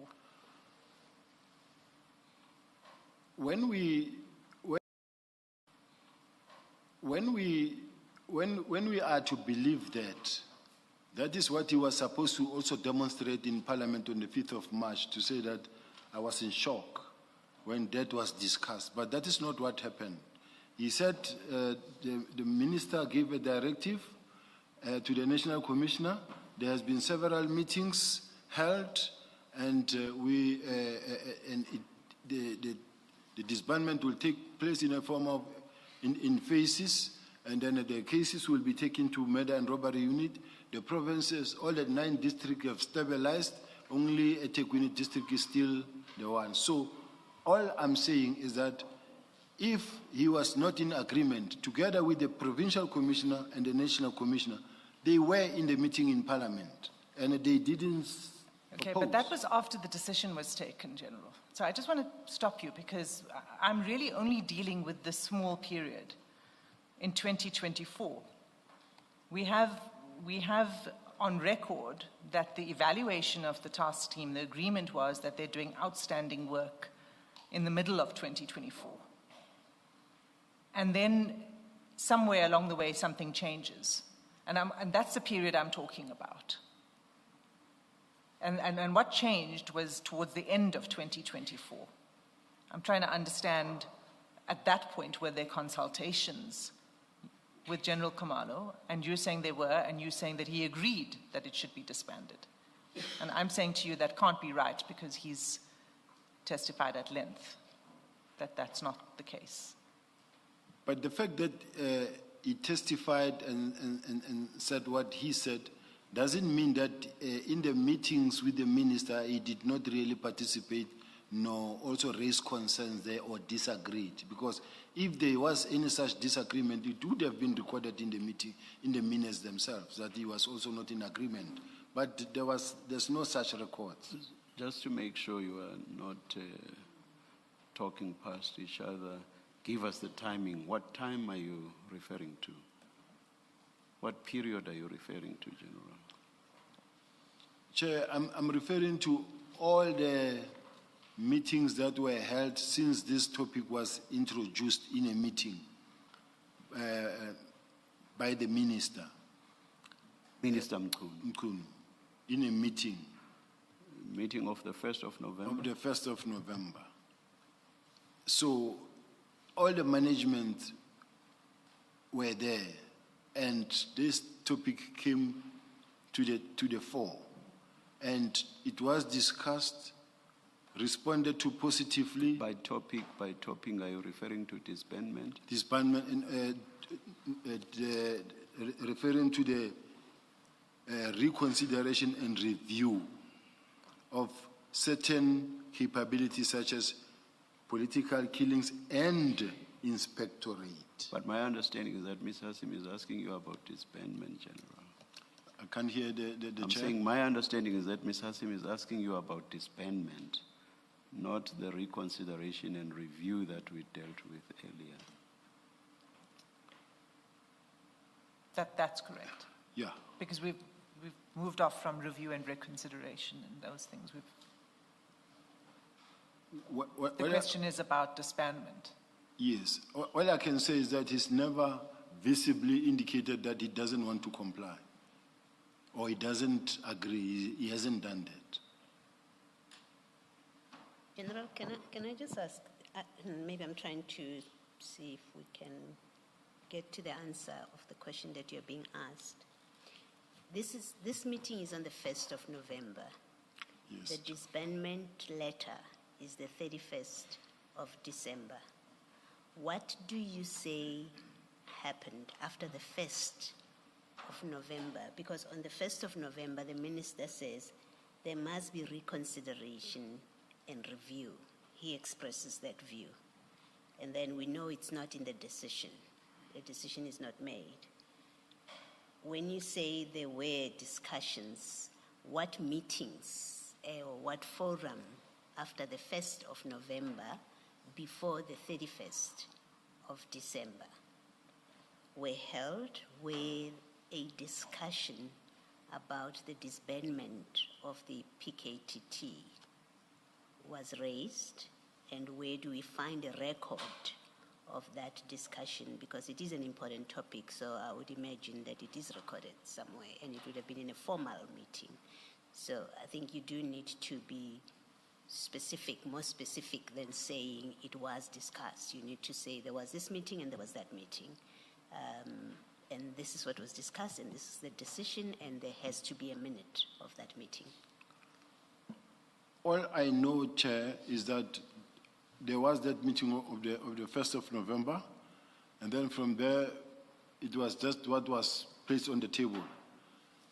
We all didn't expect that there will be a letter written, but on the 31st, the letter came. But in between, I am not in a position to tell what happened. You're not aware,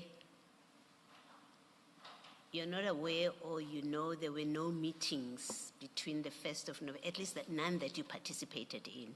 Meetings after the 1st of November, there's no meeting that you know of or that you participated in that discussed the PKTT and made a decision it will be disbanded. Is that what you're saying? What I'm saying is that I have never been in any other meeting. I have been in all the meetings where this was discussed, but between November and... Those meetings are before the 1st of November. Remember, we are talking about a defined period. From the 2nd of November to the 31st of December is what we are trying to establish, whether there was a discussion and a decision from the 2nd of November and to a date before the letter of disbandment. No, there was no any other meeting that I can think of now from the top of my head. Okay. Leading to the 31st. Okay, thank you. Okay, thank you. General, can I ask a question? Looking at paragraph 63 of your statement on page 23. Page 23, Yeah. my statement.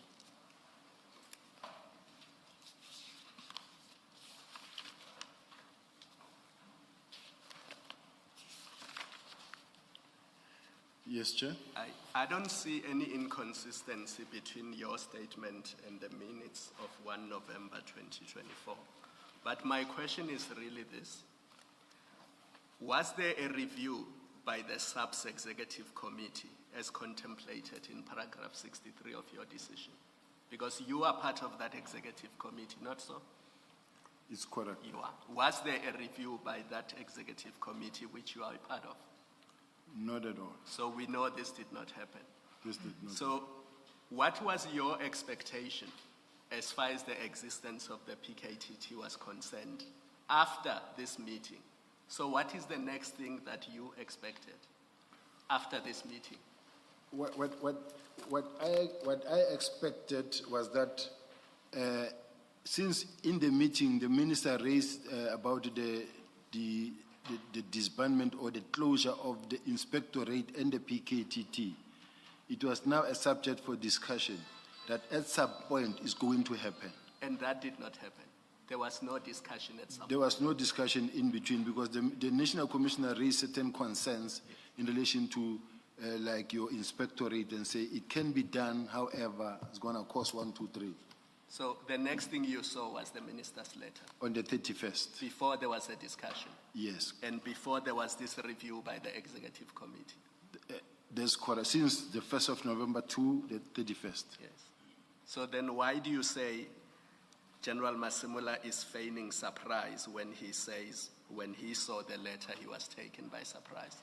If you yourself expected that there were going to be discussions, there was going to be a review, is it not a surprise that a disbandment letter that directs that the PKTT be disbanded immediately comes before this discussion has taken place or before even the executive committee of SAPS has set to undertake the exercise which you say would have been the next step? I would be surprised if this topic or this subject was never at any given moment discussed. I just saw a letter on the 31st. But if I know that at some point there was this meeting held and my contribution was this, then when that decision comes and it comes as a surprise, then as a National Commissioner, I will then take it up with the minister, revert back without pushing it further. So I'm saying, to me, he cannot say it came as a surprise because it wasn't the very first time he came to hear about the matter. Not the review, the disbandment. Remember, the first time he's hearing of the disbandment is when he sees the letter. He might have heard about a suggested review, a suggested impact analysis, but that is different to a disbandment decision. The first time he hears about a disbandment is in the letter, because the minutes don't say anything about disbandment.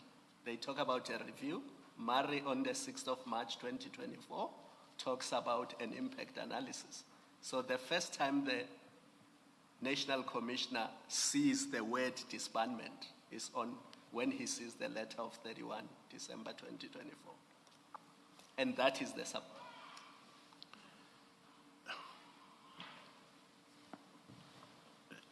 When the chair starts looking at me like that, I feel threatened now, because I know what is coming. Well, can I say that I would expect, given how you've explained in this discussion with Ms. Hassan, where you, and Commissioner Khumalo, where you accept that the executive management was mandated or was going to have a discussion, that did not happen. And the next thing you became aware of is when that letter came. If that is so, on that version, I would expect you to say, I was also surprised, because we had a meeting on the 1st where the minister spoke about reconsideration and review, and then we as executive management were tasked, or we're going to have a discussion about this. We never had that discussion. The next thing that happened is there was this letter. That's what you've said to us. The next thing, there was this letter. I would expect you to say, the letter also caught me by surprise. Unless, of course, you knew that that letter is coming, which was not, and you would have known not through the formal processes and not through the documents that are in front of us. Somehow you would have known it. But you've told us I knew nothing about it. The last time we had this discussion was on the 1st of November. And after that, there was nothing. Executive management didn't discuss it. I expect you to say I was surprised.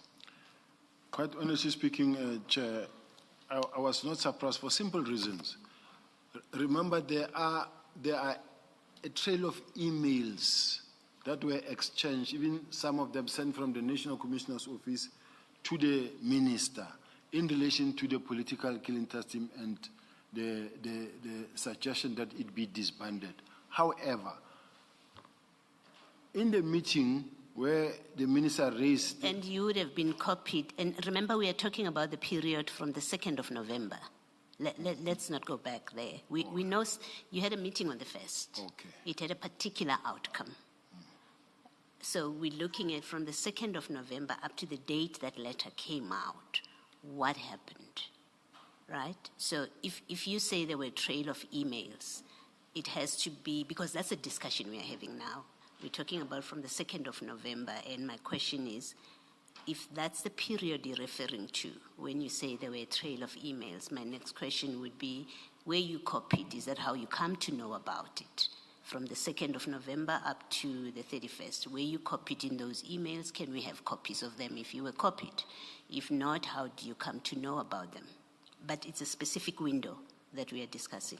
In between the meeting of the 1st of November up to the 31st, I know of no meeting or no consultation. I was never involved in any form of discussion. I also saw that letter as it was circulating now on the media. Thanks, Shadrack. Thank you. There's another peculiarity I want to raise with you. The letter of the 1st of November, we're staying in that period, but it's in fact not inconsistent with the Murray report. The discussion on the 1st of November wasn't only about the political killings task team. The political killings task team was cited as an example. So, was there any consultation on any other task team, any review that was done on any other task team other than the political killings task team after 1 November? It was the inspectorate. It's not a task team. It's a division. No, it's a directorate. Okay, but I just want you to confine your answer to task teams, because Do you agree that in the meeting of the 1st of November, the discussion was about task teams and the political killing task team was cited as an example? No. It was specifically about the political killing task team and inspectorate in that meeting. Okay. And if you look at the minutes, let's just see the language of the minutes. It says there must be reconsideration and review of certain capabilities, such as the political killings task team, which are primarily about, I think he means addressing serious crimes. So it's cited there, such as an example. And then if you look at the second sentence, he says, he states that the SAPS should guard against creating structures or units based on specific category while these duplicate the existing capabilities. Example, taxi killings, political killings, all being about murders. So he referred to the taxi killings task team. So this is what I'm saying to you, is that what was under discussion for review was not only the political killings task team, right?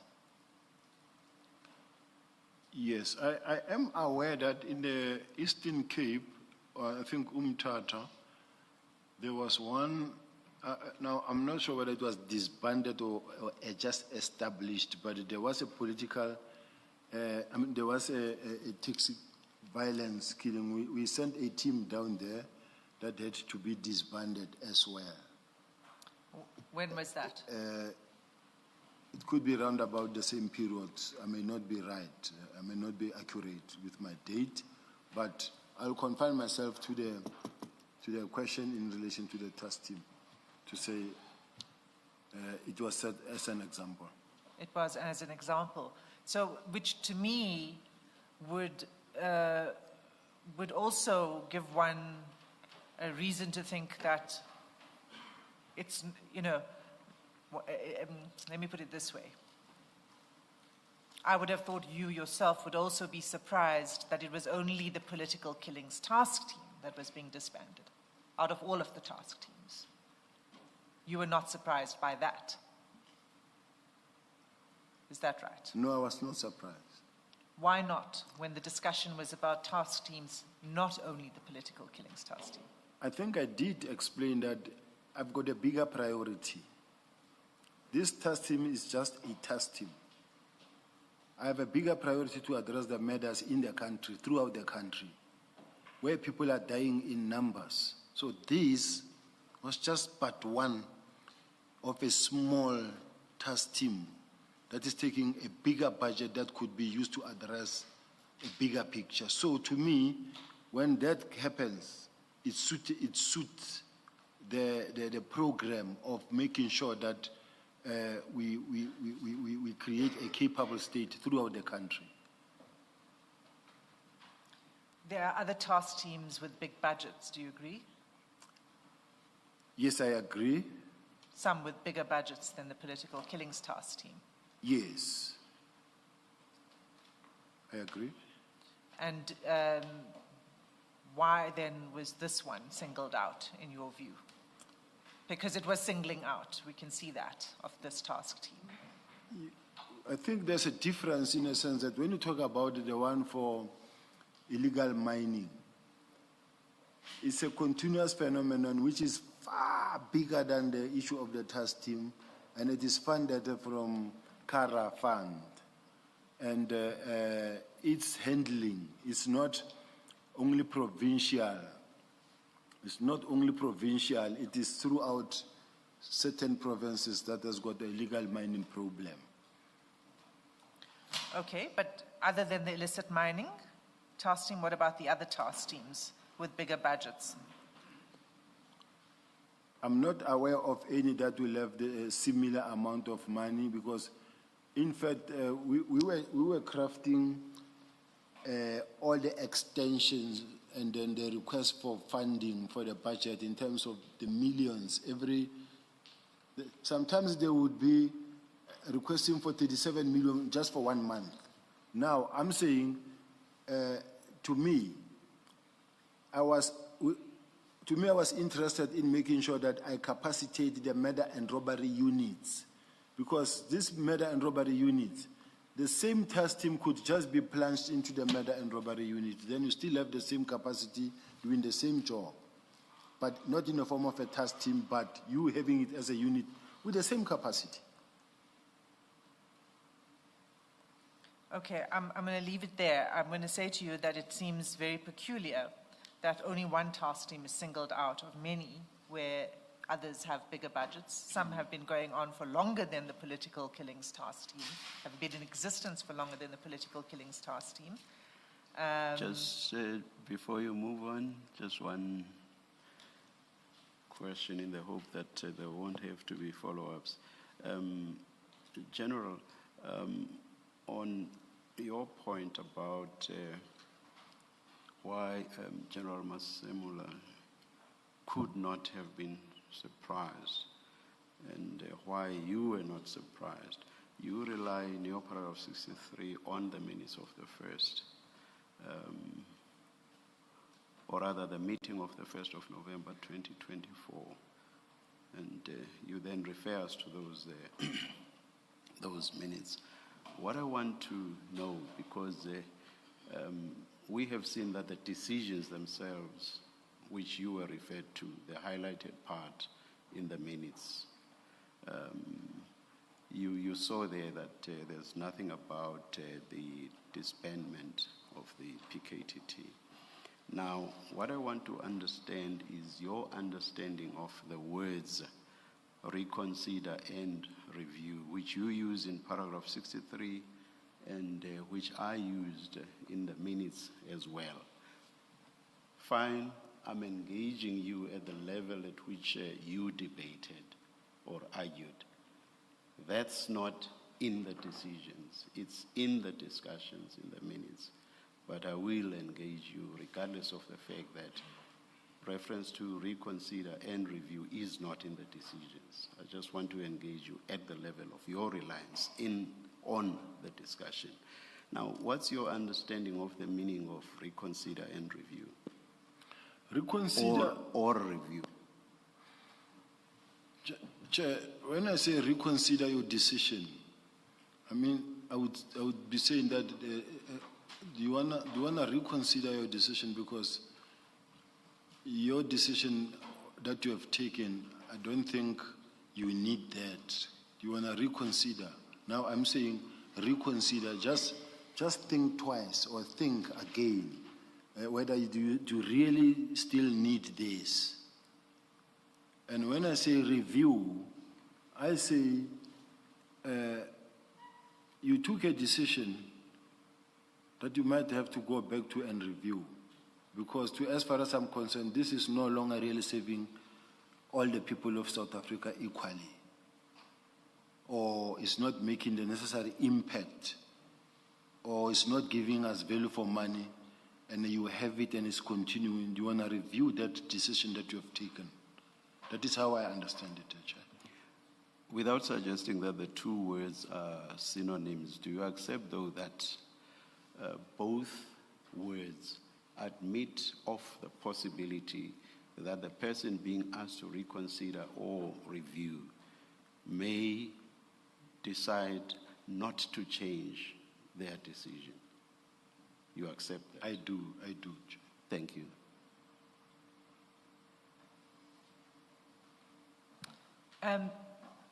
General, you said that there were emails also after 1st November in response to the question from the commissioners about the surprise of the National Commissioner. You said he shouldn't have been surprised because there was a Marais report, there was a 1st November, and there were emails, and he was copied on those emails. What emails are you referring to? I need assistance because we do have them here. I must just refer to them now because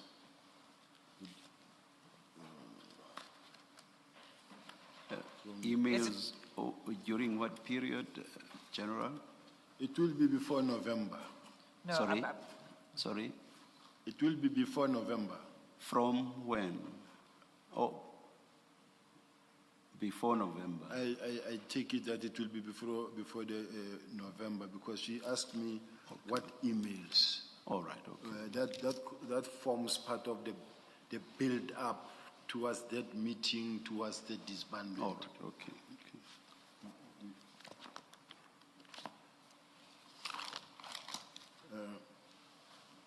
Chair, am I expected? Are you referring to your, would you like to look at your statement again?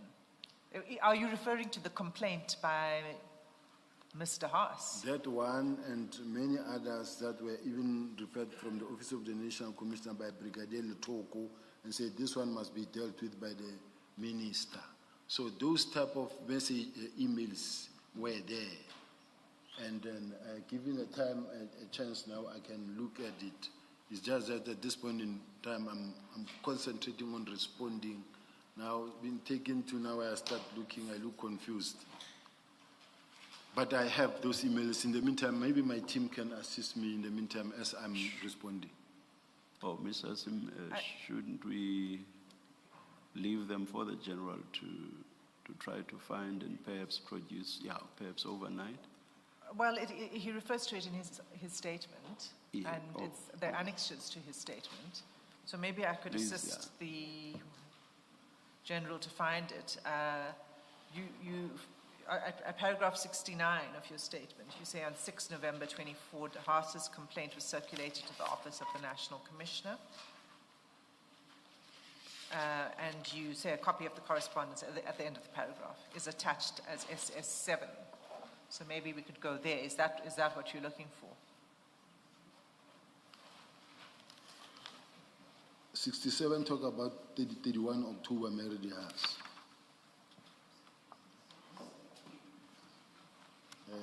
I just want to get to all of them.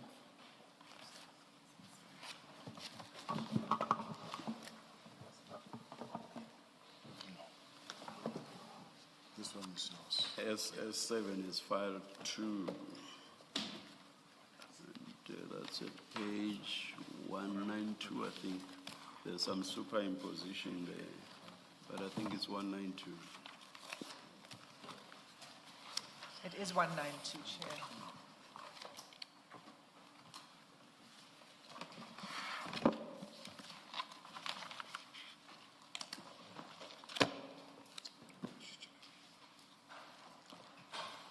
Yes.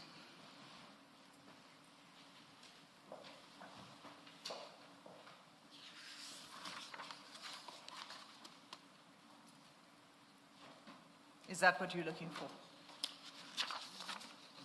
That is correct, Chair. This is what I'm looking for, but I see all of these ones from Babalwa Mbengo, 4 November.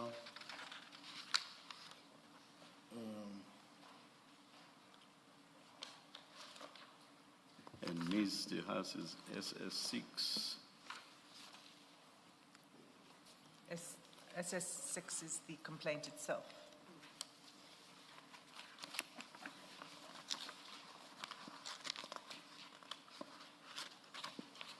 Yes, is that one, even those that went to Parliament, it's before November. Well, it looks like the emails, the correspondence that you're referring to is on 6 November. And she seems to, if you look at page 193. Page? 193, it's an email from Mr. Haas to several recipients, and then that is forwarded to the minister.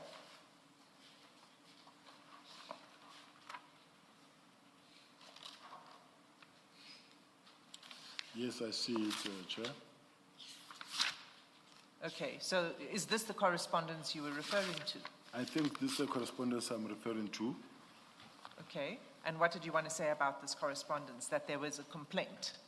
Yes, what I wanted to just say or indicate is that this discussion, the meeting of the 1st of November wasn't the real first discussion to discuss this issue.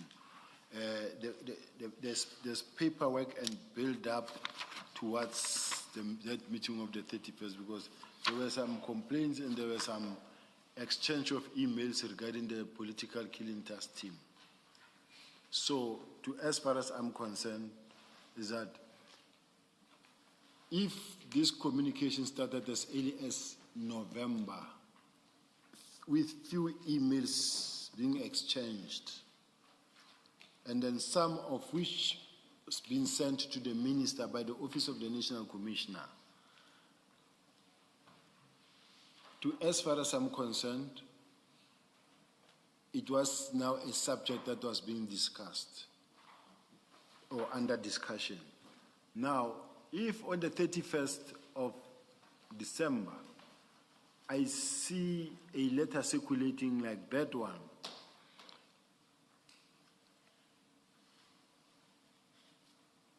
it was something that I saw, and we all didn't expect it, but it happened. But to say I was surprised, I can't say I was surprised, because it was once discussed. So it came.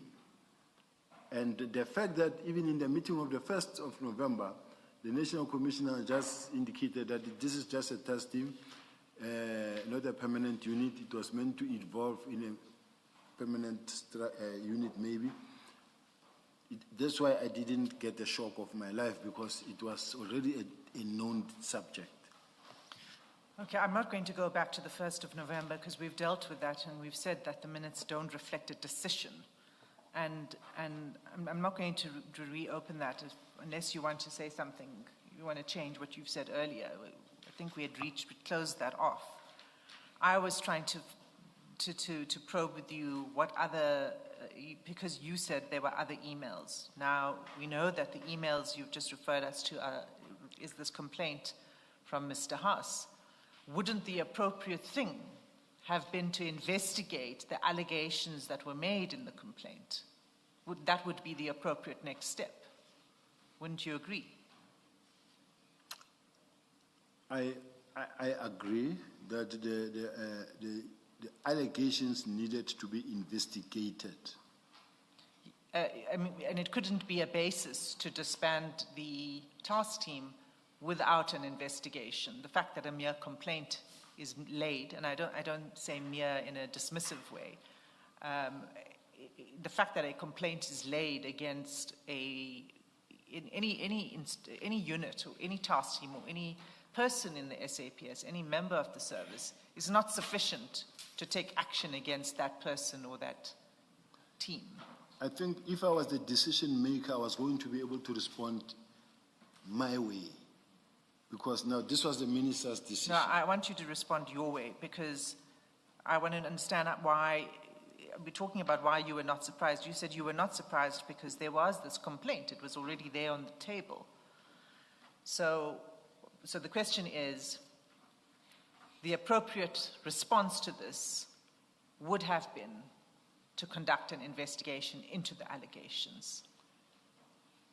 Yes, but it wouldn't still be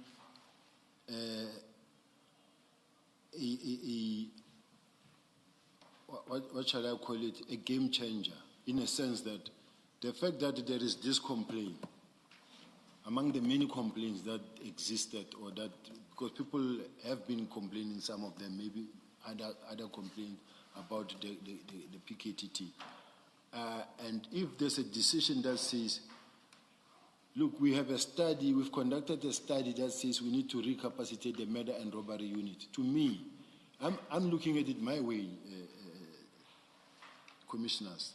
My way was, I want to capacitate and strengthen capacity in all the murder and robbery units. So to me, disbanding this PKTT would be a first prize. Would be first prize? Yes. General, why not disband the taxi killings task team for that same reason? You're concerned about budget. You want to capacitate other units. You have the taxi killings, and the minister does say in that 1 November meeting that they, like the PKTT, are doing work that involves murder. And in his testimony before us, he said, all murder is the same. So why were you not thinking, oh, it's even obvious that the political killings team should be dissolved as well because you're concerned about budget? Thank you very much for that question, Commissioner. It actually led me and assist me in being able to respond, actually, because first and foremost, how many politicians get killed? Let's take 1 to 6 months.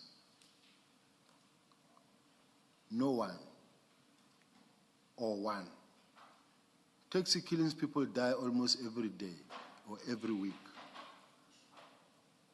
When you look at what is happening in the gang violence, your Cape Flats, everything, where people are dying every day. Sorry. So you disagree with the minister's suggestion in that meeting? Because remember, on the 1st of November, the minister mentions the political killings task team and the taxi, what he calls the taxi killings. So he didn't just say the PKTT. He referenced also that taxi killings task team, that there has to be a reconsideration and a review to collapse them into the murder, I think it's a murder and robbery unit. How you're starting now about the taxi killings task team is that you saying, well, you don't agree with the minister that there needed to be a reconsideration even of the taxi killings task team? No. What I was basing my answer on is that the political killing task team is actually not such a busy task team, because politicians don't die every week or every second week. But we're maintaining it and we're spending millions on a daily basis in hotels. Now, I'm saying, from where I'm sitting, we could use the budget better. In April 2024, you approved the allocation of further funds, which suggests to me, at least, that this position that you've now adopted and are justifying about disbanding the PKTT is an afterthought. Certainly you were not thinking that in April 2024, because you would have refused to make the recommendation to support the request for funding, or you would have made notes expressing your reservations, even as you recommend. But you don't do that. You give an unqualified support for requests for funding. That's in April 2020. Sorry? To be precise, Commissioner, it's 26 March 2024 Yes. was the date of the general signature. So in March 2024, you support a request to fund the PKTT. The very one that you say, well, I need the money. They're just sitting in hotels. I need the money, but you support it without qualification. You have to be able to reconcile that. Otherwise, it's a later change of mind about the PKTT, what you are now telling us, because your conduct in March 2024 suggests you did not have the concerns that you are now expressing after it is disbanded. No. Let's look at the first date. Is there, when I recommended, is March 2024. 26 March 26 2024. March. And at that point in time, It was in fact the very first time I'm included, even in the correspondence or communication of saying we need budget. I can't stand on the way when they say we need budget. It must via my office. It was the first time because it has never happened like that. Now it comes to me, I can't say no, and I can't question it because this thing is being brought to me. That must go to the National Commissioner for signature. I say yes, they're doing a good job, they sign, and it goes. However, when the issue of the study then comes to me at a later stage, remember when it's my signature now on the document, evaluation document, it is at a much later stage in 2024 when I signed and say that I've gone through these documents and I see that the political killing task team's mandate fall in fact under murder and robbery unit. Now, I've murder and robbery unit everywhere in the country. We also have murder and robbery unit in KZN, but we also have a duplicate unit, task team that is running on its own when we have a murder and robbery unit. Take this capacity, put it in there. That is what in my mind came through. So in March 2024, when you sign, are you saying you didn't realize that what the PKTT, that which you are approving at that time, they do work which falls under murder and robbery? Is that what you're telling us? I didn't have that benefit of that report at that point in time. Yeah, but I'm assuming you know about that there is a political kill, unless you say you didn't know that there's a political killings task team and that it is tasked to look into political killings, that it is the product of an initiative, an instruction directive of the president to an interministerial committee. Surely you knew all of those things, even before you were asked to sign for the first time. You must have known. Maybe let me take it step by step. Before the 26th of March 2024, did you know about the existence of the PKTT? I did know about the existence of the political killing task team and that it was a door no any other person was supposed to open. Only did you know what they were constituted to do? To investigate political killings. You knew that? Yes.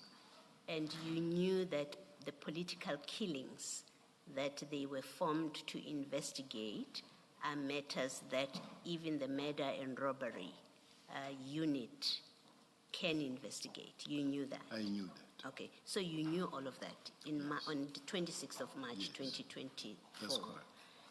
And you still signed and approved funding, even That's though correct. you knew that. That's correct. Okay, thank you. Thanks, Ms. Asun. Sorry, what I want to, can I raise one little thing? Sorry, I'd like you to come in, but because it's linked to what Commissioner Baloyi was saying, you might want to respond to both. Because it wasn't only political killings. The PKTT was also looking into the killings of traditional leaders. They had their mandate extended to cover that aspect. And then they were requested to, of course, go to Fort Hare. So to just put it in perspective, it was a national task team looking at several areas of concern, not just the political killings in KZN. Actually, that is where I was going when I wanted to say something, to say, remember that, and I mentioned it in terms of percentage, to say that political related, I don't know whether it's 18% or 24%, and there are drugs related. In other instances, it is not political related. In other instances, there's so many. When you look at that document that we wrote and say this document, all these cases are cases that were put in a fridge that were not being attended to. All of them, most of them, only something like 69 or 60 were political, but the rest are not political. Some will be land issues, but some will be.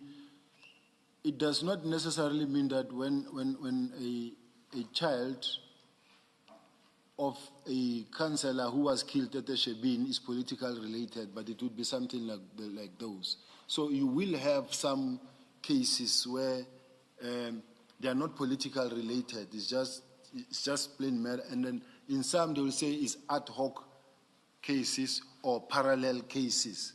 Now you have a unit that is just investigating everything, when in fact there are units. Yeah, no, General.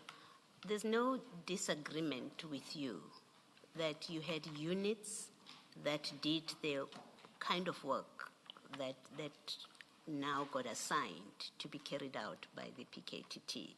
There's no disagreement. The same way with taxi killings task team. There's no question about that. The issue, at least that I'm discussing with you, is you now think PKTT rather, is a bad idea. It's a waste of money. Let's put the money elsewhere. And all I was seeking to establish with you was that must be a view that you formed only after the 26th of March, 2024. Has to be, because you sign and recommend or support funding for them for another period in March 24. So it's a view you formed after March 2024, and I think we've agreed that. You've said up to that point, you knew they were there, you knew their purpose, and the work that they did, and you supported that. You give an explanation that, well, I didn't know anything. The National Commissioner, it had to go to the National Commissioner. I couldn't say no. It's difficult to accept that someone at your seniority, if they hold real, genuine views when they are given a document to sign, they wouldn't look into it and say, what is this, even if you didn't know. But you knew about the PKTT. So what I'm checking, or what I'm discussing with you, is something changed with you after the 26th of March. It has to be. Something changed that you now hold a different view about the PKTT that makes you say, of course they had to be disbanded. Can I respond? And the question, yeah, in your response, I would like to hear, what is it that changed? Chair, what I want to say is that I was promoted to the rank of a Lieutenant General with effect from the 1st of July 2023. Now you count the months leading to March when I signed, when you're still getting comfortable in the new position where now you're looking into various documents and various, how to improve service delivery or how to improve your office in such a way that it is able to be effective. Now, after that March to where it was, I'm now in the system. I now know what I want to achieve. I now have had the benefit of being to El Dorado Park, myself, Hanover Park. I've had a lot of experience of what I see, and I have now a report in front of me that says, we have had this study that looks into these task teams, and then, because there is something that is attached to that I want to say, that make me more support the idea of the task team is not a good idea, is that I have this member carrying 600 docket, 800 docket, 500 docket, 400 docket. Now, they're no longer working on this docket, but they're tired of this docket. But what they want to do, the shortest route is to say, I wish they can send me on a task team, and someone goes on a task team and they leave those dockets there.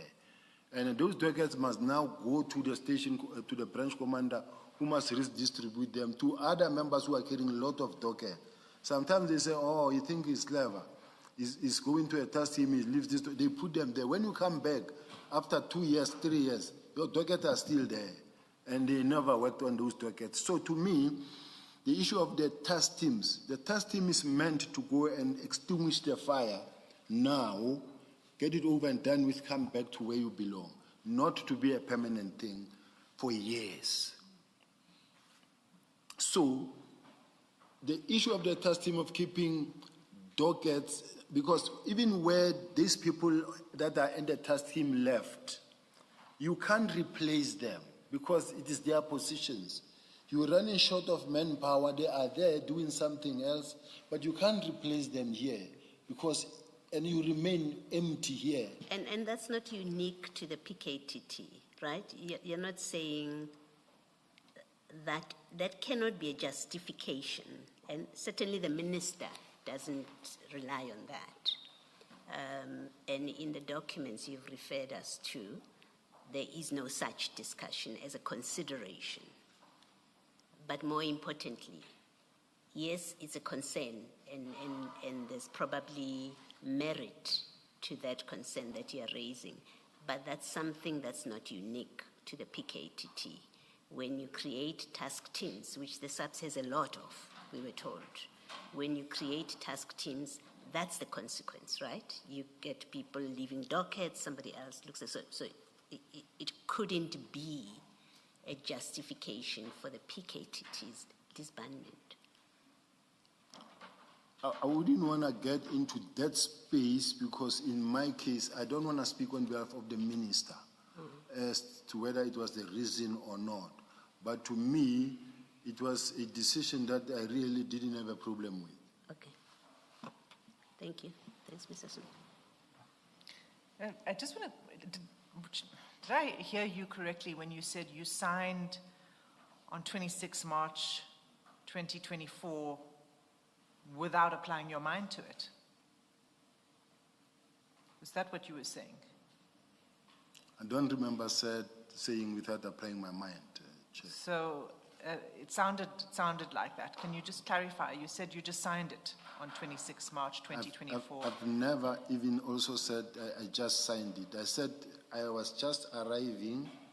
I was still getting comfortable within my position, still looking at issues and where to improve service delivery, and then which is what works and what is not working. But at that point in time, it was the very first time that I get involved into the PKTT. I've attended the meeting of the PKTT only once in KZN because I was with the National Commissioner. We went there to KZN, but there I've never known about their operations, and no any other person was allowed to know what is going on inside there. So that is why I say, to me, even when they put this document in front of me, I signed. I had to sign because they say to you, this is for the extension of the PKTT, for the political killing, and this is because of we are facing elections, we are facing that, so I had to sign. You didn't have to sign, of course. You could have, well, one, you didn't, I mean, you didn't have to recommend.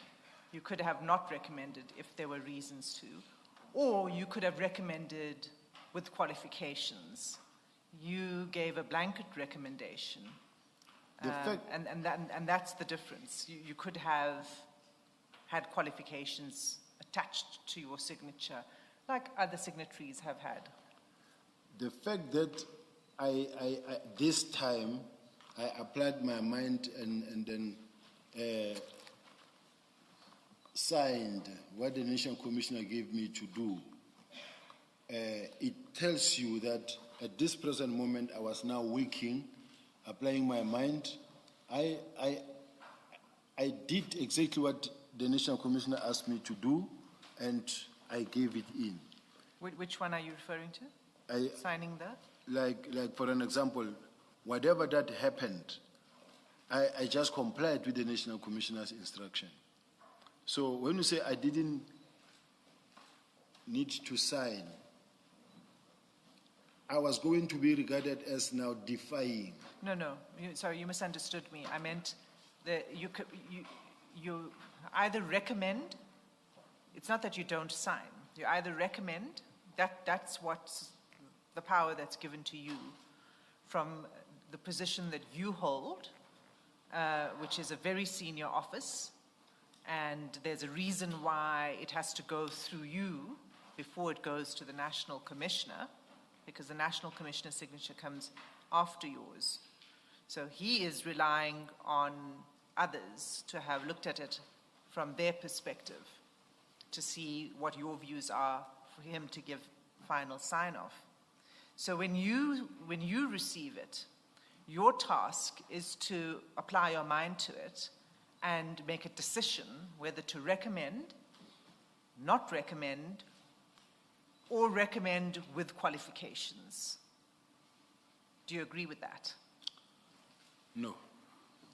Let us look at the current situation on what I'm going through now.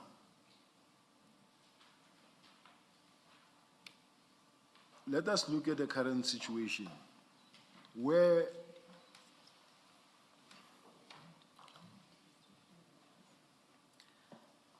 sorry, I'm getting a note passed to me. Let's look at the current situation. Okay. No, answer the question and then I'll address the note. Thank you. Let us look at the current situation where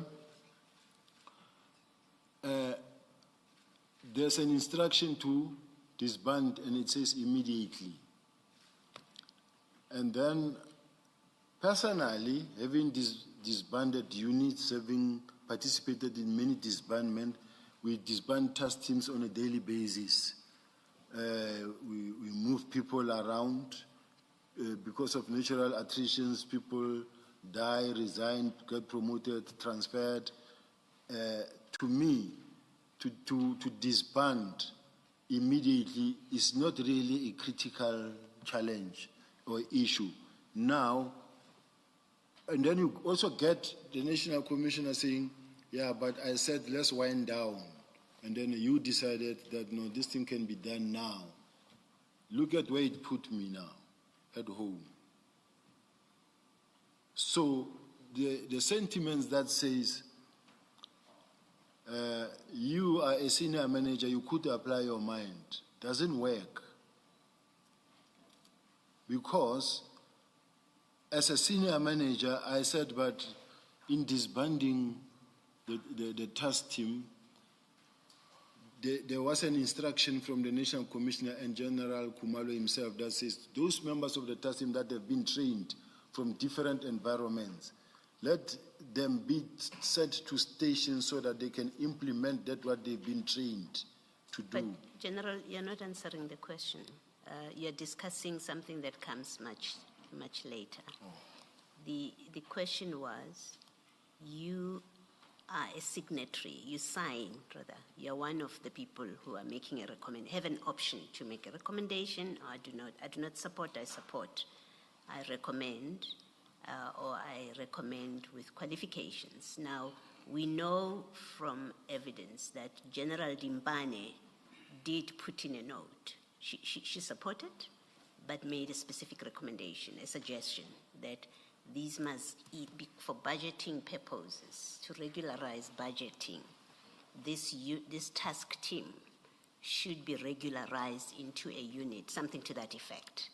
Discontinued. Something to that effect. And the National Commissioner had a response to that in that same form. So you had the option at that point to say, I support, because you say, I'm new, I don't know this environment, but this work rightly is work that the murder and robbery unit should be doing, and maybe consideration should be given to that. I think that's what Ms. Hassim is putting to you, that you did have an option on that form to sign and and recommend, because you don't want to get into trouble with the National Commissioner, as I understand you, and you don't quite yet have an understanding of what things are like, but you at least know the work that they do, and you know that it falls within the murder and robbery. So you could have said something, but you signed without qualification, which is what causes this debate. On paper, you had no problem with approving that funding request. You had no problem with it on the documents that you signed. Yes. And it's only later that you pick up problems with it.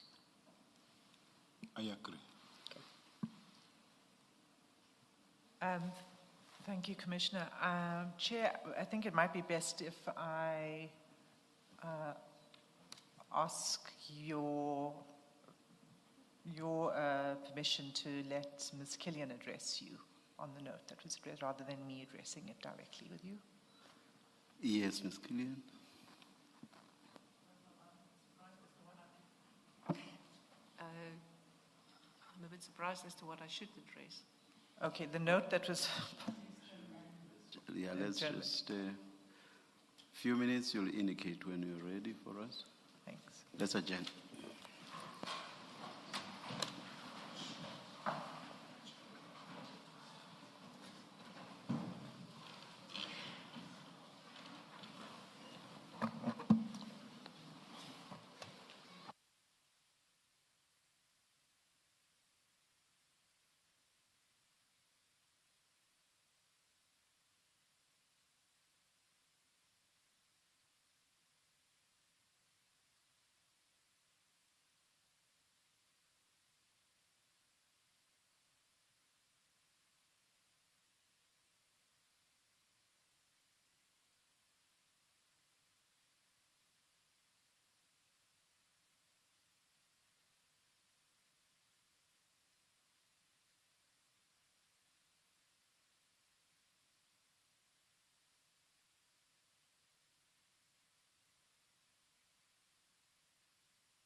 We are ready to resume.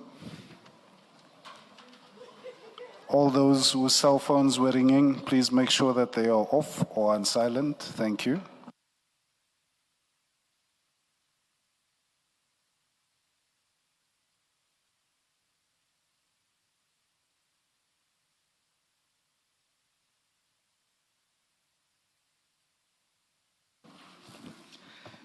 Yes, Mr. Sim.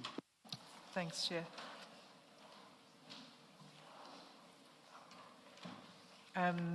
Sorry, General, just one last question on this, on your response that you orientating yourself when you took the position. You said earlier that the work study, the Murray report, in other words, you were aware of that already by 2024, before you signed it in September 2024. Isn't that so? Because it was in existence for some time. No, I wasn't aware of it because part of my complaint is the fact that documents sit for too long in offices. So if you see the date on which I signed, it's much deeper in the year. So I was not aware of that Murray report at that point in time. So when did you become aware of the Murray report for the first time? I think I needed a week to read it, go through it, and then sign it. So it will be round about a week. Round about a week. You weren't aware of the work study that it started in 2019. You weren't aware of the concerns and the proposals that were raised until September, you say, 2024. Yes, remember I was not in the employ of the subs at that time. Okay. Chair, I'm going to move to a new topic. So if there are any other questions on the issue of the disbandment and the decision, now is the time. No. Thank you. Please proceed. Okay. So, General, I'd like to move now to post-31 December, to the issue of implementation. You said you became aware of the decision when it was circulating on social media. That's correct. And, but when did you get official notification? On the 3rd of January from the Office of the National Commissioner. And I just want to take you to your letter of 17 January.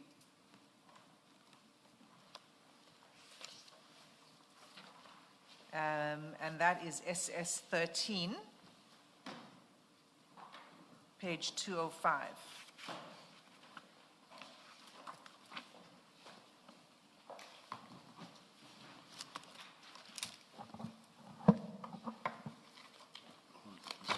These are your files. Where's my files? This one. SS 13. Page 205.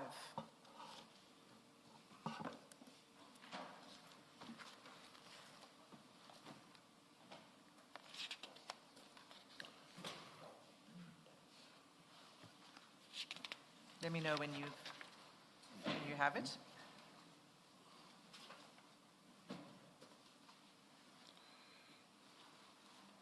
I have SS 13 here.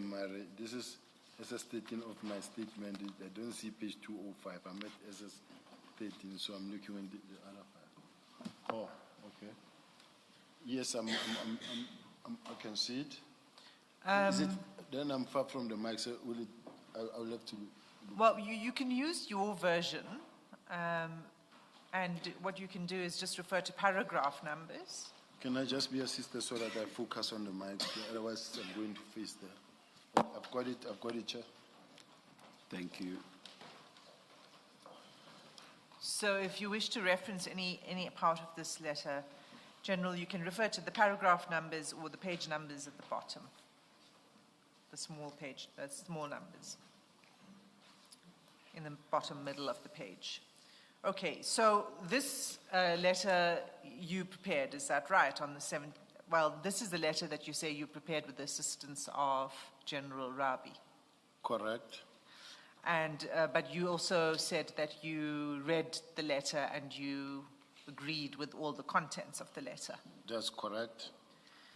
And in paragraph 2 of this letter, in the second sentence, you said this decision, meaning 31 December 2024, was informed by an assessment that the task team no longer significantly contributed to policing efforts. What assessment were you referring to here? Because as we know, you've said there was no review or analysis of the task team. So what assessment are you referring to here?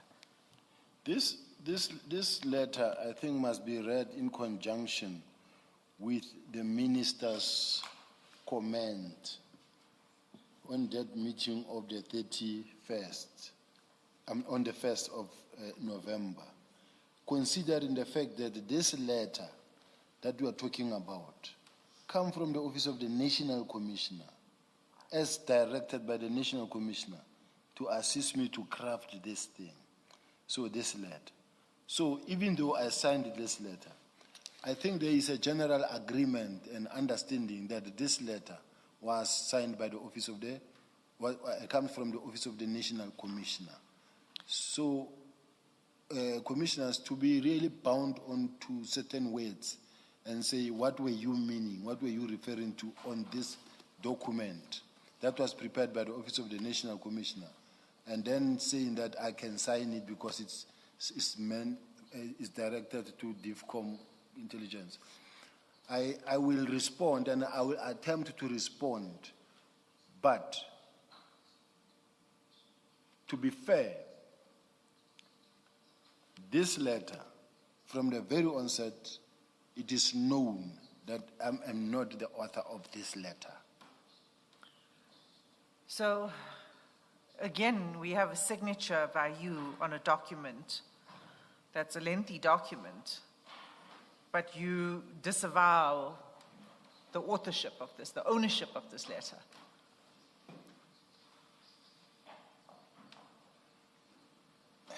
It's You can not comment on that. It's not a difficult question that you are asking. I'm just worried that we all agree that it comes from the Office of the National Commissioner, Well- and that it can be signed by me. And when I read it and I went through the contents, to me, it was a plan on how to go about in disbanding. I signed it. I'm not that doesn't sound, it doesn't sound like a full and candid response, General, because what you've said, first of all, let me just say, this letter is not a letter that's prepared like an information note is prepared, and you see who the author is of the note, and then you have a signature that recommends, you endorse it, in other words, a letter that's, a document that's prepared by someone else. It usually then says it's prepared by somebody else. That's the first thing. Right? You agreed, this is not that kind of letter. It's not an information note kind of letter where it says it's been prepared by someone else. Right? It is that kind of a letter that it is prepared by someone, because it was sent to my office from the Office of the National Commissioner. Well, no. It was a draft that you had prepared together with General Rabi. General Rabi was assisting you. That was what you testified to yesterday, and that's what's in your statement, that General Rabi was tasked to assist you to prepare this, and you explained why it would involve General Rabi because of the nature of the letter, etc., and that's completely acceptable. There's no problem with that. But you have to satisfy yourself that you are happy with the instructions that you are giving, because this instruction doesn't come from General Rabi or from the Office of the National Commissioner, it comes from you. It's not on the National Commissioner's letterhead, it's not on, it doesn't have his signature, only yours. It goes out, simply put, it goes out as your letter, General. It's true, Chair. Signature at the end is yours. You are not recommending to anybody. You are signing a letter that's yours. And even at the top under inquiries is Lieutenant General Sibiya. It's your letter. That's correct, Chair. Yeah. Yes, Ms. Hassan. Thank you. So can I go back to now the contents of this letter and ask you questions about it, because it's your letter? Yes. Okay. So the first question I had was, what was the assessment in paragraph 2? What was the assessment that was done that concluded that the task team no longer significantly contributed to policing efforts? That is a question that is based on the, can we go to the letter that itself, that was written by the minister, because I think the words originates from that letter itself. Okay. So you're saying that this is a reference to the minister's assessment? I think so. So we need to get to that letter. SS? Page 198, same file.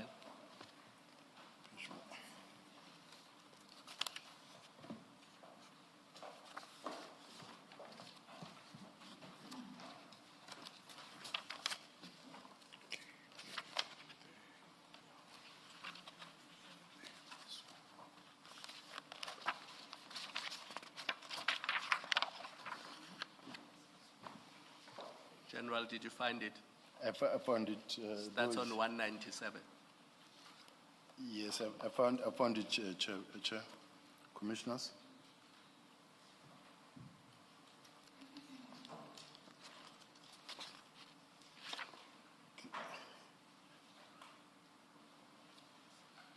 I need to get the one that is written in, because this one is very small font, very small.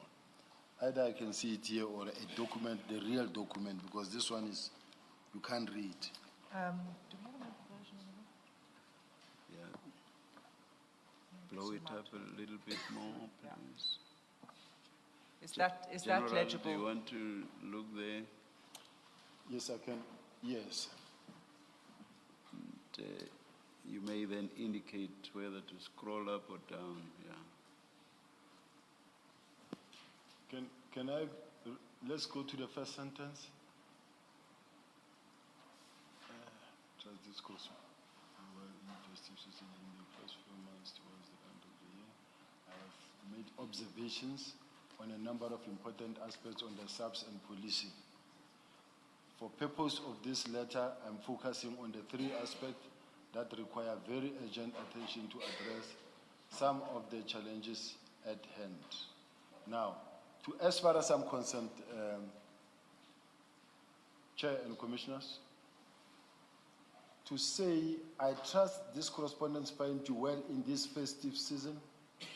In the past few months, towards the end of this year, 2024, I have made observations on a number of important aspects on the subs and policing. For the purpose of this letter, I'm focusing on 3 aspects that require very urgent attention. Now, we can go to the one of the political killing, number 3. All right. Management Executive Committee meeting later in January 2025. Key reference points to include, but not limited to, the following: a comprehensive analysis of the current challenges of scrutiny. No, this is the port of entry. Yeah. It's point 3. Point 3. Can you?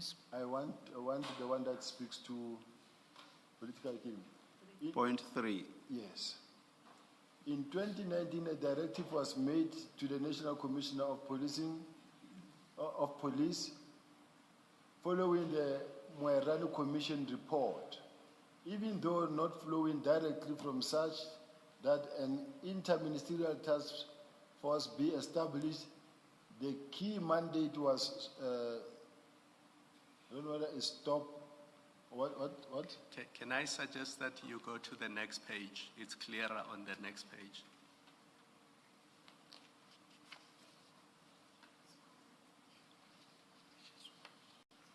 That one, yes. In 2019, a directive was made to the National Commission of Police following the Mkhwanazi Commission report, even though not flowing directly from such that an interministerial task force be established. The key mandate was to stop, investigate, resolve unresolved matters of politicians in the country, especially in KwaZulu-Natal. My observation in this regard, as indicated above, is that further existence of this team is no longer required, nor is it adding any value to policing in South Africa.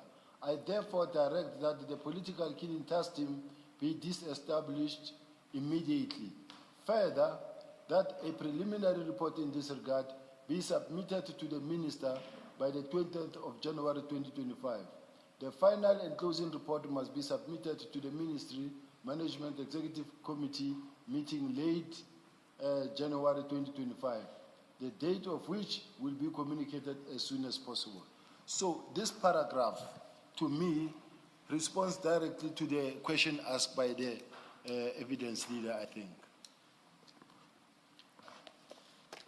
Okay, you say that the assessment that the task team no longer, what you mean is the observation by the minister.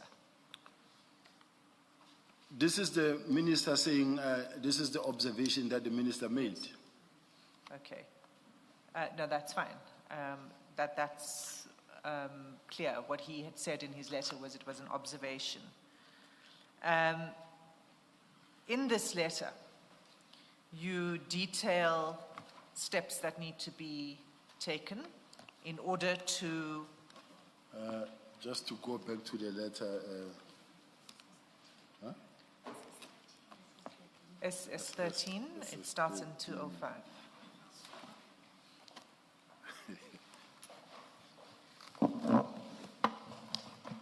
SS13, all right.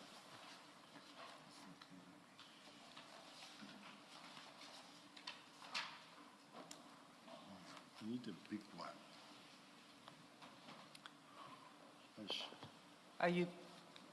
Do you have it, General? Yeah, I'm back to the same problem, but it's okay. I'll try to hold on. Well, what's the problem? Perhaps we can assist. No, because the document that is in front of me... No, you're looking at the wrong page. It's page 205. Whoa, I'm okay. Thank you very much. This is the letter that we began with. Yes. Right. We've now dealt with your answer to the question that I asked pertaining to paragraph 2. Okay.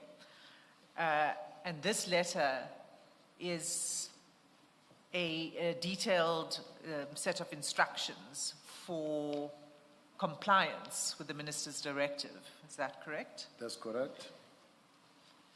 And I just want to ask you some questions based on this.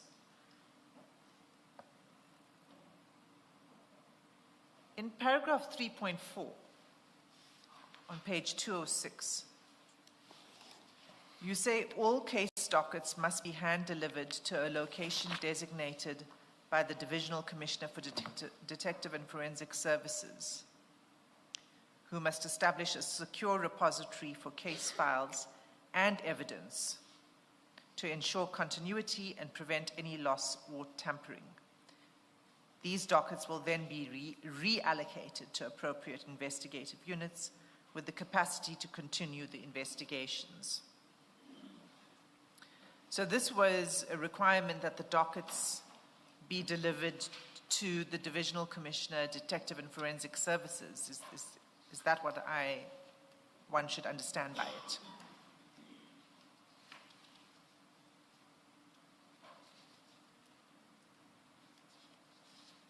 Is that right? That's correct? Okay. And where would that be? In head office? No.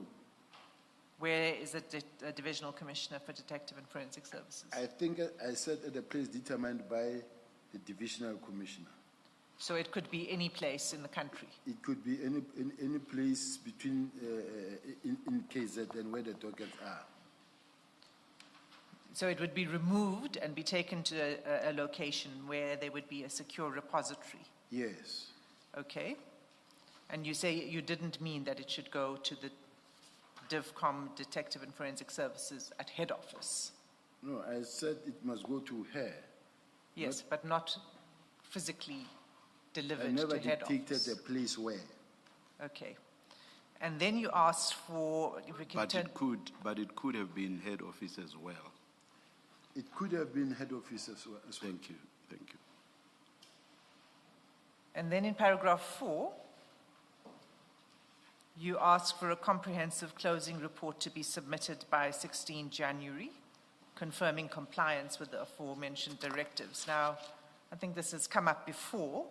This letter is dated 17 January, but you ask for the report to be delivered the day before. Do you want to comment on that?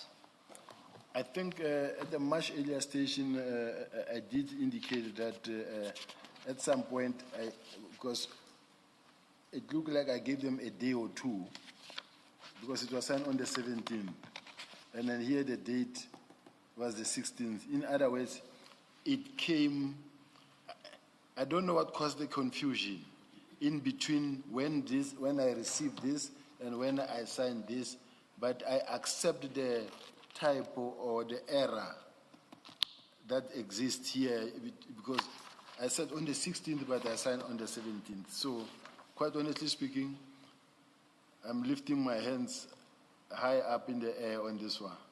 Okay. Then you ask, then you detail what the report should look like, how the report should be structured. And in 4.1, you say it should, let's just start from before. The report should be structured according to the following guidelines. 4.1, executive summary. In the second bullet, you say summary of key considerations that resulted in the decision to disband the task team. Now, this letter is addressed to the head of the task team, who did not support the disbandment of the task team. How would he have been able to prepare a report? And I've got a few questions on this, but my first is, how would you expect him to prepare a report that explains the considerations that underlined the decision, that were informed the decision of the minister? How would he know? Earlier, I indicated that he never really indicated that he does not support at all. Even the National Commissioner never indicated that he's not in support. So he never indicated that he does not support. You're saying General Khumalo never indicated that he did not support the disbandment of the task team that he was the leader of? Yes, he never. Sorry, General Sibiya, when you drafted this letter, you could not have known that because you had not engaged with General Khumalo at this point. So when you drafted this letter, how did you expect him to comply with the second bullet in 4.1? Accepting that in March, when you did engage with him, he didn't express a disagreement. You signing this letter on the 17th of January, and you have not spoken to him at all about the PKTT. That is correct. So how did you expect him to comply with bullet 2 when you signed this letter? That's really the question. Chair, because when I write this letter, I write it as positive as possible, knowing that this is an official document with the Minister and the National Commissioner's blessing. So I write it to him. And then if he himself was not in agreement, he would have responded to this letter also in writing and say, I see you wrote this letter to me, but I'm not in agreement. But instead, we don't have that.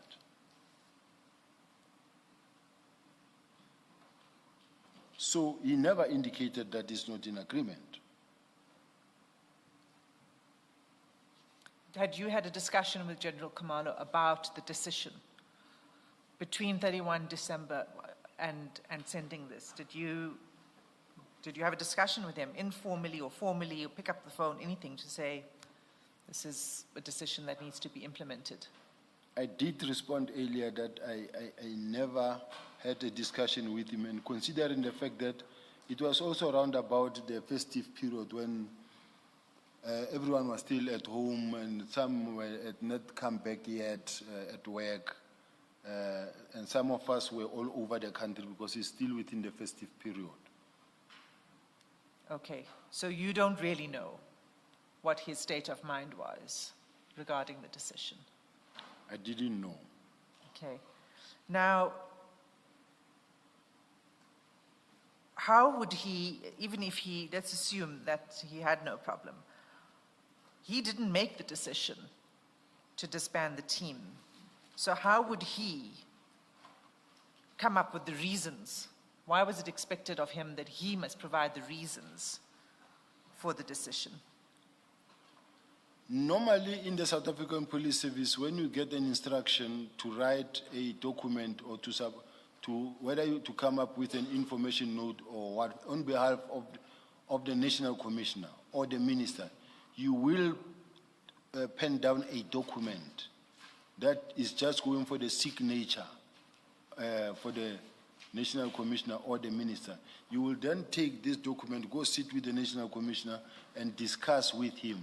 So now, in this case, since this is what was discussed and clear guidance given and him submitting the reasons, it is what is contained in the reason, in the document, guided by the fact that the author of this document, I do own the document, Chair, because I signed it, but as assisted by a person who is dealing with reports in the South African Police, who is at strategic management and who has done organization and work study, and say this is the format that you need for you to have a complete document that actually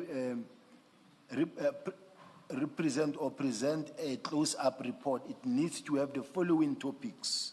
Now, those topics that are written here, we are all guided by an expert in this document, myself and General Khumalo. Wouldn't this be in a report that is written before the decision is taken? No. No, because it's not a question of we were all expecting that there will be a document coming that says we're closing down. So nobody would have known that now I need to start writing, preparing the reasons for close up, because we didn't expect this to happen. But in the normal course, before a decision is taken, wouldn't the decision be underpinned by reasons, and those reasons would be located somewhere before the decision is taken? It's true. But when I look at the letter of the minister, the few lines that is written in the document itself, the few lines that are written in the document itself, from the minister's point of view, whether as a minister of police, who determines policy for the police, he gives reasons from his own understanding and where he comes from. And now, which means the National Commissioner, before we get to this point, was in fact the one who was supposed to immediately, when he received this letter, take the same letter, go back to the minister and say, Minister, I want to understand where you're coming from. I don't agree with 1, 2, 3, 4. Can we hold on until I come back? Or make me understand. But the National Commissioner instead forwarded it and say, prepare a close-up report. It's already on board by so saying and say, prepare a close-up report. So this is a late question as far as I'm concerned. General, this is a letter that you signed and that you send to General Khumalo, and you ask him to give you the reasons for the disbandment of the task team. Does that sound like a reasonable request? We're not asking him to give us the reason why the task team should be closed. We're saying prepare a close-up report. In your close-up report, it must include the following topics. Where General Khumalo needed to ask a question, it was then for General Khumalo to make necessary inquiries with the office of the ministry or myself and say, General, you just send me this document. And then how do you expect me to write this when I don't know? Then in my case, I would also have to go back to the minister and say, Minister, General Khumalo wants to know the following, so that we can then provide the reasons. But at this present moment, I'm dealing with a letter that comes from the Office of the National Commissioner, brought to me by a strategic management executive manager, which is a general from the National Commissioner's office, and say, the NASCOM says, no, you can sign this thing. I guess, General, the substance of the question is, as you are writing this letter, I won't bother about referring to General Rabi, is it? Yeah. As you are writing this letter, because it's your letter, what key considerations or reasons did you, as the writer, expect of General Khumalo? It's a simple question. To me, Chair, I was following the guidelines, the guidance by General Rabi from the Strategic Management Office. And this letter is a letter that I know that even the National Commissioner saw. So as far as I'm concerned, I signed it because it had the blessing of the National Commissioner. But it goes out under your hand. And in response to a question of mine earlier, you said you accept it's your letter. So bullet 2 of 4.1 is basically written by you, and you are asking for key considerations, which I read to be reasons. So what reasons did you expect of General Khumalo? Because bearing in mind that he did not disband the PKTT. This letter, Commissioners, as General Rabi wrote this letter, he gave guidance. It's a guideline that says, give us a comprehensive close-up report must be submitted by 16 January, confirming compliance with the aforementioned directives. The report should be structured according to the following guidelines. Now, it gives different topics. It's guidelines. Now, which means you're not necessarily expected to even provide the reasons for disbandment if you don't have them, or if it's something that you cannot write, or you could either write back and say, may I be clarified on the following key issue, so that we are able to then guide you further. Thank you, General. Ms. Asim? Thank you. So it was free to General Khumalo to not do that if it wasn't something that he was within his knowledge, which, of course, it's not in his knowledge, right? I suggest so. And Ms. Hasim, it's 4:15. Let us adjourn at this stage. I have no objection if you continue or adjourn. We're Now available. you want me to look lazy, Ms. Kidman. I want to stay neutral. General, should we continue? Let's pull through. Let's continue. Okay, let's adjourn at 5 p.m. then. Let's continue. all right, Chair. So let's continue through the letter.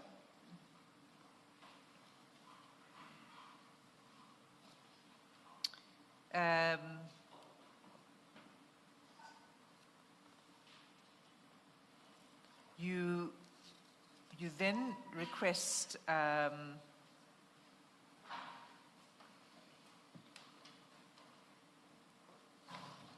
going to move over to the next page, 4.5. Input from key stakeholders in response to the announced disbandment of the task team. For example, comments by NPA and SSA.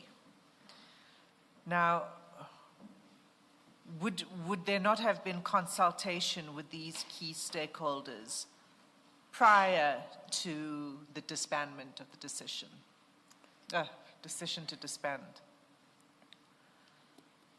This letter serves as a guideline and all the necessary important exercises that needs to be done or what needed to be considered or done. Now, in this case, the consultation with key stakeholders was one of the key issues to attend to.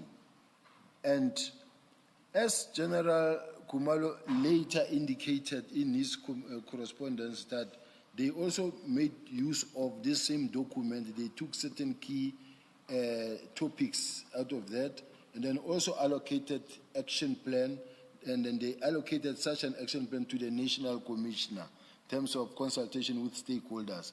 But they were all guided from this document.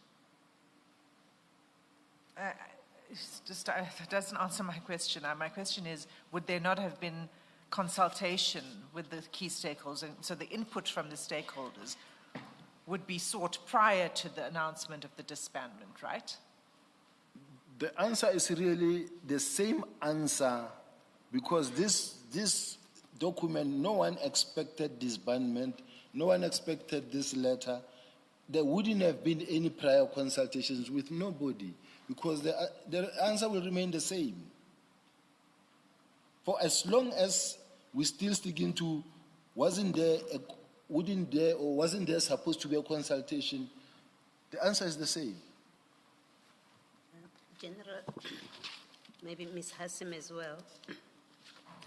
If you look at 3.7, paragraph 3.7 at page 207, it says, so this is, as I read this letter, the whole of paragraph 3, it's steps that must be taken, the whole of paragraph 3.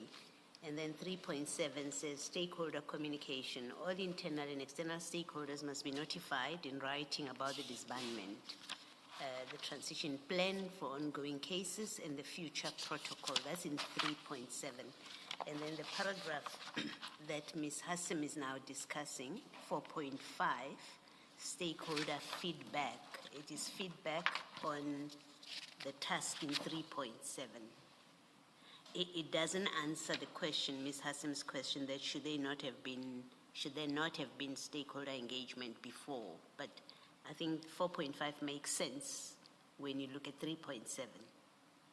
Because after disbandment, the plan says, now tell all your stakeholders what your transition plan is and future protocols. And then 4.5 requires your report to state what their feedback is. Thanks, Commissioner Beloy. The question remains the same, because it would mean that there would only be communication to stakeholders after the decision is made. So my question is, and this is an important question, because the PKTT was made up of multiple stakeholders itself, including... Before the question, and please hold your thought on it, I just want to make an observation, General, on what the last thing you said just now. You said you did not expect, and you are not referring only to yourself, but I think you are referring to everybody. You said you did not expect this letter, and you said it twice now. Yes. And you have said it twice already before. I think the first time you mentioned it, you said, we all did not expect the disbandment. And then you said it again later. You've said it 4 times. That's correct. I find it rather odd that you say you were not surprised and that General Masemula should not have been surprised when all of you say 4 times, did not expect this. I'm just making that observation and to have it on record. You may continue with you, but if you want to comment, General, you may. I really wish I want to comment, Chair, and it is with respect as well, I'm not challenging the Chair. When I say General Masemola cannot say he was also shocked or surprised, I'm just banking on the fact that it was not the first time we all saw a letter was just drafted, having not had any discussion prior at all. But you don't expect it, and I would think you must be surprised when you see it, when you did not expect it. That's the point I'm making. If the chair calls me one day into a meeting and say, General, I'm concerned about 1, 2, 3, 4 that is happening, and I think we really need to re-look into this situation and that, and then go think about it, but we need to reconsider this or to review this, look into that one. Then I indicate and say, no, but I don't think it will make any problem, there's any problem in this regard. You see, there wasn't, okay, continue. Then I say, I don't see any problem, I think it can be done. Then it all goes quiet. It's festive season now, we're all over the country doing festive season. Later in the year, in the end of the year, the 31st, I see a letter coming through. It will come as a shock, but not surprised, because I know about it. It was once raised. And then my job will be to then call the chair and say, Chair, I see this letter, and I'm surprised or I'm shocked that You see, you can't avoid saying you are shocked, you are surprised. You can't avoid saying that. I'm saying because that's actually what should ordinarily happen in those circumstances. You yourself cannot avoid being shocked or surprised, General. Thank you, Chair. Thank you. No, my advocate warned me and say, don't go for the second time with the chair. Just remain. Once you see he raises something, don't repeat it. So I'm taking a short left now. Thank you, General. Yes, Ms. Hasim. Thank you, Chair. So, that's not unrelated to this letter that we're looking at. And maybe I should cut through, actually. This is your letter.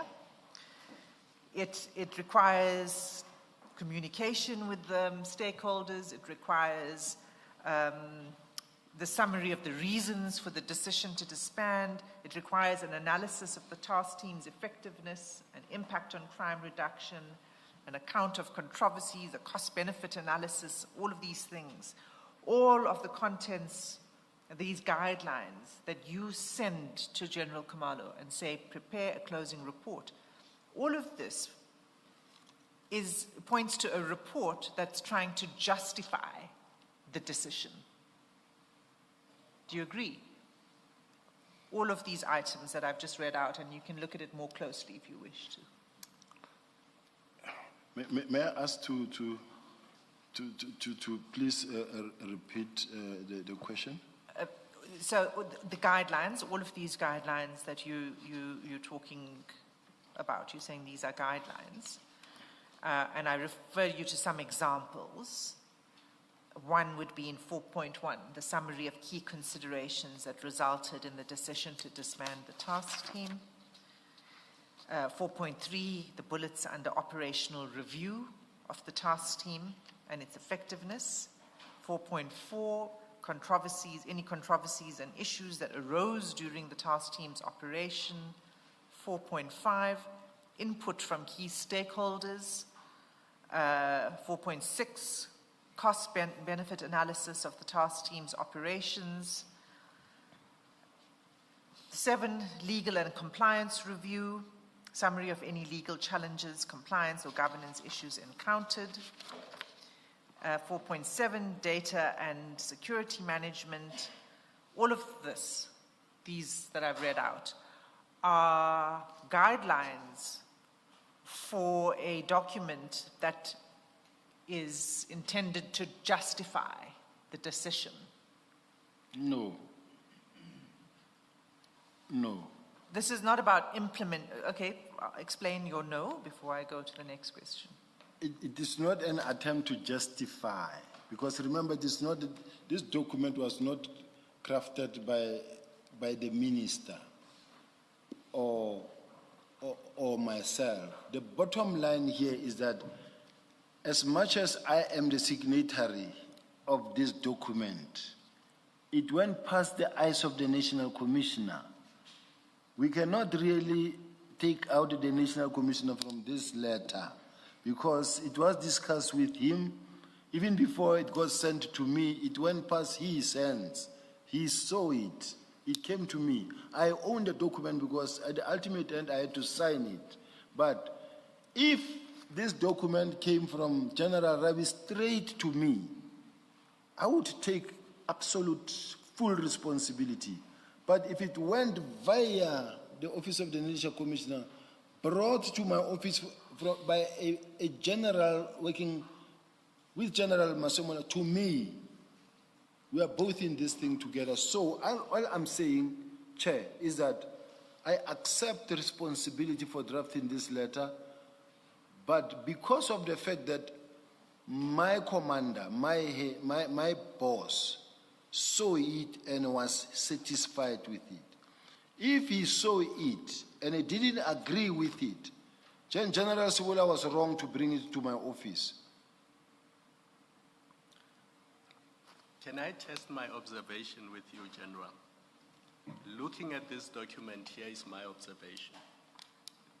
What it contains is guidelines that are usually followed when you close down a task team or a unit.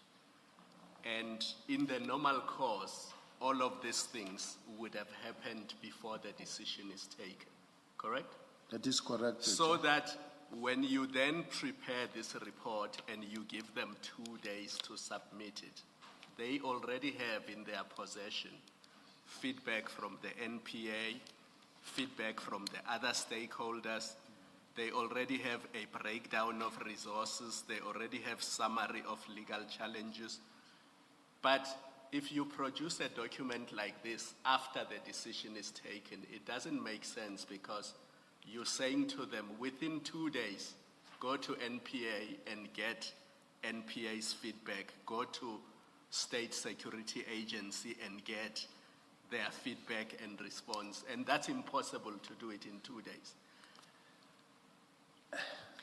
Before you answer, just to the tail end of that is, the question was, I had asked about the NPA and the SSA, and I said specifically in the context of this task team, because they were part owners of the task team. They had a very serious role to play. They were members of the task team, the SSA and the NPA. So consultation would have been before the decision. It was a multidisciplinary task team. It was not just the police. It was other disciplines, including NPA, including State Security Agency, including other role players. So the simple observation I make is that in the normal course, how you shut down a task team or a unit, you would have done these things in advance so that when you ask for a closeout report, it can be produced because you have all these things in the normal course. In the normal course, it is what ought to have happened. Firstly, I want to raise this issue. The fact that I signed it on the 17th, I said I'm raising my hands that I made it was a mistake. It was the date, maybe, I don't know how it happened. General, stop there. I even gave you a benefit of a doubt and say maybe you were expecting a response by the 20th. Yes. Because remember, a report was... Yes. So, assuming that 16th is a typo, you were really expecting all these things by the 20th. So you sign it on the 17th. When would anybody get input from NPA, input from SSA, input from all, in a space of 3 days? That's impossible.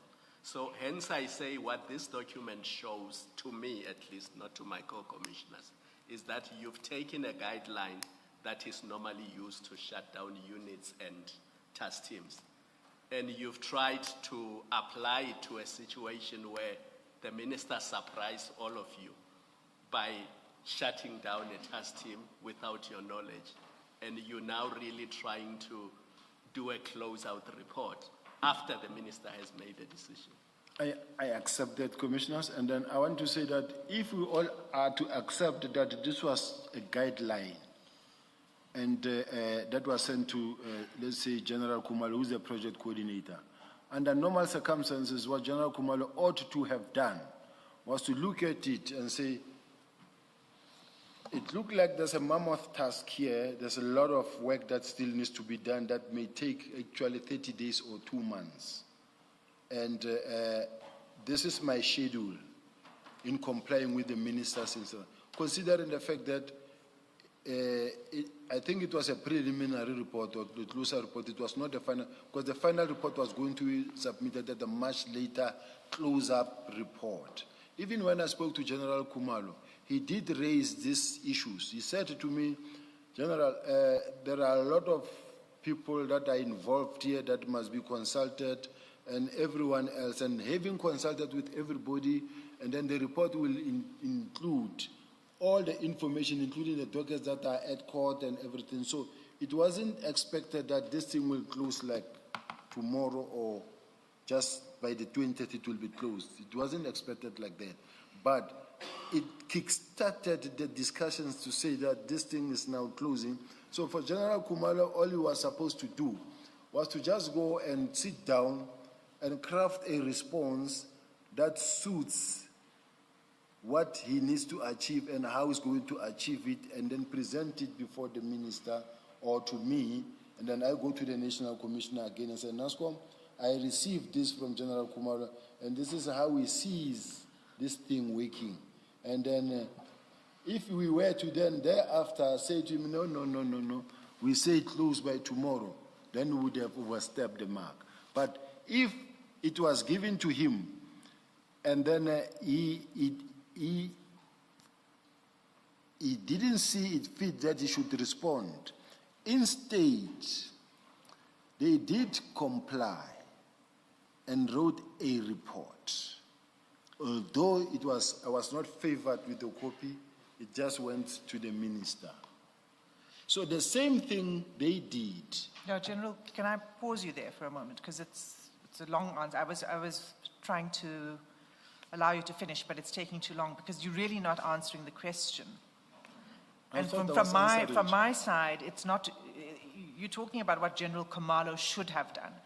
My question on this letter comes from an interest of what you should do and what is reasonable conduct by you. Why did you think sending this letter with all of these requirements or guidelines, as you put it, why do you think it was reasonable to request that? It's not an answer to say, well, General Khumalo should have come to me and told me this is not reasonable, it can't be done. I'm asking, why did you issue it in the first place? Why did you think it was reasonable? You see, Chair, when you work in the OD, organizational development, or you've done work study, and then you learn how to write a report writing.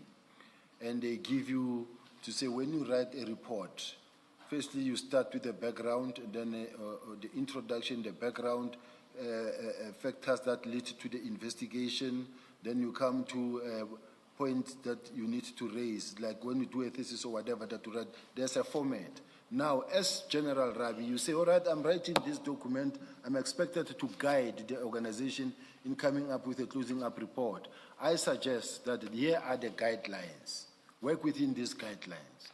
Now, these guidelines that I'm sending to where they belong. Now, the person who must then respond is the one who must now begin the action steps. And how you begin the action steps is that you will say, you can even write back and say, all right, I've received the guidelines, and then this is my program on how to implement these guidelines that we've sent. Then you bring all those guidelines. And as you bring all those guidelines, I will take the same guidelines and they will go back to the minister and say, Minister, this thing is not as easy as you think. There is more work that needs to be done, and the following will be done. So that is why I take it that we all had a responsibility to bring our side. In my case, it was sent to me to sign, I sent. But from the side of General Khumalo, supposed to acknowledge, look at it and say, right, I've gone through this letter, this one is possible, this one is possible, this one is possible, this one will need so much time to do, to achieve, this cannot be done, and this is how I also suggest it must be done. Let's say even the winding down. Then you will write the same letter and say, I suggest that it must be done in phases. Now, you are openly responding to this letter, because it's an official letter that comes from the Office of the National Commissioner to me to send to General Khumalo. So I'm still believing that it could have been handled that way. Except General, at paragraph 3.2, you give an instruction that has immediate effect. You say, effective immediately, all investigative personnel must report, are directly accountable to the Divisional Commissioner for Detective and Forensic Services until they are reassigned to alternative units. So even if the rest of it you say it's a guideline, and I can see why, in parts, why you would say that, but that's not all there is in this letter. You give a direction that is effective immediately, that must be implemented. You're changing the reporting structure, effective immediately. That to me doesn't seem like a matter that's open for debate.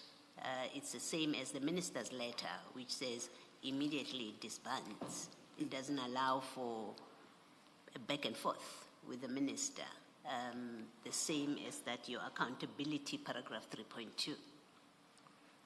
If the chair remembers very well, or commissioners remembers very well, there was at some point a newspaper article that says the minister sent them packing, where, for an example, there was a meeting held, and then in that meeting, that what was expected in terms of giving feedback on the progress in terms of the complying with the instruction was discussed, and only to find that not much was done or nothing happened.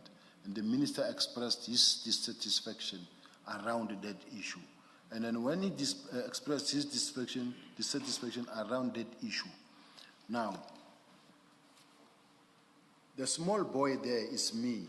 It is the minister, is the national commissioner, both of them, CI and DIVCOM reports to me. I am the one who accounts when we are sitting in that space.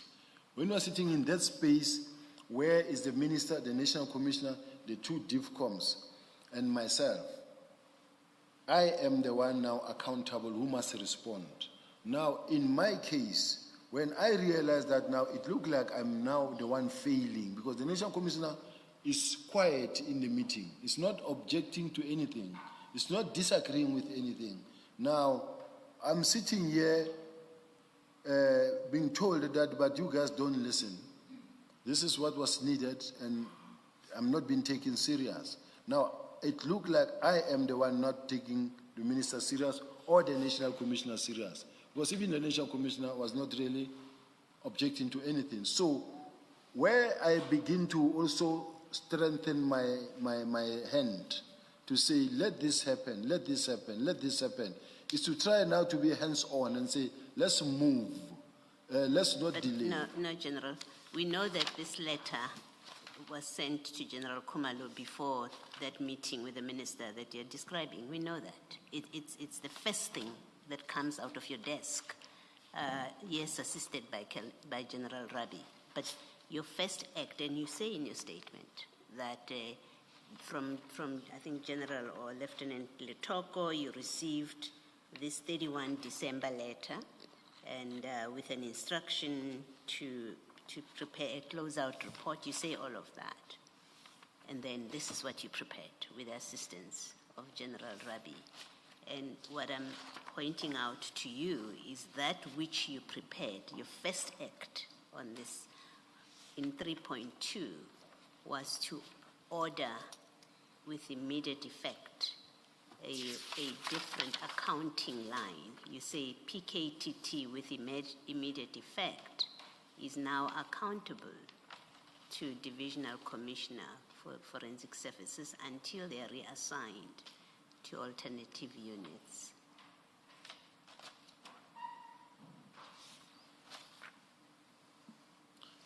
Just going through the letter. Okay.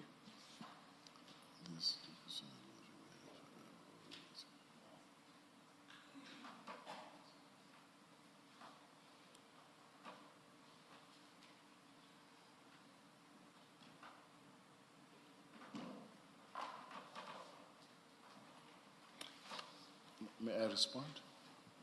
Yes. Yes. In an attempt to make sure that we don't lose track or anything falling in between the cracks, you end up having to tie this thing to somebody. To say that now that we are in the process of disbandment, and we are saying, if we are saying effective immediately in terms of the disbandment, now we are talking about the issues of the case docket now having to report to go to murder and robbery unit. So that is why in my case, I came up with that, this effective immediately was just to comply with the instruction of the National Commissioner. And then was to say effective immediately, and then the person who will now be in charge of the workload, it will be the DIFCOM detective services. And those that of intelligence will continue doing their part, reporting to where they belong. Thank you. Ms. Hassan?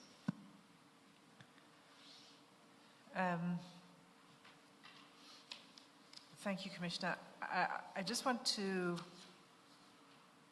you haven't answered the question why you thought it was reasonable. You gave a very long response, but you didn't say why you thought this was a reasonable request to issue this letter with all of these guidelines. And it's not just that it's lengthy, and it's not just that it will take time, but it's that what's being requested is to provide the reasons for a decision from someone who did not make the decision. So I'd like your response on that, because I'm saying to you that's not a reasonable request. I thought, commissioners, how I responded was that this was a guideline. This was a guideline. And it being a guideline, it needed to be treated as a guideline. Where Commissioner Khumalo, General Khumalo, had a different approach or response to it, or opinion, different opinion, he would have also responded as such, in such a way that he also brings his side of the story. So he could have come back to you to say, this is just not possible to be done, and you, when you sent it, you expected that would be the kind of, that was your expectation. He has done it before. It doesn't make sense, because it doesn't tally up with what Commissioner Baloy was putting to you about you requesting immediate action on this. nor does it tally up with the requirement in the minister's letter that a closing report must be provided by 20 January, which was 3 days after you sent this letter. You can comment on that if you wish.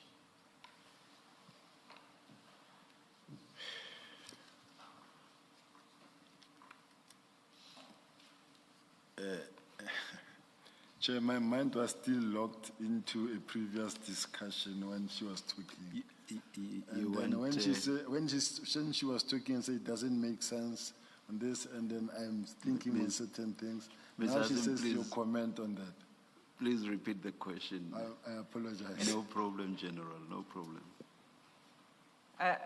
What I was saying to you, General, is that your last response to me, which is that they're just guidelines, you didn't really expect that it would be done in 3 days.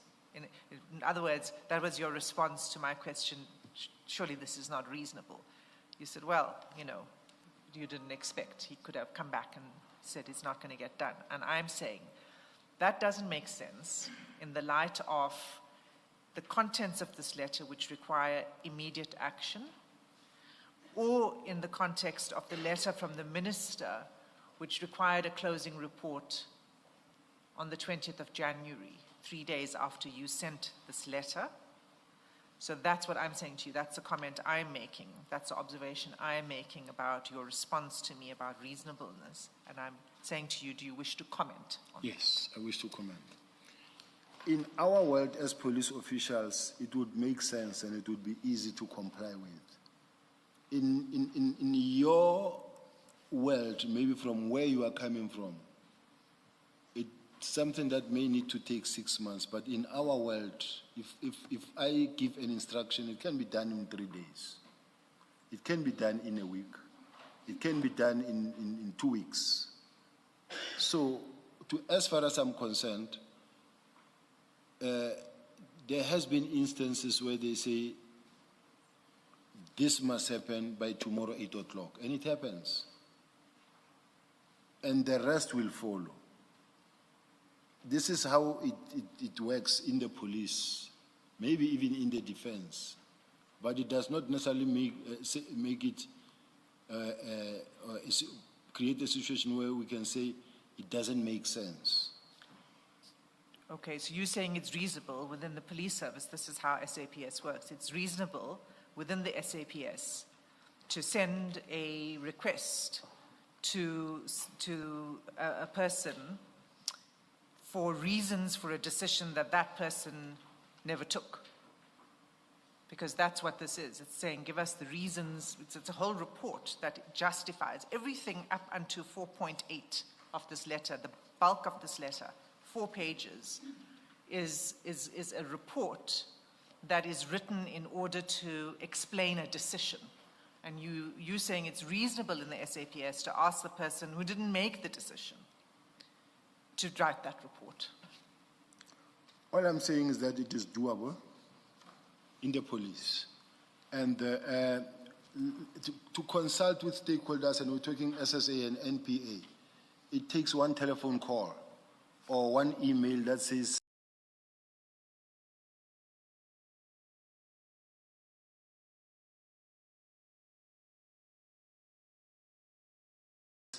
there needs to be this meeting. Go meet each and every prosecutor on the ground. What happens is that from General Masemula, the National Commissioner, as it was his responsibility task there, he was just going to meet, let's say, the National Director of Public Prosecutions, or send me to go meet the DPP, or send the Provincial Commissioner to say, go meet your counterpart, the DPP there, and discuss this matter of the National Commissioner. Now that can be done to say what are the dynamics, what are the challenges, so that whatever that is being raised, then it gets put in writing, then there's a response back or feedback to the National Commissioner, to the Minister. So all I'm saying is that it is doable, it is possible, it is not a question of it could not be done. It's just a question of really there's not really that much of a crisis Disbanding this task team is a small task team, by the way. It could just easily be done easily.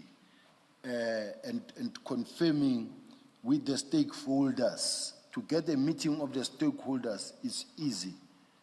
There are instances like where, for instance, we have to get for forensic establishment of forensic, where to get public works, get the Department of Justice, get that one into a meeting to go and discuss an urgent matter. It happens. So all I'm saying, I'm not downplaying or undermining the process, but what I'm just saying is that it is doable. General, can you just look at 4.9? I mean, this letter is a very confusing letter for purposes of what was sought to be achieved. In 4.9, the heading you say, closure plan, detailed implementation plan for the orderly disbandment of the task team, steps for transferring or archiving, reallocating resources and managing personnel transition. What in fact were you saying in that 4.9 supposed to happen? Practically, what would have happened? A detailed implementation plan for the orderly disbandment of the task team, steps for transferring or archiving of data, reallocating resources and managing personnel transitions. And this is what I think I see also in that action plan that was crafted by both General Khumalo, that was submitted to the minister and approved by the minister partially, where they said, on this date we are going to do this, on this date we are going to consult with stakeholders, on this date we are going to hand over the dockets, on this date we are going to write the final report. So that's what you were contemplating in 4.9? That is correct. Thank you.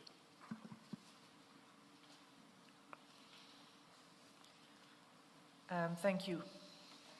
I'm going to move off this letter, Commissioners, unless there are any questions from...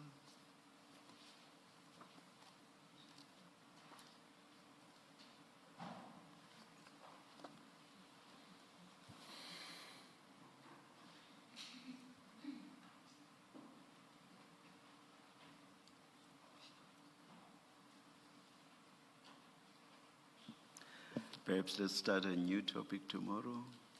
Let's adjourn and resume at 9:30. Thank you, Chair. Thank you.